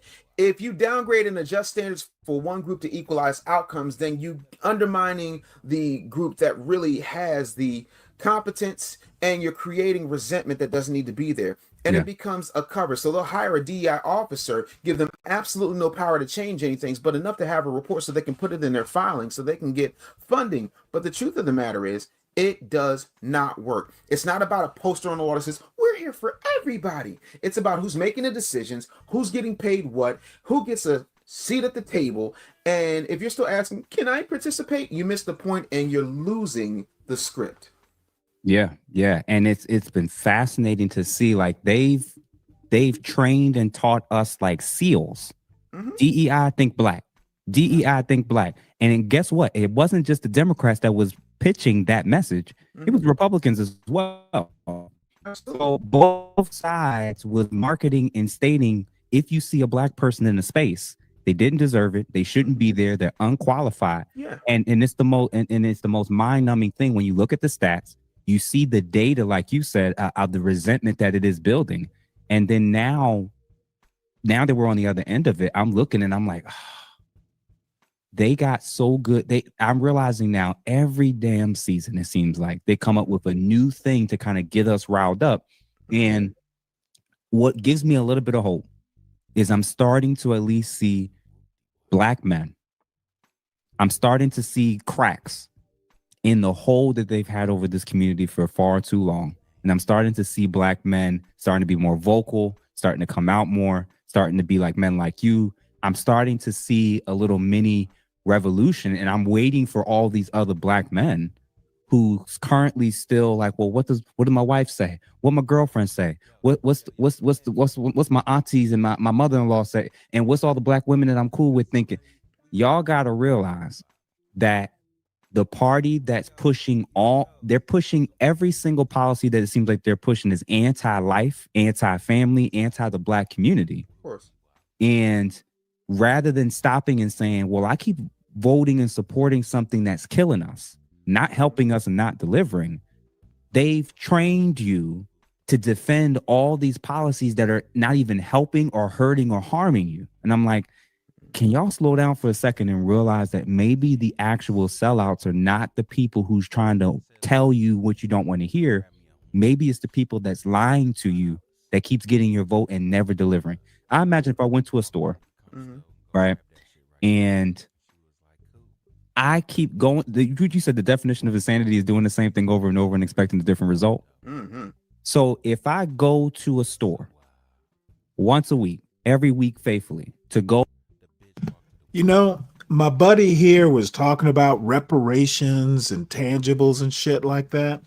I wonder if he thinks that Tucker Carlson or Charlie Kirk or, the problem with the Republicans is they are tolerant of racists like Nick Fuentes and stuff like that. The Democrat, does he think that the Republicans are going to even pay attention to any sort of reparations or tangibles or any of this bullshit? Dude, keep voting third party. Democrats are bad. But the one thing they don't do is they don't sit down and have Thanksgiving dinner with Nick Fuentes or Kanye for that matter. So whatever. Go buy something, and every time I get there, they either don't have what I'm looking for to buy, or they give me an alternative that doesn't fit anything close to what I asked for. Eventually, people would say, well, why you keep going to the same store if the product that you're looking for isn't offered there? They've convinced you that the people that's standing outside the store, they say, yo, why you keep going back in there if you're not getting what you actually want? Well, because the other store they worse. gave Ice You Cube don't more even know. attention than I would have given him. What I do know is the store you keep going to, they ain't got what you're looking for right now. It's not in stock. It's in the back. They only give it to special people. You ain't in the club. So that much I do know. So I'm excited, man, because I appreciate finally hearing somebody else on this platform talk about DEI and how they've gotten so good.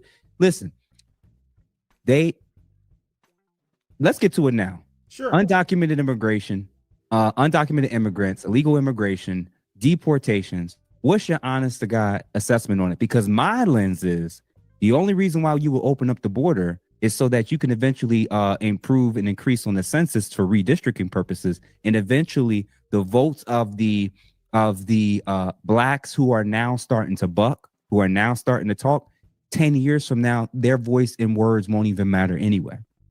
Because, and this is the proof in the pudding, he was able to win every swing state, and look at the percentage of the black vote that Kamala got with that he didn't get. So without our vote, overwhelmingly 80, 70, 80+%, irrelevant to winning an election. Correct. Irrelevant. Now reimagine if Biden or Kamala had won, all those people would still be here, and then we would be figuring out over the next 4 years how to fast track a way for them to stay, eventually get citizenship, eventually be allowed to listen. If you think they're going, the only thing I have to say is DeWine Republican in Ohio brought a whole bunch of Haitians here to work in Springfield, Ohio, for whatever reason. So you're thinking that the Democrats were the only ones bringing in the immigrants? Again, do your homework, son. Governor DeWine bringing in a bunch of Haitian immigrants. My biggest issue is why the fuck are we even competing with illegals or anyone else? I think the whole black jobs thing, I think that was really problematic. And is just to feed that just basically doesn't insulate you from the Nick Fuenteses. Feed people, clothe people, give people subsidies just indefinitely, and that they have no expectations for why they're giving this to millions and millions of people in the black cities. You crazy. They're planning on replacing your ass. Bro. And they've tricked you again that every single time the Daves of the world, myself, Dr. Umar and others, whenever somebody, Dr. Claude Anderson, it doesn't matter who it is, they've convinced you if they're not going with our agenda, they'll get us so good as a community, man. And I definitely want to hear your thoughts about the deportation and the illegal immigration and everything. They've gotten us so good that Barack Obama or Hillary Clinton can make a statement about deportations. Mm-hmm. And you don't think nothing of it. No, actually, CKJ3. And then when it's not somebody what that's on the other aboutism team at all. says it, now you've been told that's My fascist. point Now you've been is told that that's wrong. Now beat you're up told the that's against going Democrats against human rights. about the They've immigration issue. convinced you that Why when are one we even person does it, competing it's with fine. immigrants? And when another person does it that we're And supposed to hate, you now vote it goes against the Constitution. Republican, Please they're tell me your doing thoughts about this, man. Which is not First of all, as loud let me about. say this as clearly and as gently as I possibly can. Get them all out of here. Mm. Get them out. I said what I said. Now, it's not a border issue. It's an economic strategy. And the group that is paying the biggest price for this is Black Americans. And this has been going on for decades. We're the only group in American history that gets told to be patient while politicians bend over backwards for people who just got here last week. You mean to tell me you can find And we're the dollars only in Chicago, group who in New fucking York, in were LA, patient. but you can't fix black Dude, schools. such a bad you argument. Don't give any You really more trusted. than 3% You trusted of that SBA being loans to patient black would businesses. actually You can't find be a black strategy. housing, but yet and still Brandon Johnson with his pointy head Sounds like you're still being patient there, is sitting son. around putting illegal immigrants in housing for black people, taking money out of the COVID relief fund that was earmarked for black people in densely populated black CKJ, neighborhoods, and they let cut the me check be with blunt. it for illegals Others who cross the border don't know how to but do they whataboutism effectively. continue at best. All and I'm people start saying is dancing that in the if you streets want to for it. The concentrate studies on for immigration reparations as for the an people who issue, actually you built sound foolish. the Why are border. black people That's even not caring that xenophobia. much about It's immigration? mathematics. Mm-hmm. Every The dollar immigrants, diverted the to someone immigrants who is after undocumented is this a dollar many denied to the centuries that we descendants should of the be worried enslaved, the about foundational black are American. I am not H-1Bs, and we're anti-immigrant. still I'm very pro-immigrant. caring But about fruit immigration pickers. is a process. It is The a issue is legal process. bigger than Shit, I immigration can't go in without getting a 2024. daggone notice for my It is Easy Pass bill literally a without somebody systemic trying problem. to We're sitting send here me a worried ticket or about something else. But yet and south still, of the you border can cross the border immigration illegally and get food, after clothing, how many housing, centuries? job training, and job placement. You know it. But we can't get anything to improve our communities. But the churches look great. The liquor stores are fine. The dispensaries are fine. And look, Planned Parenthood is still getting money, killing 40 million black babies. Yeah, to hell with these illegals. Especially, number one, we've got Democrats who are saying they care about us, and if we don't vote for them, then we ain't black. We got Worrying about Republicans talking illegals about America when you should first. be But worrying how is about this getting America your first when kids Americans, not just foundational into black a position Americans, but where they veterans? don't have to What compete about, with illegals. you know, the hungry, the homeless, like people who have at one point or another or are continuing to pay taxes and pay to keep infrastructure up, to keep this country going? Can't get anything. But the folks who can barely speak the English, they getting everything. It's like the level of propaganda and how great they programmed. And shout out to Mika. For those who aren't aware, she's been on multiple different platforms, including Anton. Mika, you got to come on the show at some point. Make sure you reach out to me so I can interview you for sure, so we could talk more about these topics. They've convinced an entire group. There's no money for you, but there's money for people who just got here yesterday. They've convinced. So it's like, I'm like, dude. I got a lot of shit from Daddy Galt when I said the only immigrants I raised my son to deal with or compete with were the Asians. Okay. They are doing better than the whites. That's who I trained my son to care about. Don't worry about competing with people crossing the border. Compete with the H-1B visa crowd. Compete with the genius visa crowd. That's who you need to be worrying about. Can y'all just slow down and see that the same people who give you nothing, who they're looking at you while your taxes are going up. They're looking at you actually, while I'm jobs are getting reading shipped history books overseas, at 3 a.m. and they're telling you to keep voting for the people who keeps bringing more people here while giving those people money. Yes. That's exactly it.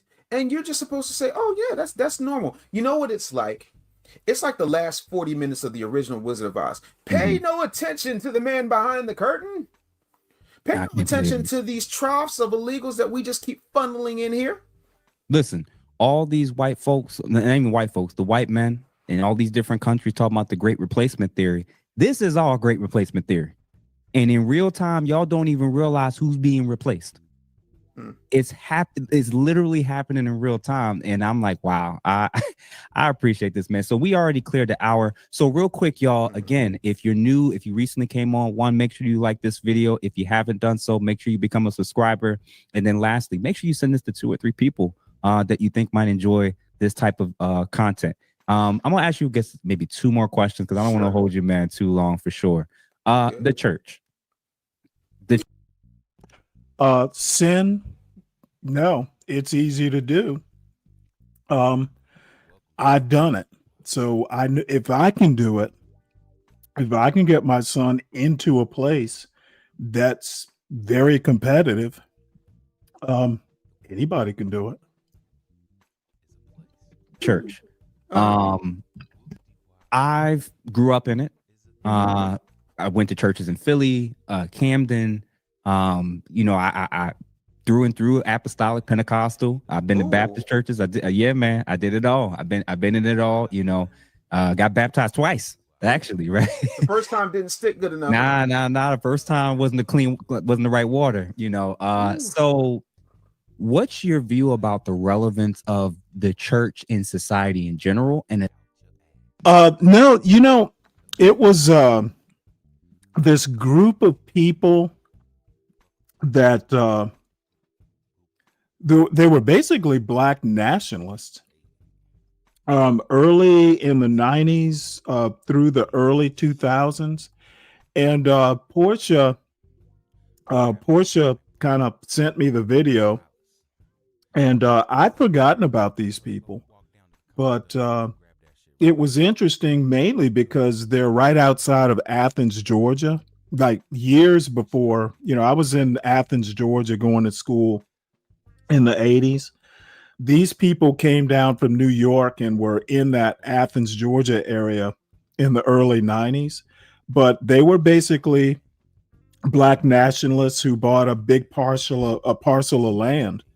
And the guy who was basically their cult leader wound up getting 135 years in jail, for all the shenanigans. If anybody's interested in that video, I can drop it. It's in the show notes, by the way. But they were called the Nawabians. I think that's how you pronounce it. Especially in the black community. And if it isn't doing what it's supposed to do, should we keep supporting it as presently constructed? This is the part where I answer that. Okay. The first thing I want to say is the black church used to be our hub. It used to be our sanctuary. It used to be our safe place. The black church used to produce soldiers, men. You know what it produces now? What? Selfies. We went from marching in the streets to merchandising the struggle. The same pulpits that they used to challenge Pharaoh are now taking donations from Caesar. The FBI has infiltrated the black church. And I'm not talking about the Federal Bureau of Investigation. I'm talking about faith-based initiatives. Jesus flipped tables. Now we're too busy holding banquets. Faith is now performance art. You got pastors running around here in leopard print pants and their mama's shawl talking about, you know, we're just going to do something and we're going to help them. You ain't helping a damn thing but yourself. The kingdom ain't in a building. Jesus said, where 2 or 3 are gathered, there I am in the midst. The kingdom of heaven is in us. And when we get back to that truth, this whole system is going to tremble. And that's the problem. We don't want to really move that forward. And I tell people all the time, and I talk about it in depth right here in the Real Black Agenda, how it continues to be weaponized against us because we treat the pastors like God. We have pandered completely to black women in the church. We have ostracized and usurped and emasculated the black man from the pulpit so that the only black man you're listening to is pastor, and pastor's not encouraging you to read your Bible. He's encouraging you to get his tapes or his book or his seminar where he's going to continue to do the step and fetch it, yowza boss it, basic trifecta of black outreach while our neighborhoods are in shambles. And here's the trifecta in case you didn't know. Credit repair, bike and backpack giveaways, and job fairs. Other than that, the church is absolutely ineffective because I could have swore that one of the principles this country was founded on was the separation of church and state. So why are you taking money from the government? And all of a sudden you have nullified and castrated all the preachers. But question for you, Jeff, have you ever been swallowed up? You got pastors running around here dressed like kung fu merchants. Look, the values I'm talking about are the hard work in studying. If you know what you want to do or where you want to be and you're aiming high in your goals, well, that means you need to, as I used to tell my son, put in the work put in the work at the front end. You don't get to a lofty goal without actually being disciplined about it. And that means you might miss a party or two. It means, you know, there are going to be nights when all your friends are out doing whatever they do and you're studying for an exam. Hard work pays off. And that's the part of the Asian culture. Like Vivek Ramaswamy said, I don't worship mediocrity. And that's pretty much Vivek Ramaswamy's critique of American culture, especially the education system. And he caught a lot of shit for that, but that's probably the only thing he's written or said that I would actually agree with. You know, so I can't even find the word. It's such the pussification of the pulpit. Hold on. We ain't gonna hold on. Say it again. What you say? I said the pussification of the pulpit is what's keeping black society castrated because you pander to the women and you make the men irrelevant as if they're not irrelevant in their jobs, as if they're not irrelevant in their skills, if they're not irrelevant in the education conversation, if they're not irrelevant unless they're in child support court. Every single aspect of black life has the government. Hey, Clarice, my son's answer was, I want to design or make computer games. So, hey, you know what? He's always wanted to do it. And I guess he will wind up doing it if that's still his goal. Government's hands in it. Yeah. Especially, and first on that list is the churches. And the churches have been running psyops for black people since they replaced the black liberation movement with the civil rights movement. Yeah. And for starters, everybody says, "Oh, it's separation of church and state." These churches, you go to the right church, they're gonna still say what they want. They're gonna still tell you who they think you're supposed to get behind and who they think you're supposed to support. And my concern is like, all right, this is a basic thing to me anyway. If what me and you just said 30 minutes ago, we don't believe male sexual genitalia should be in girls' locker rooms, in girls' restrooms, and women's restrooms, and definitely not in female prisons. That's a basic one-on-one thing that we all. And let me tell you, I think these two are basically chasing the white man's concerns. I don't even know why the fuck they're talking about this shit. They are basically concerning themselves with the white man's concerns. So should agree with that. Probably shouldn't happen. You got these pastors that know that there's a political movement and ideology that's pushing this type of stuff that's anti-human.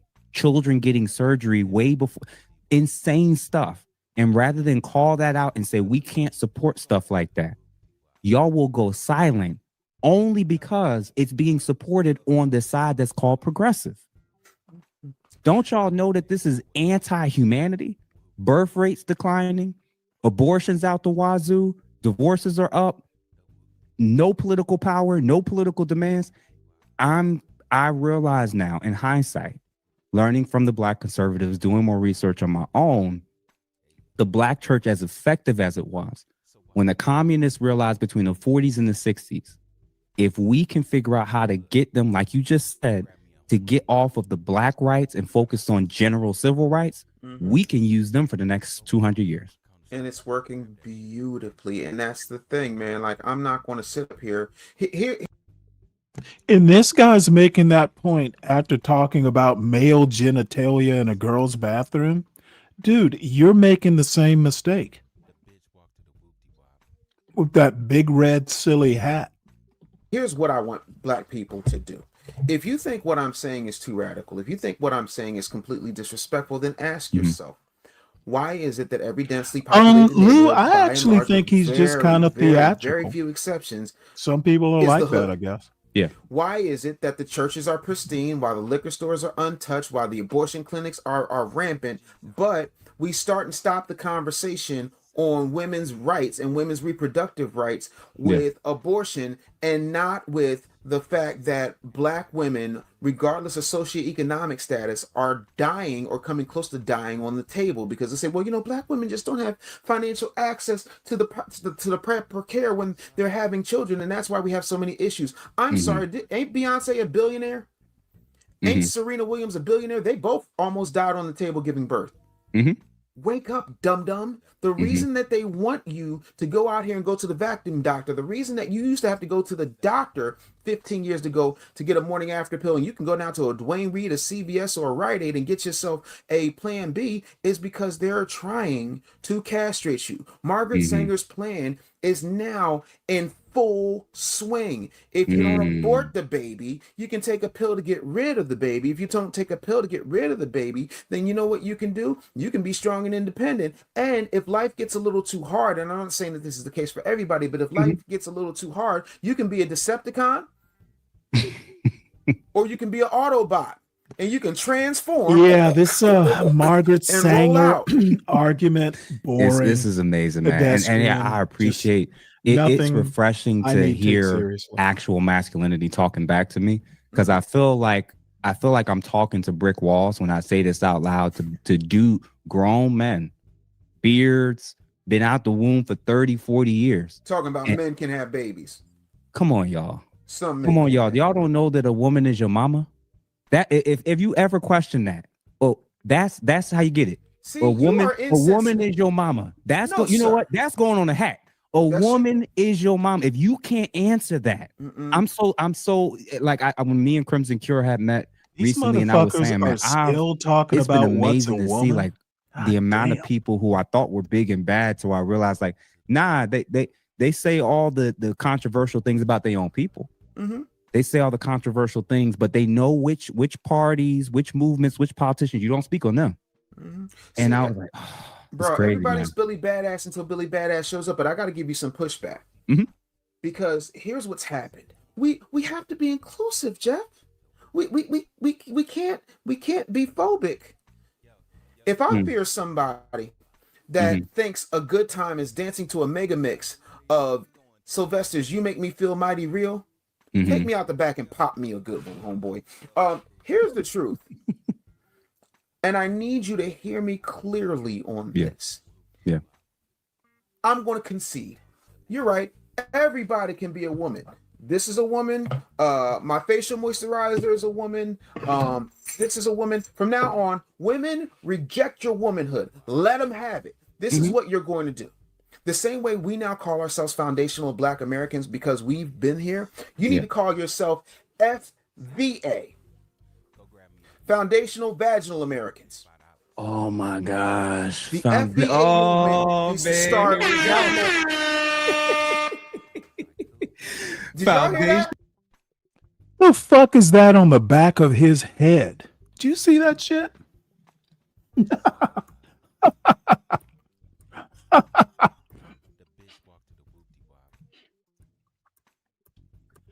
Oh, this dude. Until Billy Badass shows up, but I got to give you some pushback because here's what's happened. We have to be inclusive, Jeff. We can't be phobic. If I fear somebody that thinks a good time is What's dancing that to a mega growth mix on the back of his head?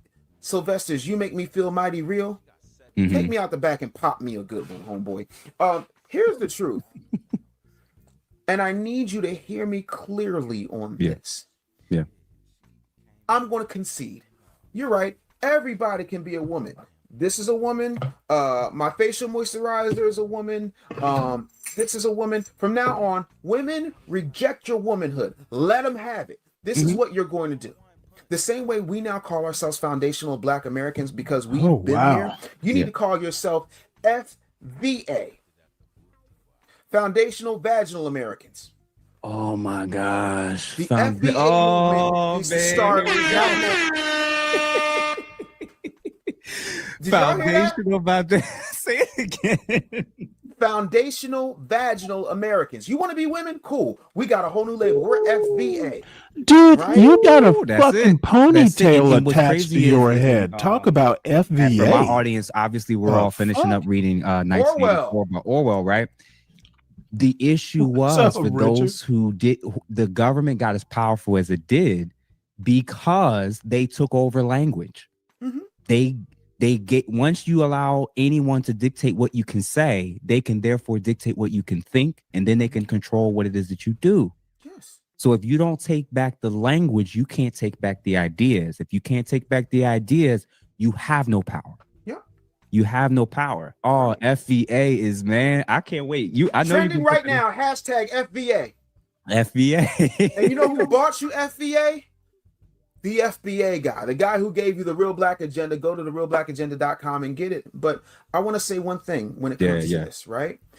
There's a concept Dr. Sari Thomas, who was one of my professors at Temple University, gave me. She said, Mr. Anderson, do you know what cultural lagging is? And I said, no, ma'am, I don't. She said, cultural lagging is when you start putting stuff in the media, in the movies, in the messaging, so that by the time we hit you with it, you're no longer shocked. You're desensitized to it. We now call it predictive programming, but in the 90s, Dr. Thomas called it cultural lagging because the culture has to lag before that concept can be thrown out. Now, with that, I'm begging you, if you don't do anything else, go watch the replay of this interview and listen and watch the movies I tell you to watch. Go watch Demolition Man for a couple of reasons. Demolition Man talked about how there was going to be a society that's going to be pussified. And everybody who was in charge. Was this with Wesley Snipes? Wesley Snipes and Sylvester Stallone. Yeah.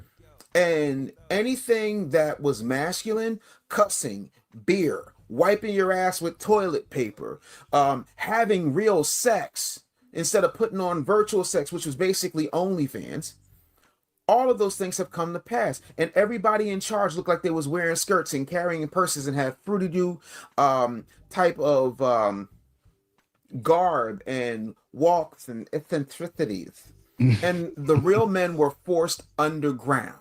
And when they had to thaw out a real man, a masculine man, a man who didn't have any hate in his heart, he only loved people and he loved the law because he believed in the law. You know what they called him? A Neanderthal. We are the new Neanderthals. Masculinity is under attack, and guess what? So is femininity, because y'all kept allying with these people. And that's what I'm telling you. If they want to sit up there and make you wipe your ass with 3 seashells, if they want to sit up there and tell you that your language is the problem, that it's your tone, all of this stuff is in Demolition Man. And the first thing Wesley Snipes does when he got unthawed was say, shoot, we in the future, where the ray guns at? Yeah. Yeah. And this the crazy part about what you're saying. A lot of people in the LGBT community are actually extremely on the side of what you're talking about, what I'm talking about, because there's a thing called normal or old school gays. Yeah, and they ain't with all this letter stuff. They're like all this extra identity stuff. They're like, we just wanted to be able to put each other on our health insurance. We wanted to be able to protect our own and be able to pass on certain things. Right. We just wanted certain rights so that we can move and be treated like normal citizens. They said all this other stuff. Yeah, y'all made it weird. Yeah, and they're like, hold on. So you took our movement. And I said, oh, so now you know what it's like when black people talk about.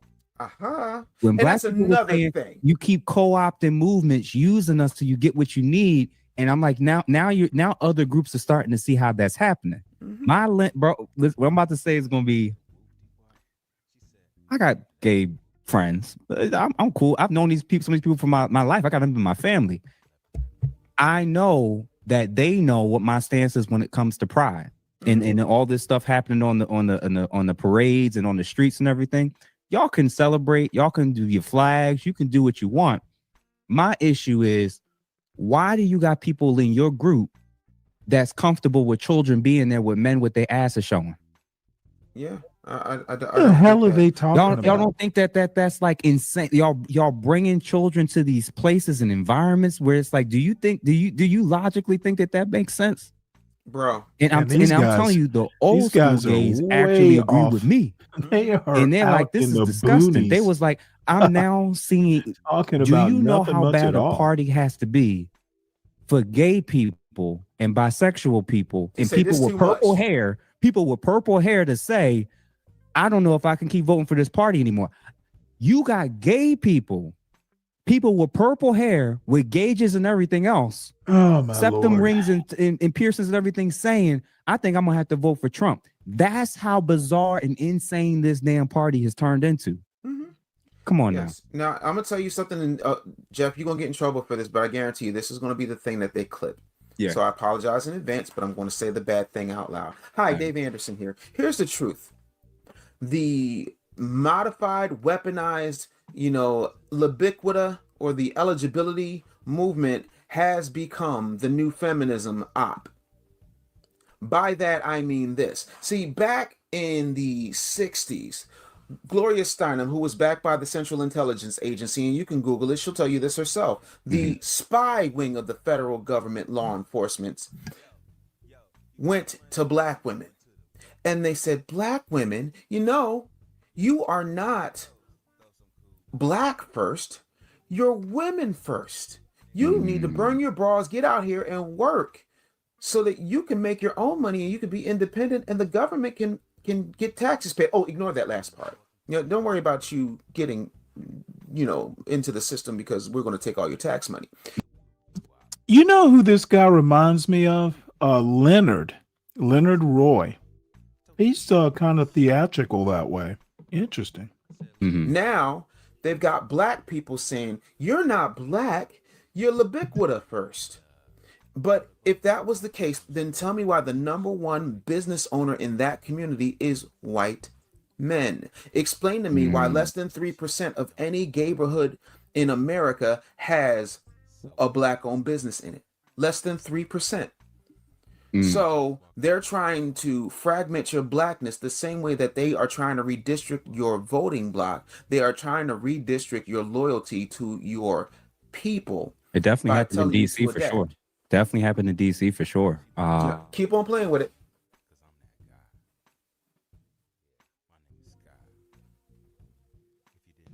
Okay, narratives.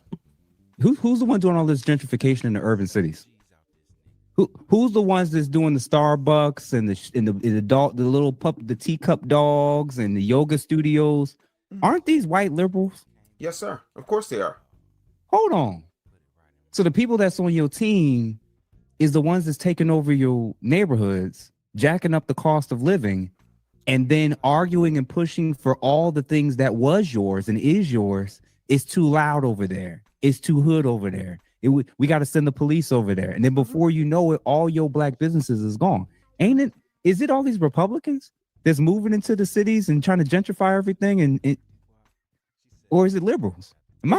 It's usually liberals, because I don't know too many conservatives running around here with teacup Yorkies and purple hair. The other part of that is, if I make you believe I'm your buddy. See, liberals been running this place since Plymouth Rock landed on us.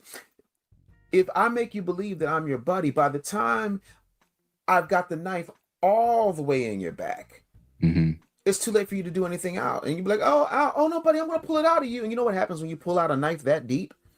You bleed out.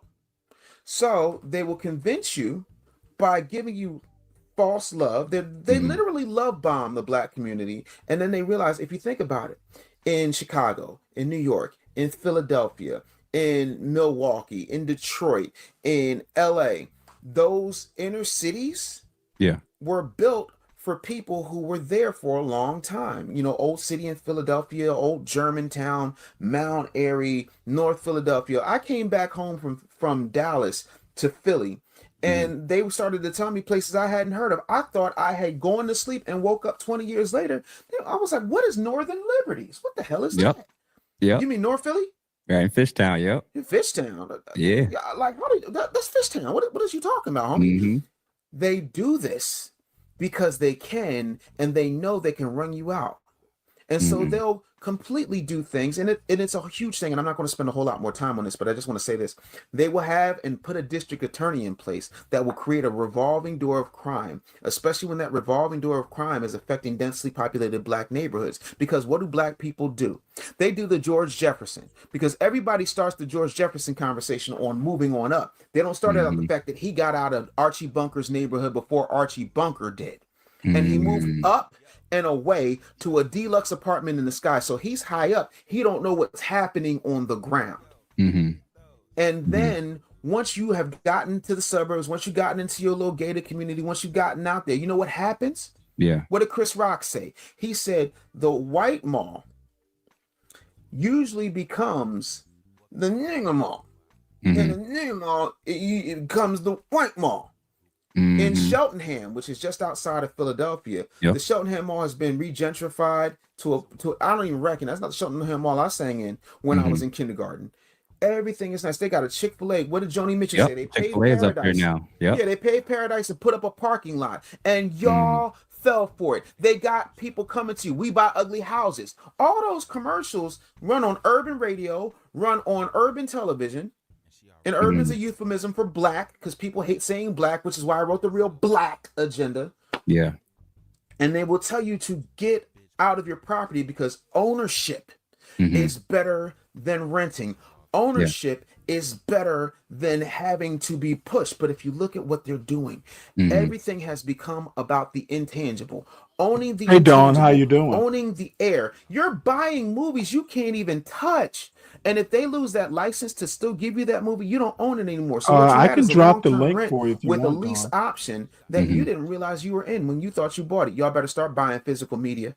Y'all better start buying properties. You better start getting meals ready to eat. You better start putting growing food. Thank you. I was just going to say, you need to start getting your ass in the gym. You need to start drinking your water. You need to start taking, you need to do the Hulk Hogan. Train, drink your water, take your vitamins, and pray, because they are PREYING on you. Now, I listen, man. Everybody make sure, listen, let's do this. I really appreciate you coming on, man. So, hold up the book again. Let everybody know where they can get it, and then also where they can follow you and support you on your different platforms. Absolutely. You can get the book right now at therealblackagenda.com. It's available everywhere books are sold, bookstores, Barnes & Noble, Amazon, but let's not give these white folks my money. let's make sure that we're able to keep this going, because I put them in nice envelopes. I sign each one. Like, I ship it out to you with these hands, therealblackagenda.com.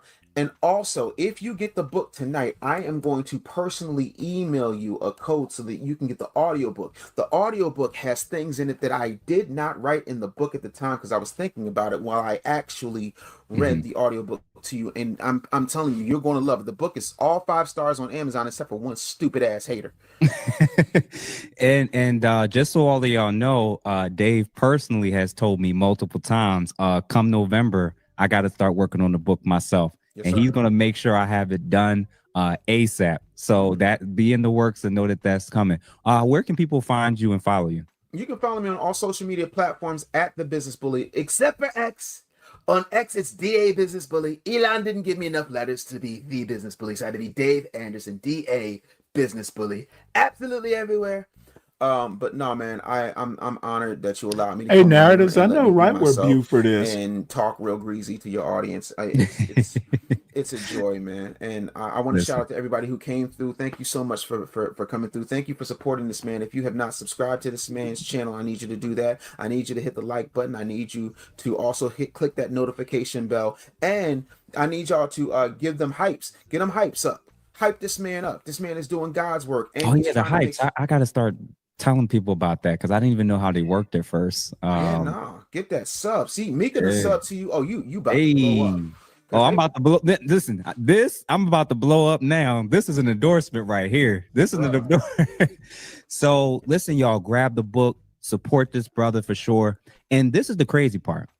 My lens is, if we get better at this, we'll be less interested in politics. Yes. I think because if we have more what we need, if we have more what we need, there's less that we have to ask for. If everything that you need to survive is based off of somebody else giving it to you, you've given them the ability to feed you and to starve you. My mama says, once I owe you, you own me. Yeah. That's it. When you become dependent on the system to the point where you can't function, you get plugged back into the matrix. But Mr. Anderson's going to pull you out. That's why I need you to go to therealblackagenda.com. Get this book. I will sign it. I will send it. You will love it. I guarantee it. And I just want you to understand that they don't want you to get thin. They don't want you to build muscle. They don't want you to learn to hunt and fish and camp and build your own businesses and support your own businesses and buy your own clothes and learn a trade, your own brand and learn those trades. They want you to be shooting for things that you might not be able to hit, not because you're not capable, but because the real brilliance is in maximum skills, not minimum wage. Listen, man, I appreciate this. This will not be the last time we're going to be doing this collab. It'll either be me and you again, or we may even have a little panel. Y'all, why don't y'all give it up one more time for Dave coming through? Thank you. And I will say, make sure that y'all support him and follow him on all his channels and content. We're going to post all his links in the comment once this officially goes live or posted officially. And like he said, make sure you subscribe to this channel. Make sure you continue to support. Y'all, love y'all for tuning in. If you have not, please send it to 1 or 2 people. I'm telling you, and despite popular belief, although we talked heavily about the Black community, I think that this is actually relevant for Americans in general, because the same rule that's applying to us, if you ever want to know kind of what's coming with westernized countries and populations, always look at those in other cultures and societies that's seen at the bottom. Whatever is happening at the bottom, it's a matter of time before it's going to come and matriculate to other populations. So don't think that the things that we're complaining about now won't be things that you're complaining about later. If we're complaining in the Black community about the marriage rates, the high divorce rates, about the single mother households, if we're complaining about all these things, I just saw a video a day ago about fourth wing, far extreme feminists talking about the ideal is to destabilize the family, and they're holding the Black community as a model to say, see how it's possible? It's possible for us to be able to have children without men. It's possible we can build and live the lives we want without a family. They are holding and pointing to the Black community as an example of what they believe all communities should look like. Absolutely. So if y'all hearing this stuff now, just know it's coming. So listen, man, I appreciate you coming through. Thanks for giving me your time, bro. No, thank you for having me. And I want to just leave you with a quote from Kamala Harris. What's good for Black Americans is good for all Americans. Now let's get something good for Black Americans. That's my and shout out once again. Last shout out. I'm shutting up. Yeah. Shout out once again to all my foundational vaginal Americans out here. Stay in the fight. FVA for life. Appreciate you, bro. All right, y'all. So I'm gonna let you go. And listen, y'all, thank y'all for that. So again, make sure that you subscribe, make sure you like this content. And last but not least, tomorrow's episode, The Truth About Barack Obama. I have to admit, I did cry a little bit towards the tail end of it about some regrets and concerns that I had. But I just believe I put a lot of time. It took me 2 weeks to actually work on researching this particular episode. It took me way longer than most other shows I've done. But I hope that y'all support it. I hope that y'all rock with it. And let's continue to build this platform and channel. I want to collab. I want conservatives coming on. I want independents coming on, liberals, progressives, feminists. I want anybody and everybody that wants to have a conversation. We don't always got to agree, but at least we got to be willing to think. And if we're willing to think, we're willing to talk, we're willing to share, and we're willing to listen. That's all I can ask for. I'm gonna say this. Stay tuned for that. I haven't read it. That. Let's just say this is something like that may be coming a lot sooner than y'all gonna realize. So stay tuned. Listen, y'all. Thank y'all for joining me. Enjoy y'all evening. There's I subscribed to this guy Jeff St. James channel because I watched him on was it Big Talk 76? So I figured, you know what, I'll subscribe to his channel and see what he's all about. I think he's worth hearing out. There's probably not much he and I would agree with.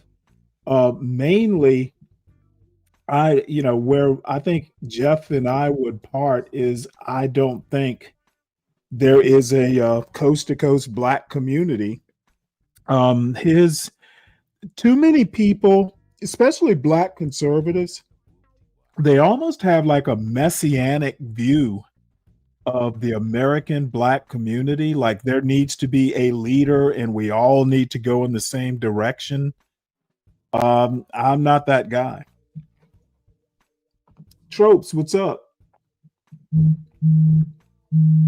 I'm just kind of, I'm center left would probably describe my politics. There's some things I'm more conservative, like education. I'm almost like I'm an extremist when it comes to getting your kids ready for school and just life in general, preparing them. But I'm probably a lot more individualistic than a lot of people like Jeff here would be. I tend to like to think for myself. I'm not a big group think guy. You're absolutely right. Narratives. When you can tell me who Bill Buckley is, then I'll believe you're a conservative. Or you can talk Edmund Burke, I'll believe you're a conservative. So the next thing I wanted to catch up on, and this basically after this particular video is over, I'm going to hang it up for the night because I actually need to make dinner. But we started watching Chad O. Davis, and I can tell you right now, I like knowing what people like Chad are thinking, but I do not think like them. But we got about halfway through it last night, and I'm going to start pretty much at the beginning because I was only half listening. Any kind of live streaming or anything like that. So hopefully it's not an issue this evening. Hopefully it's not too distracting. But let me know if you can hear me well. What you just heard was an excerpt, a clip from episode 4 of the MLK Project, which was released this weekend. It was released on Friday for those of you who are Patreon subscribers, and on Sunday for those of you who watched by way of Vimeo on demand. Ikwapi, I printed out your email. DVDs I'll have a look at are it, about to be printed, probably, and those will be after sent dinner. out hopefully in the first part of November.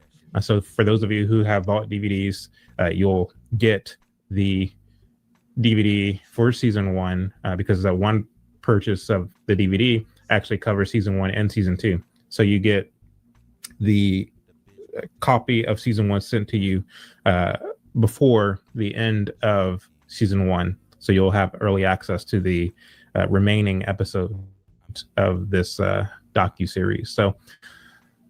So episode 4, we introduced some new cast members, including the great Virgil Walker, who I've had the pleasure of meeting back in 2020, I believe 2020 or 2021, one of those.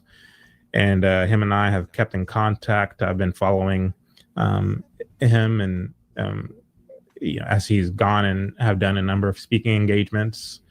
He's a prolific writer and thinker, and he's just a man who What's up, dirty dude? On the assignment in terms of preaching Christ and Him crucified to a dark and We're dying back culture, here a watching dark and Chad dying again, society, a dark Dirty. and dying world. And this is something that is sorely needed in the times in which we're living, in any given time for that matter. God's remnant, men in particular, standing up and proclaiming Christ, because Christ is in fact the only way. And unfortunately, there has been many philosophies that have come out and have masqueraded as the gospel so as to mislead the nations. And one of those is the social gospel. So we'll be talking about that in great detail. I know that many of you who are viewers of this channel in particular are likely familiar with what the social gospel is. And so I understand that this subject matter isn't particularly new to you, but it's always important to be reminded of what it is and how to identify it, so that you might run as far away as you can from it. So without further ado, let's go ahead and bring Mr. Virgil Walker up. How are you today, sir? Man, I'm great. Anytime I get a chance to chop it up with you, man, it's all is good, man. It's a joy to be with you. And man, looking forward to our conversation tonight. There's a lot of ground to cover, but man, just from a standpoint of having the chance to talk with you, as brother to brother, man to man, I'm a fan of your work. Like, I've been a fan of your work since 2020, and I've been. In fact, if we're honest, I know you may have an order to how this works and all, but I will tell you, when you interacted with me in some of the speaking engagements that Daryl Harrison and I were part of in 2021 post George Floyd, you were saying things to me about King that I hadn't heard. Like there were things you were already kind of positing ideas about King and about kind of some of his history and some of the things that had taken place, in his life. That I remember doing a double take. Do you remember this, Chad? I remember like listening to you, like you really think that, and you're like, yeah, and here's what was going on, and so I would leave those events. I didn't have, there was no ethnic idolatry on my part. I just never had not heard some of the things that you were sharing and saying. And so it took some time for me. I want to say the better half of that year. I remember modifying a talk that I gave because of your critique of King, and having to modify that and going back and looking at historically and verifying, like, is what you're saying true? And then when I figured out that it was, I said, oh, I've got to change everything I'm saying with regard to this. And then of course later doing my own deep dives and coming to my own conclusions about King, specifically from a theological perspective. It was eye-opening. Anyway, I just want to put that on record that, for all the the accolade or notoriety or admiration or appreciation that I get from others who said, hey man, your writing on King and his theology was really profound and helpful. 2020 was eye-opening for me as you were the person who was heavily involved in my kind of taking a pause and taking a minute and saying, let me look at King in a clear, more clear light. Yeah. Well, glory to God. It's interesting because I wasn't sure what to expect. I mean, I knew from the moment I met you and Daryl in Florida that, okay, these guys are different. These guys are actually not in it for the grift. They're not in it to make a name for themselves, but they're really here to advance the kingdom of God. And but at the same time, you can never be too sure in how people are going to respond to this information about the civil rights movement, about King. And I remember we were at that event in Fort Worth, and I think that was 2020, late 2020. And I said to you, because you had mentioned a quote from King. Yeah. And after, there was a part. I remember specifically. It was a part of my talk where I compared the civil rights movement to BLM, and it was a comparative. And so I favorably attributed the idea of King's quote, content of character rather than color of skin, and just kind of walking through some of this, and trying to say, see, King was positing a biblical worldview, a biblical idea, and all of these things, and BLM by comparison is not, right. They're not positing any kind of a historical view of family.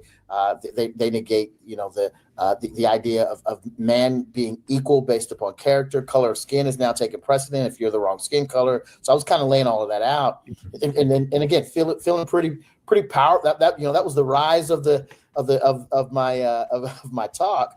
And then I remember getting off stage and you saying, yeah, I mean that's good, and that's right, but did King really believe some of the things that he was saying and this, that, and the other? And I remember listening to you going, I hadn't given that thought. You weren't, and I think the way that two things took place. One, the clarity of thought that you had that contradicted mine, and the confidence you had in it without a lot of rancor. Like, it wasn't like, man, you shouldn't have said that. You didn't say that. It wasn't a lot. It wasn't bluster. It wasn't any of that. It was just very matter of fact. Yeah. King really didn't believe that, and here's what his thoughts were. And have you done the research on da da da da? And I don't even know if you questioned whether or not I'd done research. I think you just laid out your case, and then I thought, man, I need to go back and take a look at that, and then did, and was glad that I'd done that, and appreciative of the fact that you were bold enough to come to someone you respected, speaker wise, and be clear about what you knew. And it had at the time, and has had since, tremendous impact. I think what I appreciate most is the fact that you didn't just take my word for it, that you went and did your own research. And, I remember leaving that event saying, man, was that inappropriate to go up to Virgil and lay all that out? I mean, people are trying to shake your hand and get pictures with you and everything. No, I'm not serious about. I think Chad. I think Chad is seriously just kinda. I don't think he's a genius. I'll put it that way. I think he is an interesting character. And here I am saying, hey, you ought to look into this about King and that about King. Yep. And but I'm grateful that you received it well, because one day I looked up and you actually wrote an article, I think for the Blaze, where you basically are laying all of it out in terms better than I could actually lay it out. And then you went on Jason's show, and I was just so pleased to see that. And it's interesting because I remember. Is he talking about Jason Whitlock? No, a few years later, Charlie Kirk did his own piece on King. And there talk were about who name were dropping, texting me and DMing me, hey Chad, look, Charlie's stealing your shine and he's doing this. I was like, look, it's really not about me at all. I'm glad that Charlie is doing this. I'm glad that Virgil is doing this. I'm glad that Vince Everett Ellison and others are doing this. I seek no credit. I seek not to be the center of attention. What King was doing, in my opinion, was diabolical. And the church needs to be made aware of it, not for the sake of hating King, but for the sake of getting back to that place from which we fell, because we have been bewitched. Yes. A counterfeit gospel. Bewitched? And the idea isn't so much to expose King as it is to expose this counterfeit gospel and reclaiming who we are as the remnant, as a church, We've and getting been back to sound bewitched. doctrine. That's really what it's about. And I couldn't care less about being anyone's center of attention or the one who pioneered it or anything like that. Because to tell the truth, I remember when I was 16, 17 years old, when I heard Bodhi Bacham say King was a communist or a socialist. And I'm like, huh? What do you mean King was a socialist? And I remember looking into it and finding out, much to my disappointment, that what Bodhi was saying was absolutely right. And Bodhi would later tell me that he got a lot of flack for saying that. Well, And that was Jesus back in was a 2016, socialist. 2017. If you want I do know that whenever we were because we interviewed yourself and Daryl Harrison for Uncle Tom 2 back in 2020. Yeah. And I remember Justin, whenever he was interviewing Daryl, asked him about King. And Justin at Brad the and time Chad. believed that King was this glowing figure, that the approved narrative. Be careful, was the right narrative. You're gonna He make said, you know, Deacon and he Dave even cry. asked, what do you think about Black Lives Matter? They're King would be rolling over in his grave if he knew what Black Lives Matter was doing today. And Daryl just said, as so matter of factly, King is not who you think he is. King wasn't preaching the gospel; he was preaching socialist moralism. Yes. And I remember that shocking Justin, because here I was, somebody who has who was relatively close to Justin, and so it's one of those things that the people who are the closest to you, they kind of you say things and it kind of goes in one ear and out the other. But here is Daryl, this perfect stranger, who is saying these things and basically confirming everything that I've been saying. And I remember that rocking Justin's world. So I know you were doing Just Thinking. Did you and Daryl ever talk about King prior to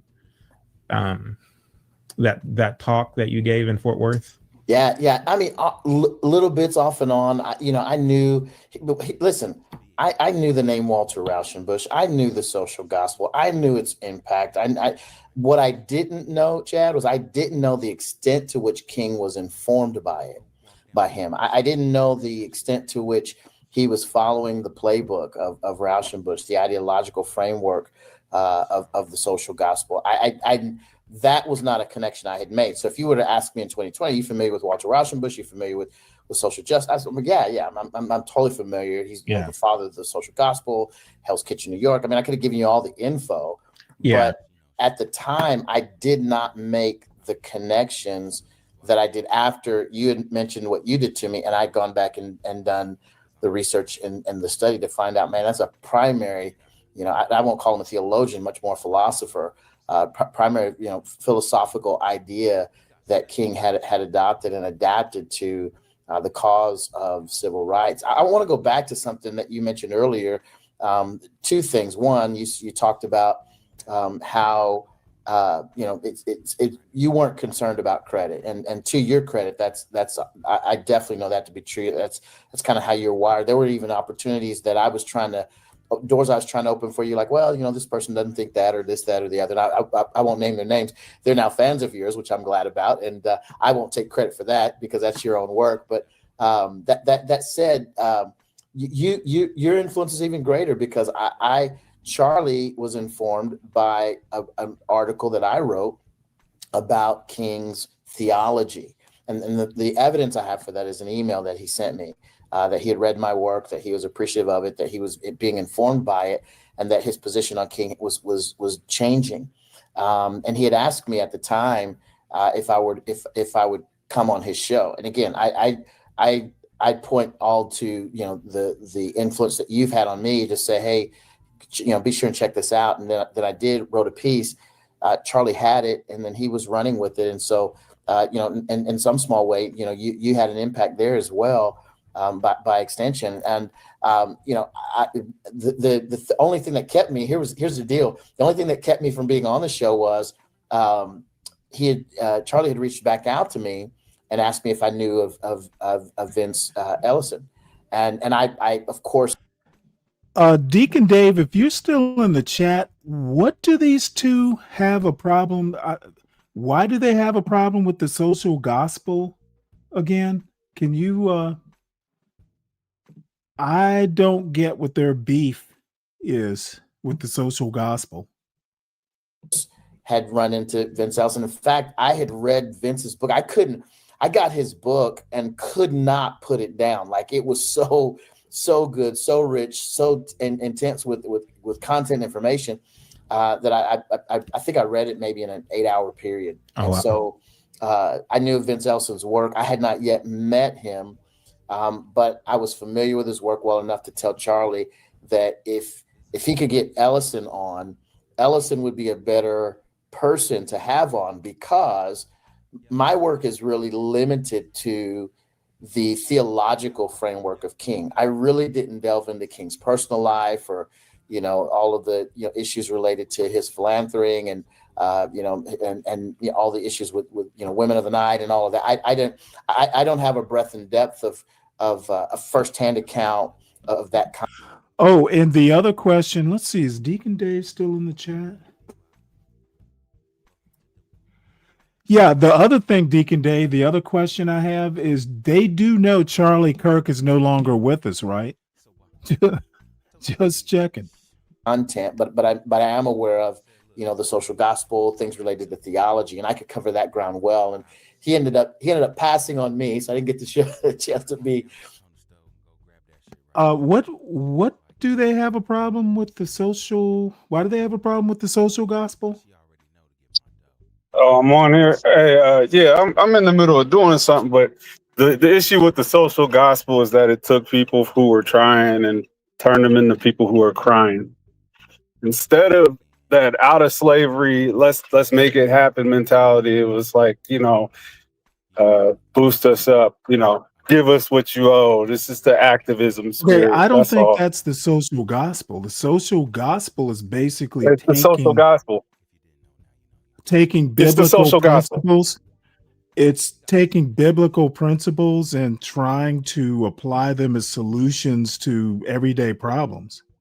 I don't That's see, not it. I don't get. Okay, well, you know what? Maybe they're getting it wrong. No, they're not getting it wrong, and maybe it's me that's not explaining it well. I think both of them are boneheads. That's fine. That's fine. I tried to explain why people should Okay, believe in God. I'm sorry. I'm Okay, sorry. you don't have patience for what I got. tend to do exact definitions. Literally, this is the definition, and I don't see what they have a problem with.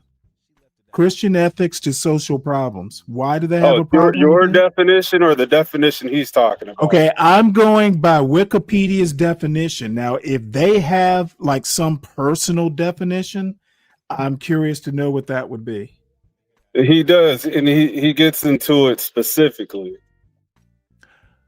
Okay, well, you turn people who were determined to make things happen for themselves into somebody who was waiting for somebody else to make it happen Are you for sure them. he doesn't actually mean like the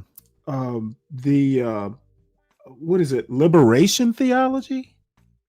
Yeah, it's pretty much that. And through it was almost like a cloak, like the wolf in sheep's clothing. Like, yeah, he killed the spirit. It's just like, what socialism does to people, or I'm sorry, communism does social to gospel people. has Wait. nothing to do with socialism. I know, but you know what communism does to people when they're born in the Okay, strata you know and they what? can't come out of that. Socialism is not necessarily communism. All communism is socialism, but not all socialism is communism. Right. But you know what? I think you got a good understanding of what you want to believe, and there's No. way I anybody have can a talk you good through it. understanding of dictionary definitions. It's easier for everybody to kind of accept like dictionary definitions or that sort of thing. That way we all know we're coming from the same sheet of music. Okay, socialism I has never learned nothing to anything do. being thick. Just You know what see, I'm saying? I'm afraid people like Chad You think if the can't word be social, thick. if the word social is in it, it's like people will tell me that Nazism is socialism because National Socialists are communists. Dude, I don't really? believe that. No, I know it happens when that happens, and that's not what it is. But if you got your mind made up as to what you want to believe he's saying Okay, instead of listening, no. that's different. If you had, I'm afraid that I'm the sort of guy who likes actual definitions, and I don't believe anything. To be honest, I'm not even that religious. I don't give a shit what they think about the social gospel. I'm just trying to figure out what the hell they're talking about. If I'm going to watch them, I kind of want to understand where they're coming from. That's the only reason I'm asking. He does spell it out. I know you have a hard time hearing what someone's saying. Dave, you'd be surprised at how well I understand language and reading and stuff like that. That's not what I said at all. Well, you seem to think I have my mind made up. I don't really care about Chad. I don't even want to blame your mind. I'm not blaming your mind. There's a defense mechanism that comes up when you talk about. No, there is zero defense mechanism because I don't take Chad O. Davis seriously. Jackson, just like what did I call? I'm sorry, I'm thinking of somebody else. No, I don't take him seriously enough to have a real opinion. No, it's Kamala, not Kamala, right? Well, Kamala actually. Okay, yeah, something like that. Well, all I have to say is I certainly don't take him seriously enough to have a mind made up one way or the other than he's kind of an odd bird. And I wonder if they know Charlie Kirk is no longer with us. They keep talking about him. Yeah, but you know how you talk about your friend, your deceased, or your loved ones. It's just like that. You gotta, allow for a little bit of reflection when they're talking. You could see that. That's being human. Okay. Okay, if you say so. I find them a little interesting. I'll just put it that way. No, he's neighborly. He's not your typical black guy. He's not putting on anything. Oh, he's not. And he's a cigar smoker who is a product of his environment, whether that be white people. He's still a brown guy. Now, the one thing I disagree with all of them on, because maybe I'm just so much of a coon, is this whole black conservative, black this, black that. I don't put black in front of nothing. Right. Yeah, I the whole reason I even ask about social gospel is it seems what they're talking about isn't what I understand it to be. So I don't know. Okay, let me hear you out. What is your understanding of it? Because that might be more important. My understanding is basically taking biblical principles and applying them to actual everyday social problems. Like, you know what? If you are honor your mother and father, that sort of thing, just basic biblical principles, applying them. It's almost like a Camus thing. You know how Christianity, the moral part of Christianity is actually a great code to live by. Turn your cheek and turn the other cheek and that sort of thing. Yeah. To me, that's the social gospel. It's not really that much more complicated than that. I think you're very, very close, and I should have listened to you when you said that. It's actually the other way. So it's more of social issues on top of your religion, not religion on top of your. Hold on, how can I? Okay, well, yeah, social issues. Why does he have a problem with it? Because that's what I'm trying to figure out. That's not preaching salvation. That's preaching social issue. And then what it does to people is it makes them feel like a victim. I disagree with that. This reaction. I disagree with that interpretation. I think he is unsound. Okay, well, listen. Well, there's preachers who don't preach the word. They'll preach black, or they'll preach prosperity. There's prosperity preaching. There's racial idolatry preaching, and then there's this social gospel. And it goes in the same vein of like where you put something more, you make something more important than the message, or you're trying to blend the the outside issue with the message, and it becomes the issue instead of the message of God or preaching the gospel. It gets a primary label over its primary goal, objective.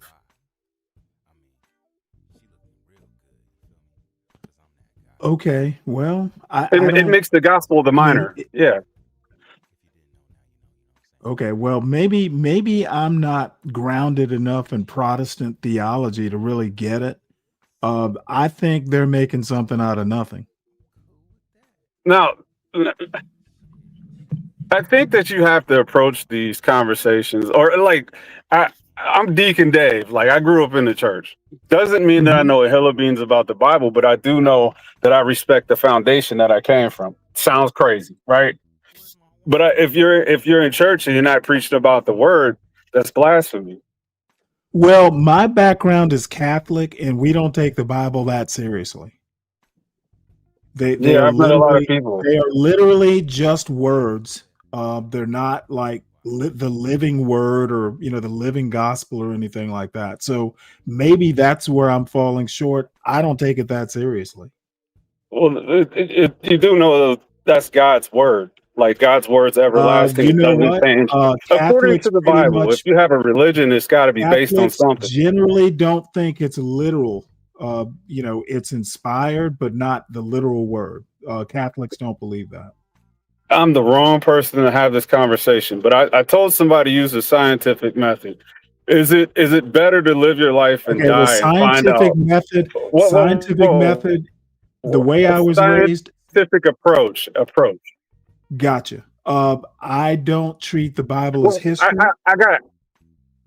I don't No, treat it's it. I not don't history. apply the scientific method to faith. You just see parallels in the word, and those parallels. Well, I mean, if they're parallels, Go that ahead. You want almost to sounds interrupt? like Go ahead. So that you want to wait almost on me to sounds say like it? that almost sounds like social gospel.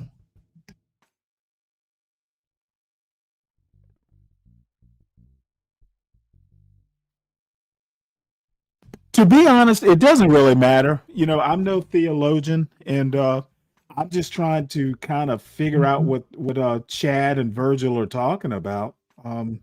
So I'll just let them rock, and maybe I'll figure it out.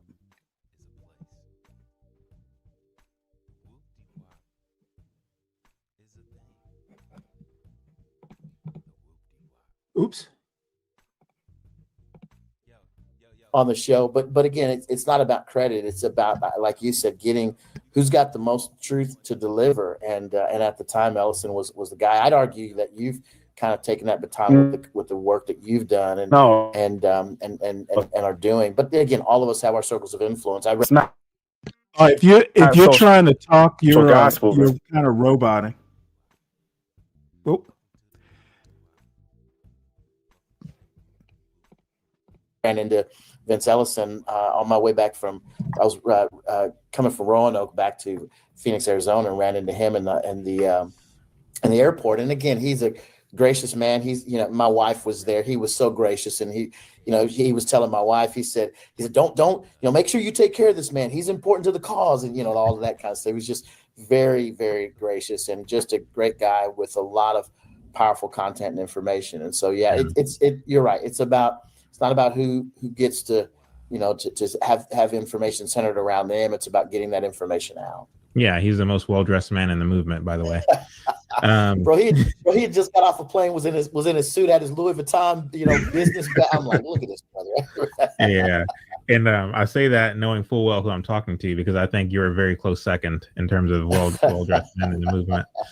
But it definitely is a matter of iron sharpening iron, because what you and Daryl have been doing with Just Thinking is preeminent as terms of really kind of breaking down what cultural Marxism is, how it's permeated into the church, and knowing who the figures are, who the thinkers and writers are, the academicians. And I actually learned that word from the two of you, who have basically in a sense, pull the wool over. So it's definitely a matter of iron sharpening iron for sure. So I appreciate all the work that you continue to do. So what's next for you? Well, I'm right now, man. I've got some ideas we'll have to talk about offline. I'm really wanting to work on a project as it relates to the Black family. I know that our mutual friend Delano Squires is working on a book, specifically to address issues around and with the Black family. I'm really working on putting out a statement, kind of like the statement on social justice in the gospel that I did while I was over at G3, where we talk about family, we talk about what the importance is of the family, while the family in general in our country is suffering and struggling, and and that's the first institution that God ordained, that we've absolutely witnessed culture and the project of Marxism really destroy with all the LGBTQIA plus stuff. We have to reclaim that, and we have to redeem that. We have to ransom that. And so I'd like to put together a statement. Hey, here's what we believe. Here's why we believe it. Here's why the family's important. Here are the cornerstones of why we gather family. I want to anchor that with the contacts and connections that I have in the Christian community, pastors, preachers, theologians, even academics who hold to the view that we do, and to have them come together and say, hey, here's where we stand, and here's what we need to be about. Here's the practical application of the gospel in the family, and we're going to promote these ideas and then see what kind of legs that carries into the rest of culture and society. So I've got some ideas around that that I'm working around with. I'm talking to different people, and mainly, I'll probably work with Delano to try to anchor some of that in his book, with the hope that book will get into the hands of more people. While it does have a focus on Black families and Black community, Black families are no different from white families, right? But what we're seeing with the historic numbers of single parent homes, of families torn apart, of economic decline, we have to do something. And there's a 911 out on the Black family. And so my thought is, if we start there, it can permeate other areas of culture if God sees fit to use it for his glory in that way. Yeah, I was actually about to ask you about that, because I mean, as far as writing books and doing conferences and even doing films like I'm doing, the question is, how then will it permeate? Because you want for the lessons to actually catch and for people to implement them. And now, Chad, there's a volume of work. There's projects like yours, like this one, which I remember talking to you about, folks in homeschool wanting to access this resource. It's a historic lesson. And that historic lesson is beneficial to everyone, so that we can learn what went wrong, where things went wrong, and how we can ensure that they go right in the future, and that we move in the right direction. And so works like this are incredibly important to that process, that project. Books like the one that Delano will have, I believe he told me June timeframe next year would be the timeframe that it would launch. But combining these resources, yours, something from film, something in a written work, and then something in the way of sermons and outlines and workbooks and school lessons and and curricula that can be put out there in the public square for people to latch onto, to grab onto, and to have answers and solutions. That's kind of the thing that I'm looking at. What would that look like? How many people could we involve? And what would we do? Do we do a conference where have somebody like yourself, Delano, myself, other voices come in? And I'm even thinking about trying to identify voices that might be outside of our theological circle, Chad, but that are willing to come together for the common cause of Black family and say, hey, here's what we want to do. Here's what we want to see. Here's where we want to go moving forward. Yeah, that's exciting, and I'm all for it. I'm all in on it, and I love the idea of yourself and Delano teaming up, because I know Delano represents more of the research and academic kind of angle, whereas you, although you are very much a man who uses your brain, you're you're coming at it more from the theological angle and perspective, and it's necessary to kind of combine those two. Yeah. What does it look like? What does it look like in public policy? What does it look like? Because that's the next question. Really, what is it? Politics downstream from theology. Theology should definitely lead it and provide definitions politics and all those is things. And then that downstream of worldview should theology. impact how policy gets managed and handled. And so I think you're right. That's a great combo. I hadn't even thought about it like that. I just knew that, hey, this is my brother. I love him. He's brilliant. I definitely want him on my team. If I'm building the team, and I can look around and see what pieces are there. You're one of those pieces.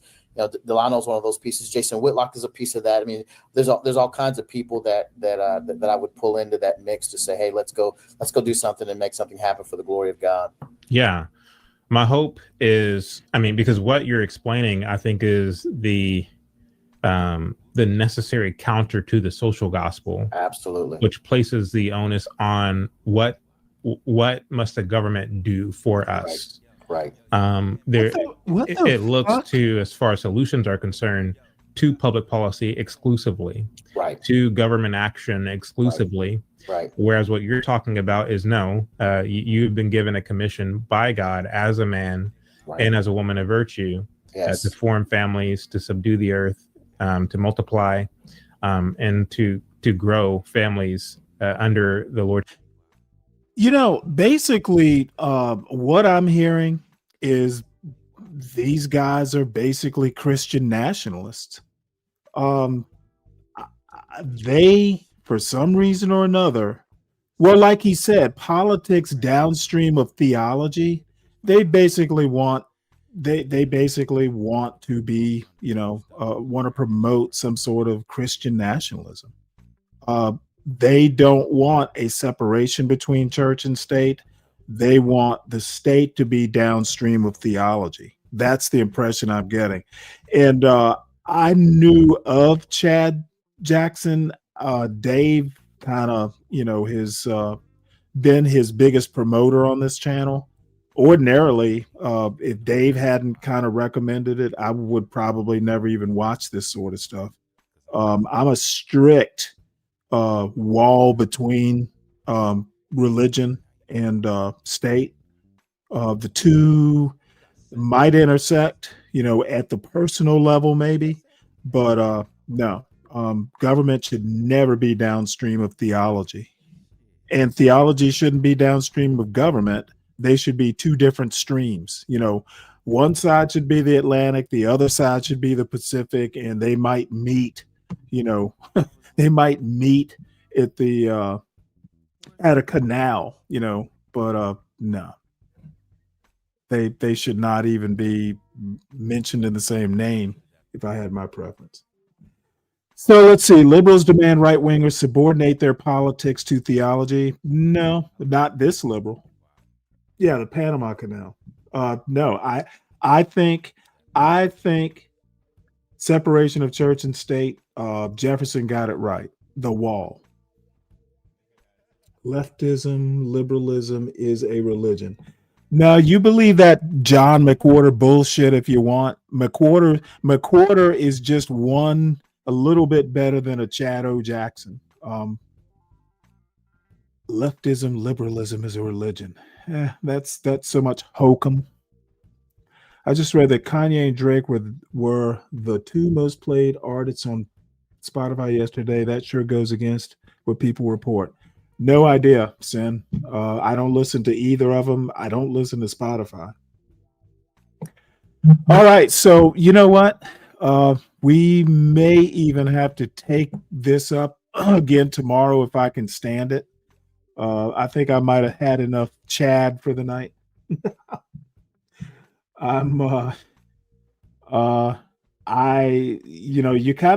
Chad kind of lost me with trashing Martin Luther King. And I still don't understand what his beef with Martin Luther King is, other than Martin Luther King wasn't a saint. That seems to be it.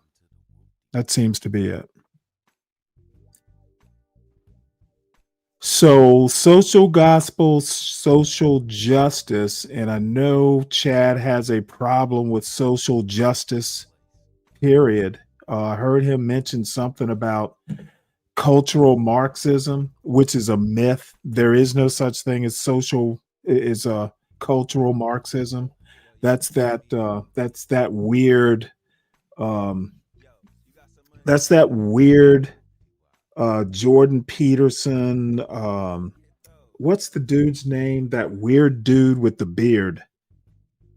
Can't think of his name. But yeah, that's that far right bullshit. There's Chad and Charlie. I need not say more. You know, they're big Charlie Kirk fans, and that is a clear warning signal. No, not Matt Walsh. Who's the guy who's always talking about cultural Marxism, and he just has it out for Grimaldi? No, not Andrew Wilson. He's not really that much of a YouTube presence. His last name begins with an L, and I'm having a senior moment here. James Lindsay, that's who I'm thinking of. James Lindsay goes on and on and on about cultural Marxism, and he's another weird dude. So the sisterhood is eye cancer. Yeah, well, Brian, you're not as weird as James Lindsay. At least you don't appear to be in the chat. But if you are, get help. Or eat some dessert. He looks like James Lindsay looks like he's never had dessert in his life. All right, folks. I will be around somewhere around 1:30, maybe even as late as 2 o'clock tomorrow. I enjoyed it. James Lindsay occupies the unenviable position of being equally hated by the left and the right. He just strikes me as like kind of, well, like I said, it looks like he's never had dessert in his life. He should try some ice cream and cake, and and maybe he'll be more pleasant. Cultural Marxism is oftentimes diametrically opposed to actual Marxism. I think cultural Marxism is a construct. So